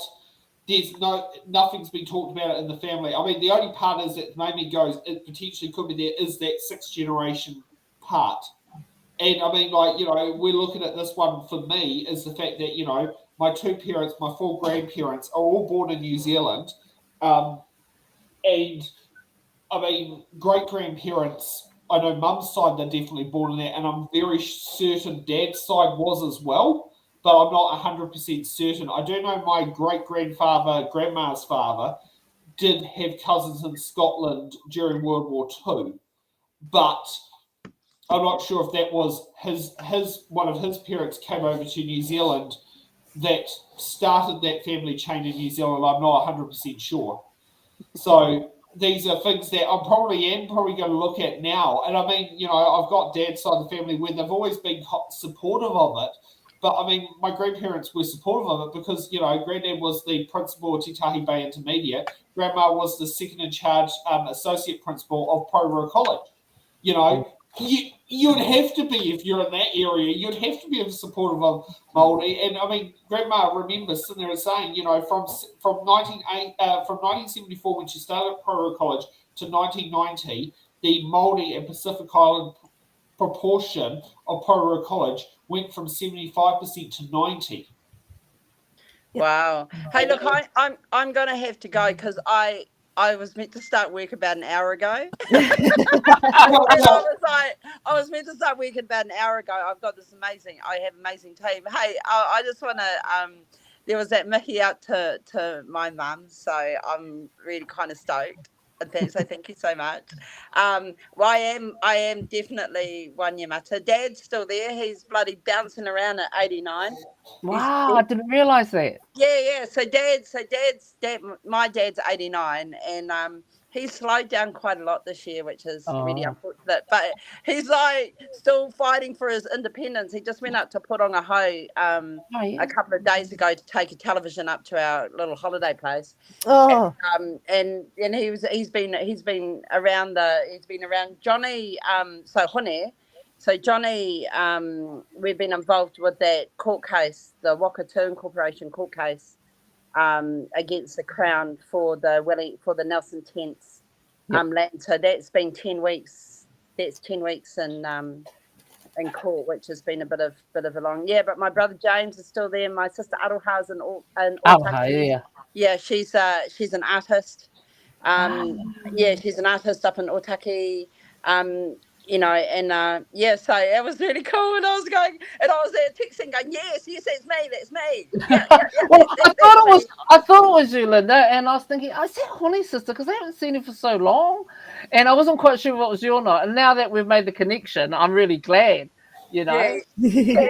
The other thing before you go, were you at the markets at in Lower Hutt in the car park? Yeah. So Riverbank Market, I'm going to put a bit of mihi up for them. That is actually the largest fresh produce market in Wellington. Yeah. So it is an enormous part of the Lower Hutt economy. Yep. With the amount of building works that's happening around there, with the milling link and everything that's happening, I kind of weaseled myself in an advisory group about where the new location will be for the market, because it's huge. And so I've got one. So I'm there. I'm also over in Newtown as well, where Sammy helps me. He helps me, does my pack down for me on a Saturday. So Lower Hutt. So I've seen there was a lot of campaigning that was happening down there when I was. Yeah, I was a part of it. Yeah. Yeah. Oh yeah. True that. I mean, I can hardly see you because I'm on my little phone. Well, that's the thing. I'll come over and I'll come and say over and see your stall and have a bit of a catch up. Yeah, it'll be nice. But you guys have done really good. It's really done really well tonight. I haven't even turned on the bloody television. Couldn't be bothered. And you know, Sam, you've done a really great job over the last couple of weeks, you and your team. And I think take a bow for that, my friend. You know, it's nothing that an extra $30,000 wouldn't do in the old production side of it. But the fact that you guys were an independent voice that's been around, I really think you did well. We have 2 by-elections to cover now. We've got Langton Ward, because Tamitha Paul, unless she decides to sit there and be councillor and MP at the same time, I think, you know, we've got one It's in the Ballot show in Wellington, and we've got another It's in the Ballot show happening in Port Waikato. Like, we've actually booked the venue for it in Pukekohe for the 7th of November. Awesome. Yeah, well, I'm happy to help out with the Lambton one, my friend. Yes, well, do you want to be Tina Kabushia for the night? Tina Kabushia. Why not? As long as it's not a Friday when I got to start work at bloody. I think we would be looking at putting a more midweek sort of show. I think we've learnt from that area it's possibly, you know, Sunday might have not been the best night. But then on the other hand, the Newtown show was actually the one that happened a week later. It's going to be unknown how that would go in that electorate, because last time around, that particular electorate that ward did not show well support from the incumbents. But I do picture, you know, the Lambton ward potentially could be having, you know, 10 to 12 candidates standing. I mean, when Paul Eagle resigned and became mayor, not mayor, Rob was MP. Ooh, Florian slipped there, bro. Try again. Yeah, when he became MP, I think there were 8 people standing, whereas the previous local bodies beforehand and after, before had 5 candidates, after had 4. Yeah. Because 2016, was that the one you stood in? Yeah, 2016. Yeah, because that was because that was the first time I stood. Which, well, yeah. I mean, I think I'm always going to be so. I've known Paul Eagle for about 30 years. You know, he's one of my closest friends. He was with me, well, not physically, but when my son was born. You know, him and Miriam. And I mean, we remember when he started dating Miriam. But I think what Paul represented, and I think Annette King was exactly the same, was actually old-fashioned, you know, that grassroots MP. You know, it was the person, like Annette knew everything about her electorate. She knew virtually everybody, and Paul was the same. And I think it's really sad now that they've got chewed up in a big machine of what's coming out. And I think that the by-elections will be really, really interesting to see. And I think that, you know, technology may have got a bit more sophisticated, but at the end of the day, you know, your parliamentarian is there representing you. And I hope they get held to account. You know, these little minor parties and all that, like you were saying about the larger parties, you know, help funding them so they could help split the vote. Yeah, but also I think people need to be held to account. Parties do, and I think you've seen that tonight. Yeah. I don't know. I mean, it's super interesting, and I'm a betting woman, and I wasn't betting on tonight. But I mean, I've not quite completely. So my prediction hasn't exactly panned out. My prediction, which has not come right, was I was thinking we're going to have 7 parties in Parliament after the election. We with 6, and my calculation was the fact that I thought Raf Manjian would win Ireland. He hasn't. Wow. Yeah, and actually, while we're looking at how close seats are at the moment, I've just put up Te Tai Tokerau, and Calvin Davis has a 133 seat margin. So that's not particularly. That could potentially change with specials. Yeah. I just want to ask, your voting issue when you went to vote, were they just not willing to look you up on Te Tai Tonga? Oh, I think there was a couple of issues. You know, I think people automatically assume that you're on the general electoral roll. I didn't take my card because I took it as an opportunity that they had a voting booth, and I knew that I was going to be busy today. They didn't listen. People didn't listen. You know, when I said, you know, my name is Linda McGregor and I'm with Te Tai Tonga, it was looking at me, then poor gentleman there with his little eye, whatever it is, his little phone. And automatically just assumed. And I think the chap that I was talking to about my vote, you know, God bless him, he was as nervous as. And the thing is that, you know, it was slow. And I've worked in 4 general elections for the Electoral Commission, counting votes. So every time they didn't listen to me. Not everybody's on Rongotai, not everybody's on a general electoral roll. You know, if your name is McGregor, you're at the beginning of the M's, all that kind of stuff. So it took a 1-minute process, 15 minutes. Nothing to do with the people. I kind of thinking, you know, just speed up, sweet pea. It was because when you sat there and posted that, I was scared it was going to repeat what happened in Te Tai Tokerau in 2014, where multi-roll voters with easy vote cards were forced to do special votes under the general roll that then would later. The electoral vote was discarded because they're on the multi-roll. Yeah, and that you know, and that could have been a thing. that could have been a thing. So I'm really glad that I did. Like I said, I stood by my guns and I thought, look, I'm Te Tai Tonga, and you need to find that. And then I gave him a little nudge to find that. But I'm just really pleased that people have taken the time to vote. I had a voting booth right next door to my bakery this week, and and people, and they were considered in their votes, and it was just a really interesting election, and interesting for Labor, I think. The Interesting for our latest Māori that has seat. come out from the results. So this is I've just done a refresh. National sitting at 50 seats, Actors sitting at 11, which takes us to 61. Amazing. We are predicting a overhang of 121, which means they're likely that Christopher Luxon is going to have to ring Winston. Because with the fact that you've got the Port Aotearoa by-election, this is, the thing is, the Port Aotearoa by-election coming up, so that's going to take it from 121 to 122 seats. You're going to, there could be the chance that Andrew Bailey would win it. That's likely, but then at the same time, Andrew Bailey, it's going to put a spotlight on the electorate that it's never had before.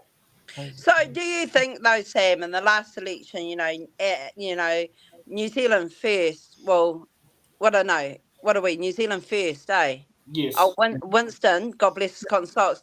Do you think that was a kind of overhang from COVID?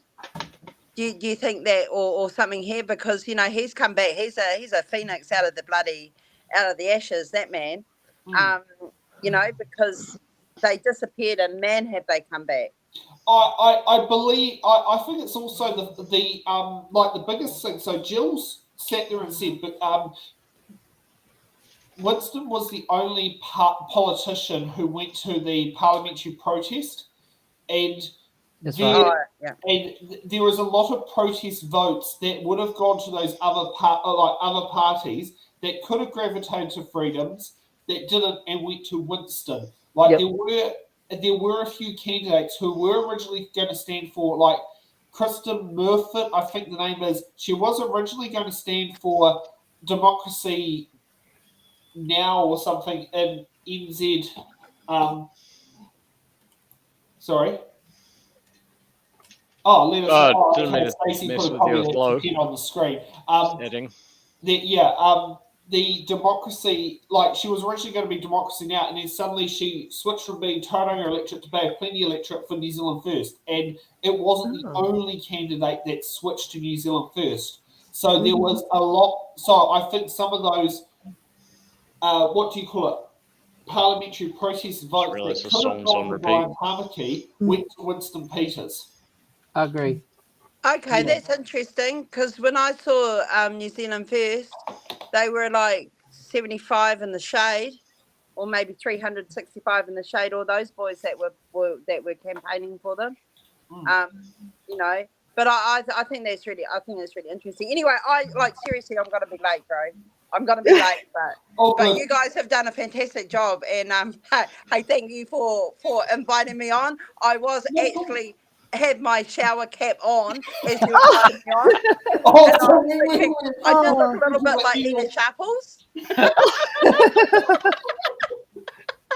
But it's really good, and I love the chat, and I think it takes a lot for me. I mean, I'm a political person. It takes a lot for me to get interested, because I'm just get sick and tired of listening to the rhetoric that they have on there. But I really enjoyed this evening. I've enjoyed listening to you guys, and I think it's been It did feel like it got a bit dull at one stage. Well, I wasn't listening to you all night because I've been sleeping. Extend our thanks to your colleagues. But you guys have done a really good job, and again, I'm going to mihi to you, Sammy, for your roadshow that you did. Next time let's try and get you some more production money, eh? When I say we, I mean you. when I say we, I mean you. Hopefully, when I have someone I'm paying to run the coffee cart, actually, they get a bit more than just covers their wages and sales. Yeah. Well, hey, look, you've been away. We've had 4 very, very bad weeks in the markets. Yeah. It's been pouring down with rain. So the fact that anybody came in and is a miracle. I mean, I'm certainly finding it's hitting my revenue. But anyway, I've got to go because if I don't go, I'm going to be late, and then my team are going to fire me. You know, they're gonna fire me from above. Aroha, our thanks to your team. Yeah. Dylan. Thank you, Linda.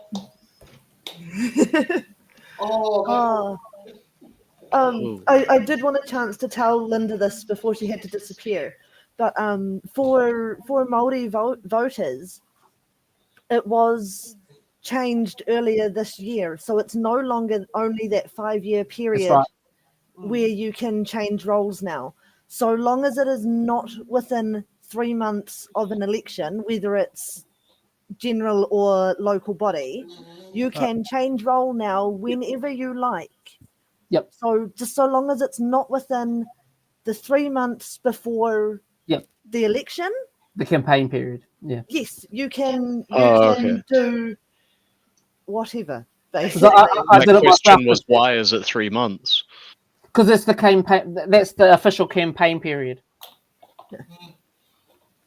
Okay, yeah, yes, and I remember the one with by-elections, it was 6 weeks for by-elections. Yeah, because that sounds reasonable as long as it's outside of the, before votes are able to be cast. Because the previous government changed it. You could only do it every once every 6 years, and so you had the small window to do it. Yeah, and so they thought that was very unfair. So the current government changed it to what it is now, which is way better. Yes, yeah. yes. Yeah. So that gave me the opportunity to change back to the Māori role, so I could. I ended up living in Taitonga. Yeah. Yeah. So yeah. Oh, so you're in that very awkward boat of yeah. Stacey, who ended up getting your electoral vote? What's that? Stacey. Oh, mine? Yeah. Te Pāti Māori got my electoral vote, actually. Yes. And then Greens got my party vote because I have, apart from the first election that I was allowed to vote in when I was 20, I have actually always been a very staunch Greens supporter. Yep. Just want to ask you, so looking at, if you see on the screen at the moment, you'll see the results with the fact that ACT has lost a seat as votes have gone through the night, and Greens have actually gained one. Oh, they have? Good. Yeah. Do you think that, could ACT or National potentially lose another list seat? I think that could happen mathematically, yeah. By specials. Yeah. What is our total vote count at the moment? We're at 93.9% counted. So there is a chance. Yeah. They can both definitely still lose something. Oh no, I meant with the specials, because the specials equate to about 17%. In addition, 17% of the votes for the last 2 general elections have been specials. Wow. And now I'm not sure about 2020. You've screwed with everyone's cameras. Put it back. In 2017, National lost 2 seats. Labour and Greens gained 1 each. So there is and special votes typically tend to favour the left over the right. They typically tend to be where people have potentially moved but haven't quite updated their details, like Ray, as an example.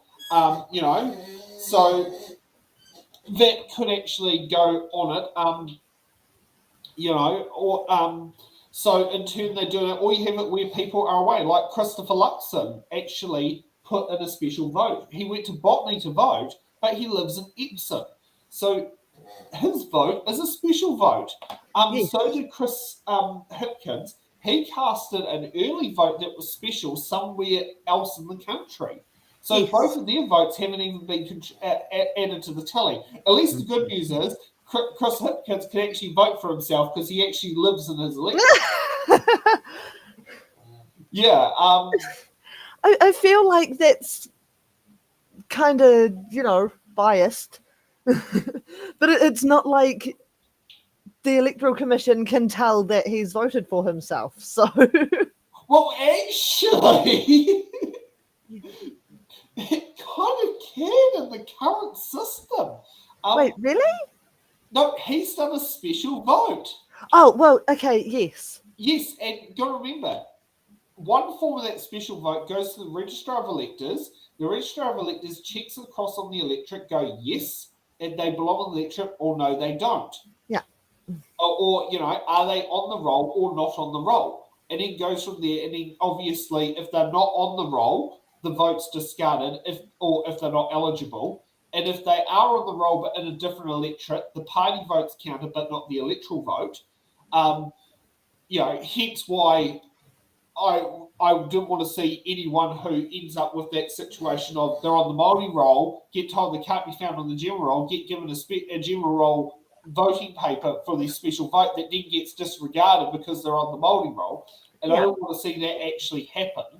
And that was, because effectively they would lose half the vote disappears because it becomes half the electoral vote becomes informal because they're in the wrong electorate. So it is, it's how do you make it all line up and work? So that was what I wanted to, so with a special vote, every one of those votes gets checked off by a registrar of electors and in turn leads to, whether they have or haven't, that sort of thing there. And yes, in theory, you could actually figure out who they voted for, and a lot easier than trying to figure out if someone classes a general ballot, like myself, or like you, Stacey, or like Wayne.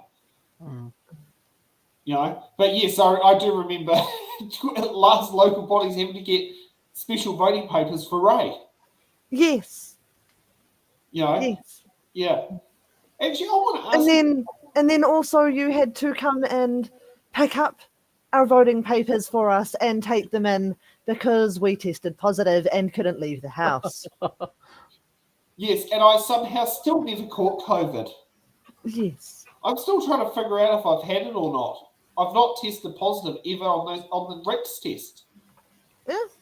And I've had COVID twice in the house. Even like people have said to me, you've not tested positive at all?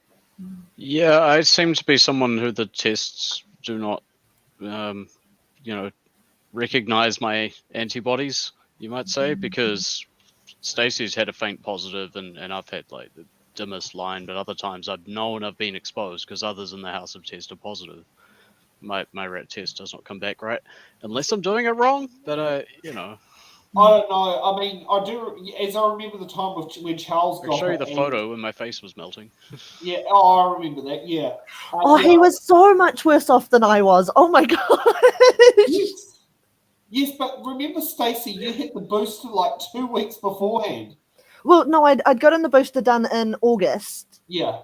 Because I did it before we started doing the shows last year. Oh, okay. And then I also got the antivirals. Yeah. Oh, yes. Yes, yeah, I remember picking them up. Still picking up my medication and coming to get my green card and doing shopping for us and dropping it all off to us. Up and down those freaking stairs. Aren't you so glad that we have a flat property now? I know I am. I know. It's so much better. Yeah. Wayne, want to ask you. Yes. Hutt City Council representation review. Has that opened yet? I do not know. I've been focused on the elections. I had a good chat to Campbell tonight, and we're going to have a meeting in 10 days. So I'm going to have a good hour with him to have a good catch up. No, because I do think I want to put a submission basically based on it's in the ballot experience on Lower Hutt. But the biggest thing I remembered was they want Māori wards. And that's correct. And the other thing was they want the community panels to be expanded into community boards. Yes, that's correct. That much I do know. And it's very likely the Māori wards will come through because the feedback they had was very positive. And it's actually a council decision, so it doesn't go out to a referendum or anything like that. Yeah. Oh, in fact, yes, because it does. Yeah, it doesn't. Yeah, it's the only voting system was the only one that they had to change, or Yep. they had to go out to. Well, I do know that the majority of the council members are in favour of the Māori ward, so I'm pretty sure that it's going to go through because there's all but 2 members that I know that will vote for it. Who wouldn't vote for it? There's all but 2 that will vote for it. You know what I mean? Oh, okay. That one, yes. I'm just wondering which Māori 2 wards wouldn't for vote Hutt for it. City. What's that? I'm wondering which 2 they are. Look, it doesn't. It's not Einstein. You don't have to be Einstein to work it out. No, I think I've pictured one. I've already given one. I'm trying to picture who the other is. I can say it's female. Yeah, that's the one. What? They're both female or just one? No, one of each. Okay, I've got the female one in my head already. It's the male one that I'm trying to figure out who. Well, let's have a look at one of the higher polling candidates who stood against the mayor. Oh, oh, really? I was not expecting that. I thought he was a little bit more clued up.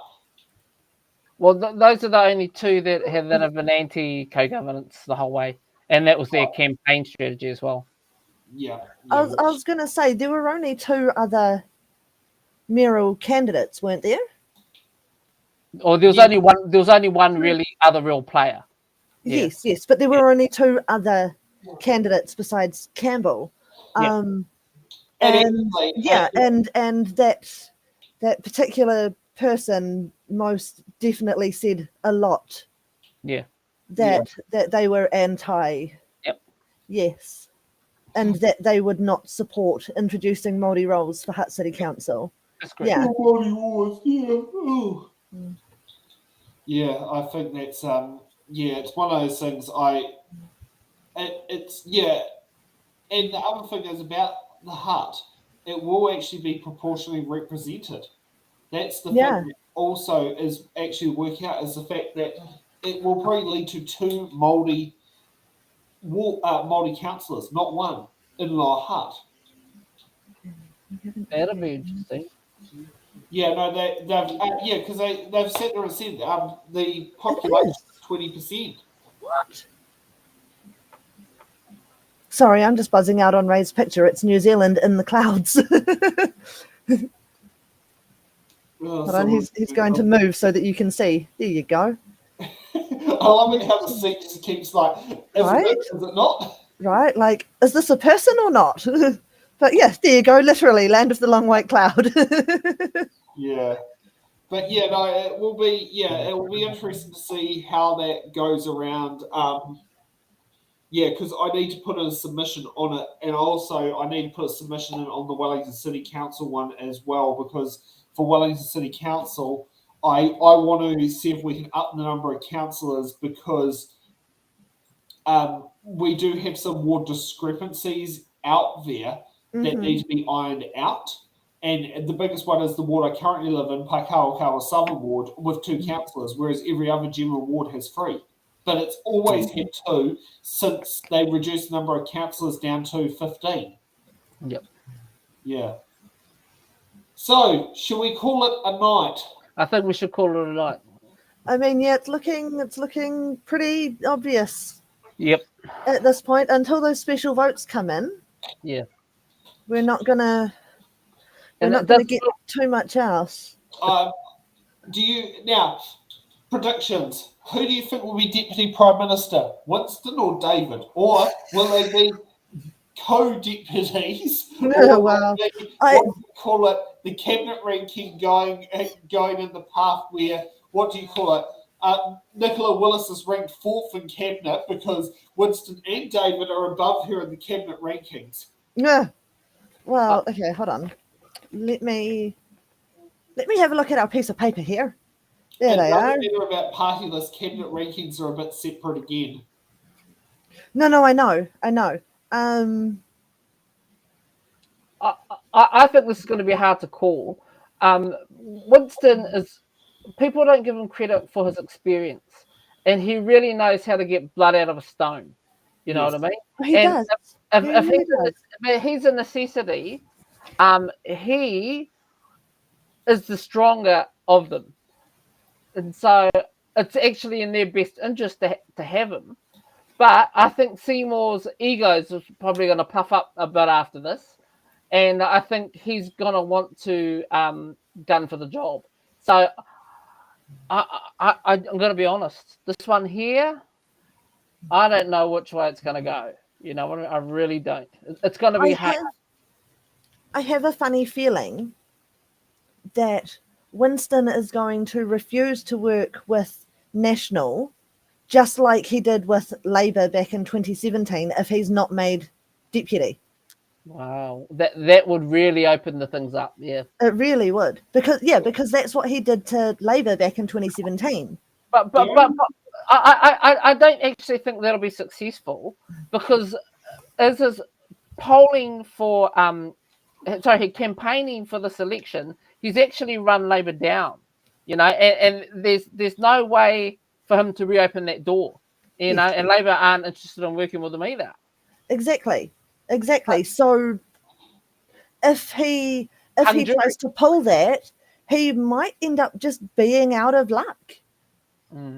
So I mean, if we look at the numbers at the moment, if it was say, so 48 plus 8 from so 48 with Labour and Greens combined plus 8 from New Zealand First would take it to 56 plus 4 from Te Pāti Māori would be 62. 60.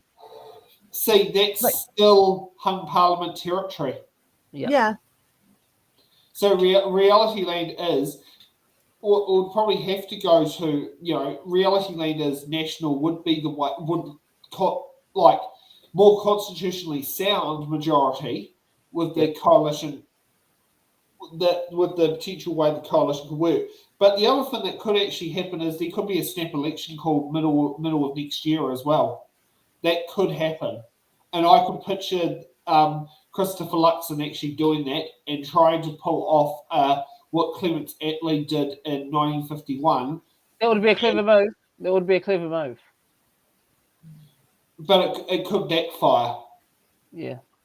That's the thing. It could backfire because we're not used to having snap elections. Yeah. Like what we call a snap election is an early election. We've not, but I mean, the UK has 4 to 5 year terms. We don't have 4 to 5 year terms. We have 3 year terms. And the fact is, typically whenever you call a snap election, that in turn, that the people tend to punish the party that calls the snap election. Exactly. Yeah. Exactly. Justin Trudeau is the most recent example in Canada, called a snap election and ended up with exactly the same parliament layout, except for I think it might have had 1 or 2 seat changes, but it's literally had the same word, like he didn't gain more MPs. Yeah. And like the 2 big parties didn't gain. It was 2 smaller parties that actually gained. Yep. Wow. Yeah. So, I don't think he's going to be able to pull that one off. Just something for you to think about. I've been a part of a group, which is quite a Labour strong group, and we had envisaged making it's in the ballot a lot more integral with a bigger audience. It's got about 37,000 people in the group. Unfortunately, the owner of the group didn't come on board, and so the whole moderated teams decided we're walking, and we're creating a new group in which we're going to build towards the next election, and it's going to be based on doing everything online, campaigning online, nationwide, and so moving forward, we'd like to probably work a lot closer with it's in the ballot, and growing a grassroots audience from the ground up. And also looking to align with other groups, like we're going to be a Labour strong group, but I would try and coordinate, like maybe the Greens and Pāti Māori doing something similar, so we could stream. Also, it's in the ballot could stream through those groups, and having an effectively an instant audience. So yeah, that's an idea that we're working on, and it's going to take time, but my goal is in the next year to build it, so the old saying, build it and they will come. And I think the potential of this, from the word go, when I saw it last elections, I thought it's in the ballot was a great idea, and I still do think it's in the ballot's a great idea. The candidates who have appeared on the show don't regret being on there. They've all and this is across all the parties. Yeah. Yeah, and so I'm disappointed personally, and I said this to Sam, of Labor's lack of turnout, because they threw away votes by not turning on the show, even if they got 20, 30 votes. At this election, we needed every vote we could get our hands on, and I was really disappointed with the Labor turnout, And so moving forward, I'm doing what I can to rebuild for the next election, but also I have to look forward, and online is the way to go. Sam's ahead of the 8 ball, doing what he's doing. I mean, put it this way, this concept was actually thought about before COVID hit. Well, there you go. Yes. It was actually looked about in 2019, and the starting bits, I went to New Zealand on air to look at funding, and I sat there and said, these are the criteria, and he sat there and said, this would tick the mustard, no problem, this will pass, no problem, this would raise red flags. COVID hit. It got put on the back burner. We ended up with 8 shows. Then we expanded it to local body elections, which we did 34. We've done the production work of 31 shows this time round. Yep. And we've also worked out that the modelling of 2 shows one night is actually an efficient model at getting content out. Well, I do know that I'm going to be working very closely with one of the new MPs. And I've actually said to her before the election that moving forward, if she was to be successful, that I want us to work in conjunction with us in the ballot moving forward. And I'm going to be meeting with the mayor in 10 days, and I'm going to try and get my local party members to make it integral for the local elections as well, because I think your vision's good. I just think probably it's the marketing, and that probably has to be worked on. That's why I'm sitting here now. Yeah. Because I think I agree with that. it's not the right idea. It's quite, because effectively the marketing all falls to bits when the shows start running, because I'm the one doing it. Exactly. Yes. And I need to take that off me and put it into someone else's hands. And that's what we want to do, is get funding. Because if you get funding, then you can pay people to do it, and then you can have your daytime job and do the show as well effectively, because then you can pay people to do the streaming, one person to do the messaging, blah, blah, blah, blah, blah. Exactly. Well, here's something that is useful to know. Upper Hutt City Council rang me up at the start of local bodies last year, wanted to find out details. Don't know how the hell they got my phone number, but they did. Very good person, Chris. Considering they should have had mine. I think the way that they managed to get mine, I don't know how they got, this is before I even had contact with Angela McLeod. And he actually did sit there and say to me, I go, how are you paying for it? I said, we looked at funding, but we tried some Hutt City Council ones, got declined. We missed the deadline, Wellington City Council. He goes, I wish I could write a check out right now, because we didn't spend our funding allocation budget for Hutt City Council in the June round-offs, and we would have met their criteria. Like the fact that Upper Hutt City Council sat there and said, you would have met our funding criteria, and we had money we had to sit there and spend. I think, Sam, you should probably open up and try and look for funding all over the place.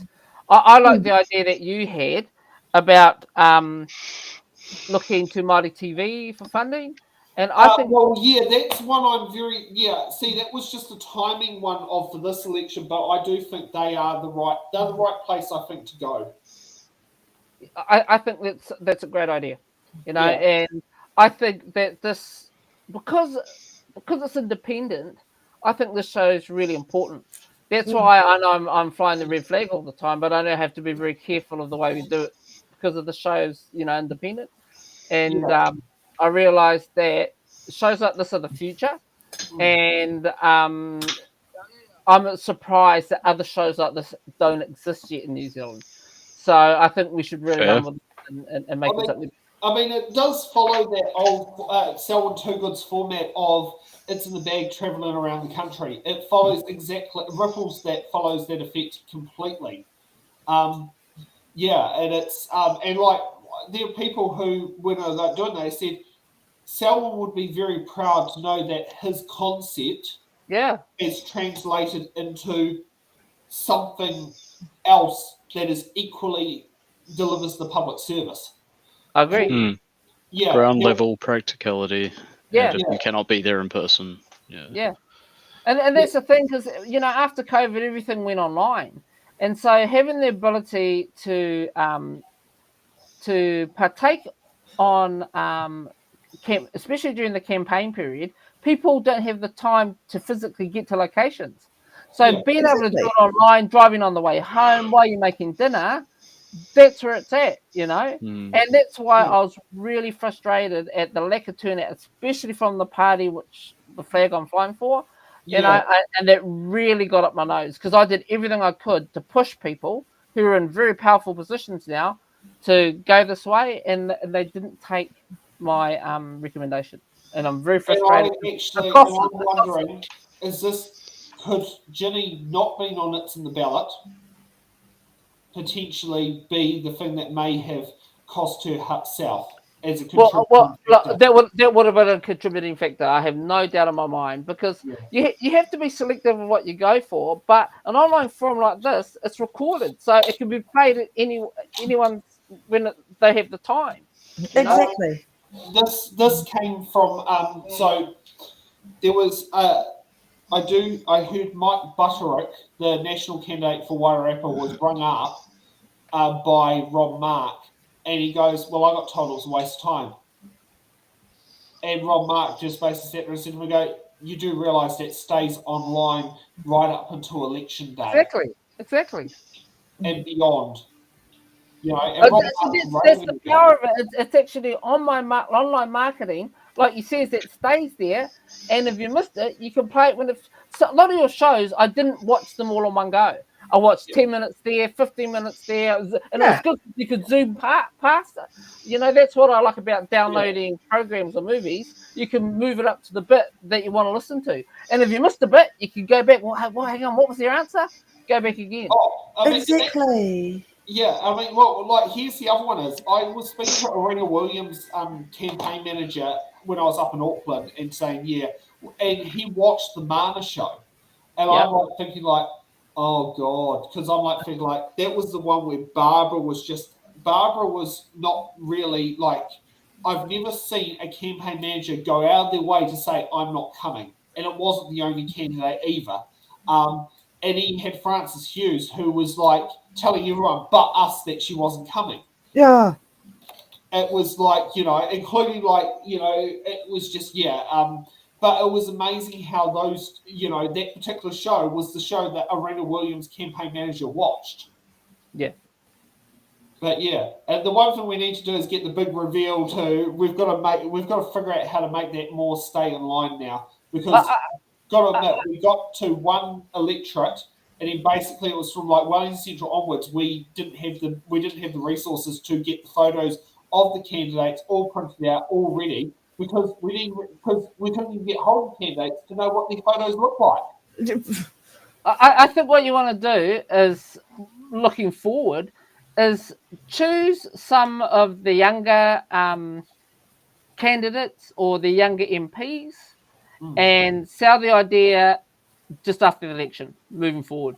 That we want to create a relationship. That's planned is the order paper, and the order paper. The plans behind the order paper are to present the bills going through Parliament. That was something that it was looked at starting at the beginning of the year.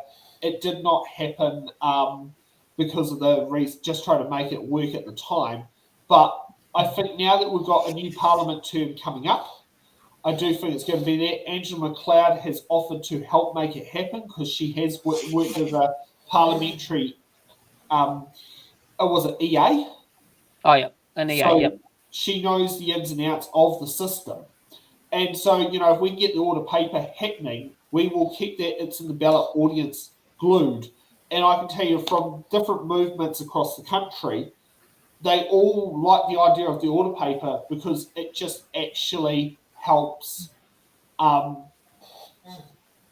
Understand what's going through Parliament. Yeah, Yep. a lot of people don't understand the whole ins and outs, but the media doesn't do a good job at telling you that either. Yep. Yeah, So- I mean, you know, like Joseph Mooney and the amendment to remove Labor Day from the act, like most people never even heard the guy, let alone knew that he wanted to do that. Yep.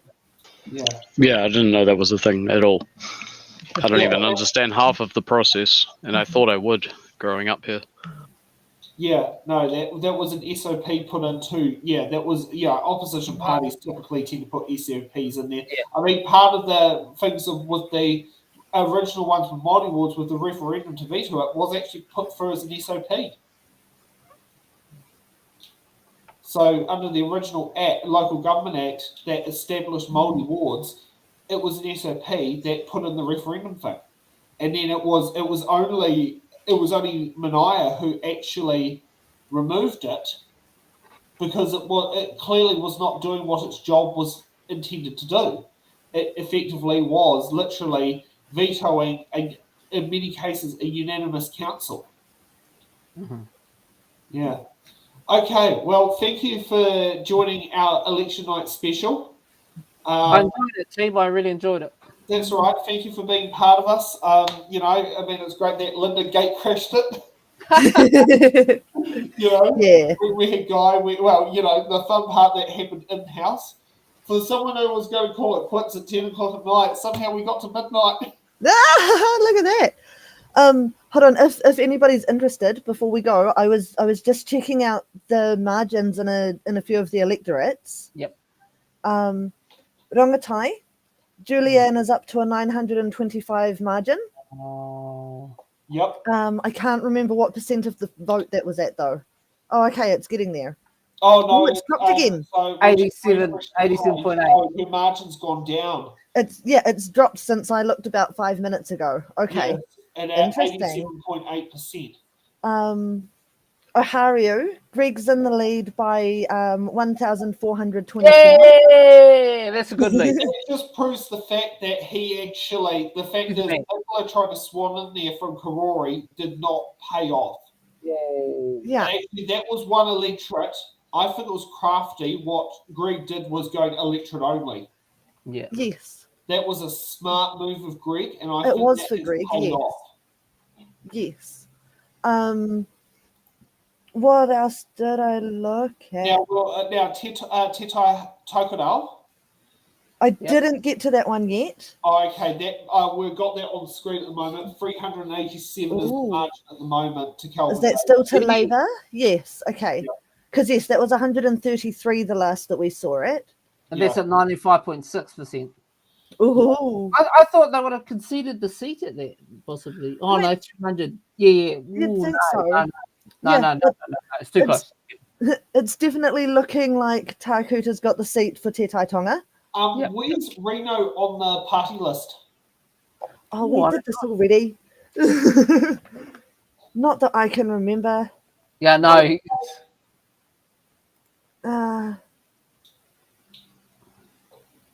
Yeah, that looks like pretty clear there. There we go. Yes, 21. Yep. Oh, so he might be and he might not be. We'll have to wait and see. 21, yeah. The other ones that I looked at was Auckland Central. At that point, Chloe had a 2,058 lead. Oh, she's gone up. It's gone down. She's slightly. now 10,000. 2,050. Oh, okay. So Yes. it's gone up slightly. Yep. she's gone up by just about 40 points. Yes, 38. There we go. When I was being interviewed, it looked like she was doing a speech and with a lot of gusto. Did you actually see that speech? No, we never had those feeds. Okay. No, yeah, I haven't been able to pay a lot of attention to anything else because I've been doing all of this. Yeah, I understand. Thank you, our producer. Right, and your remote editor and your graphic designer. I'll put it this way, effectively, one of the two top dogs is a male Pākehā man and the other one's a female Māori. Yes. Yes. We're covering all our bases. We're good. Yeah. Where else did I look quickly? Mount Albert was down to a 91 point margin. Mount Albert, okay. Where is it? There. Oh, yeah, that's still going to 91. Oh, Helen White's just tipped in. Yes. And that's at 95.1%. So that's going to be a very close race. I think that will come down to special votes. Specials. Yes. The other one I looked at, Aotearoa Rāwhiti, even if Mecca hadn't conceded, Yeah. All over. Kushla was at a 2,556 lead at that point. She's now up to 2,583. Wow. Now let's look at West Coast Tasman. Maureen Pugh looks like she's about to become the new elected MP for West Coast Tasman, and Damien O'Connor is being possibly sent for retirement. That's at 100%. That's closed. Yeah. So the only thing is specials, but I don't think specials is going to flip that electorate. Well, we'll find out. What's Damien O'Connor's list ranking? What are we doing? Labour. Yep. Damien O'Connor. 10. Okay, he's not exactly retiring. He's going to be coming in as a list. So either way, he's safe. Yeah. I did check out Whited Upper. Mike had a 2,481 lead at that point. Yep. Yep, that one. Yep. Um, And it's interesting that particular electorate, if we look at the votes here, how it's been very, the electoral votes, both Kieran and Mike have been very high, whereas their party votes are a good jump down. God, you look at that. Sorry. Can't believe that. John hit my mic. And then Titai Hoauru. Yeah. Debbie is in the lead with a 6,291 point lead at 99.6% of the vote. Oh, yeah. So was it Soraya is literally... Soraya went electorate only. 69. Oh, did she? She went electorate only, so she's definitely going to have to brush off her CV. Last name, Picky Mason. Yeah, I don't recall seeing that on here. So, yeah. Oh. Yeah, she's not list. Wow. Yeah, that's going to really make it. Yeah, and actually, just while I'm here, so to my other Ray, if you happen to catch this, you've got Rachel Brooking with a 7,160 point lead with the 100% of votes counted. There's no way that Michael Woodhouse is going to make that up on special votes. And also the other thing is he removed himself from the list because he didn't like his list ranking. Oh, bye. Yeah, sorry, buddy. The bits that I've been told from Troy Mihaka, he like the stuff that he would not sit down there and pass a lot of employment. Like his standards, he would not be able to be employed from what I've heard. He's unemployable, but I don't know how accurate that is. It's just bits I've heard from him. Yeah, but I mean, he was winning in the toilet thing over Claire Curran. So that might be telling you something.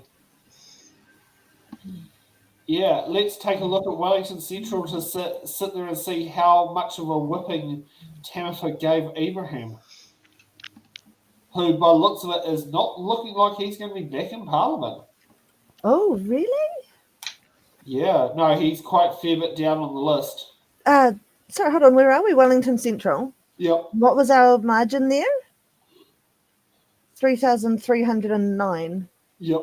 That's jumped since the last time we were here. That was 3,041 the last time we looked. No, it Yep. wasn't. It was 3,011. I can't read my own handwriting. So Tamitha didn't suffer the by-election curse that Paul Eagle did. No. And I just looked at Hutt South as well. Make sure I actually just looked at Hutt South. Yes. I looked at it, but I didn't write it down. So Chris Bishop is in the lead with 90.8% of the votes counted with a 1,022 margin.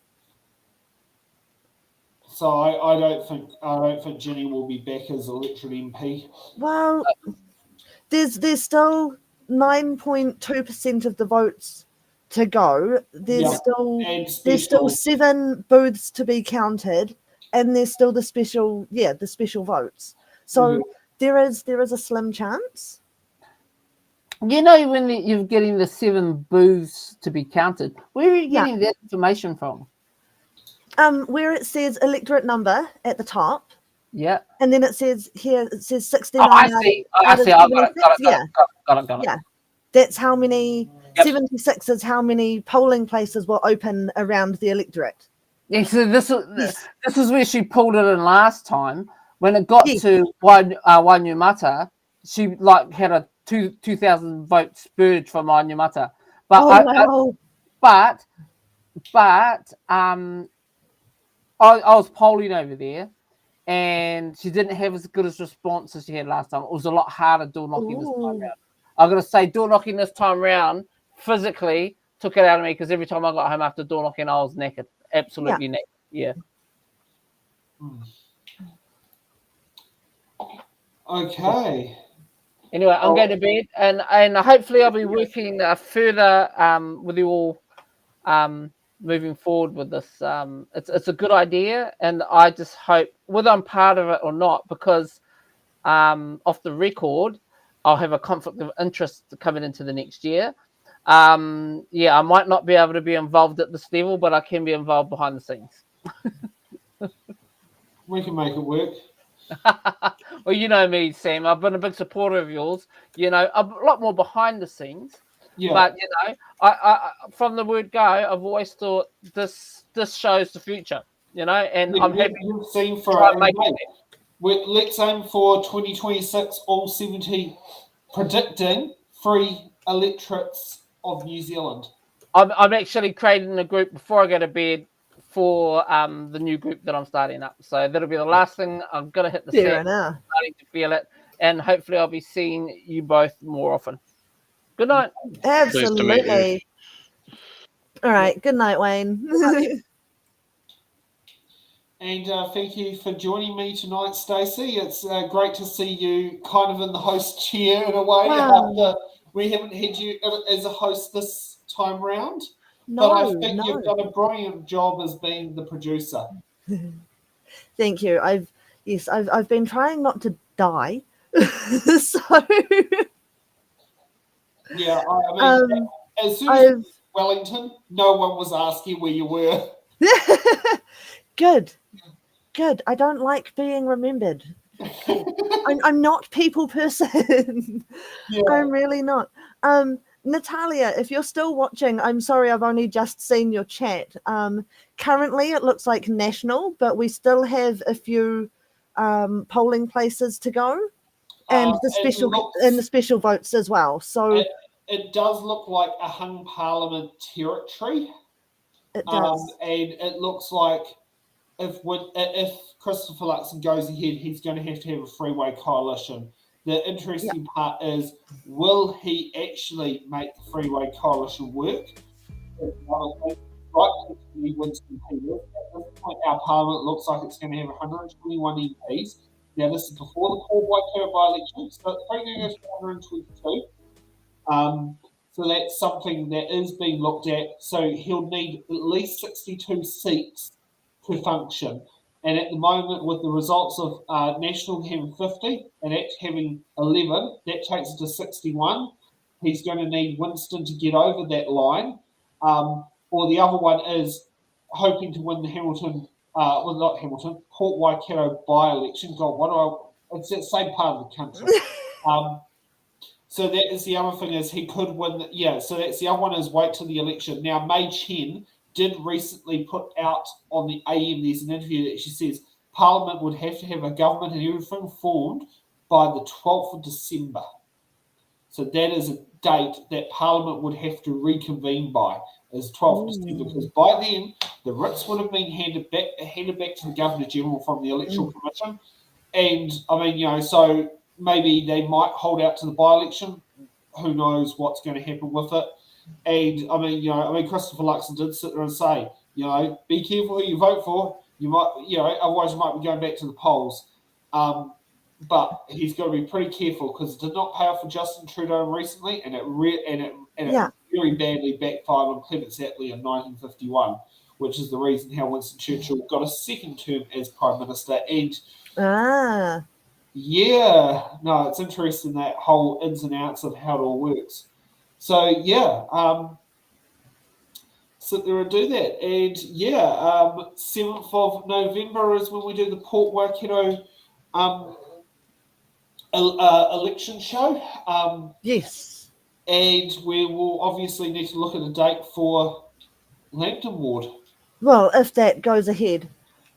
I mean, with Tamitha's votes, she's got to shoo into Parliament, so it's not likely she's going to, in theory. Yes, but will she give up her seat as a councillor? Yes. Or will she try to do both jobs? That's what I mean. We'll have to wait and see what she decides. Yeah, and constitutionally, she's legally allowed to do it. And it's not unconstitutional, but it would be frowned upon if she did. But I mean, people also frown upon about a by-election as well. But I mean, you can't really sit there and hold that back for 2 terms. Not 2 terms, 2 years, 2 out of 3 years. So see what happens. Yes. Yeah. Okay. Let's thank you for watching and good night. Right. Cheers, everyone.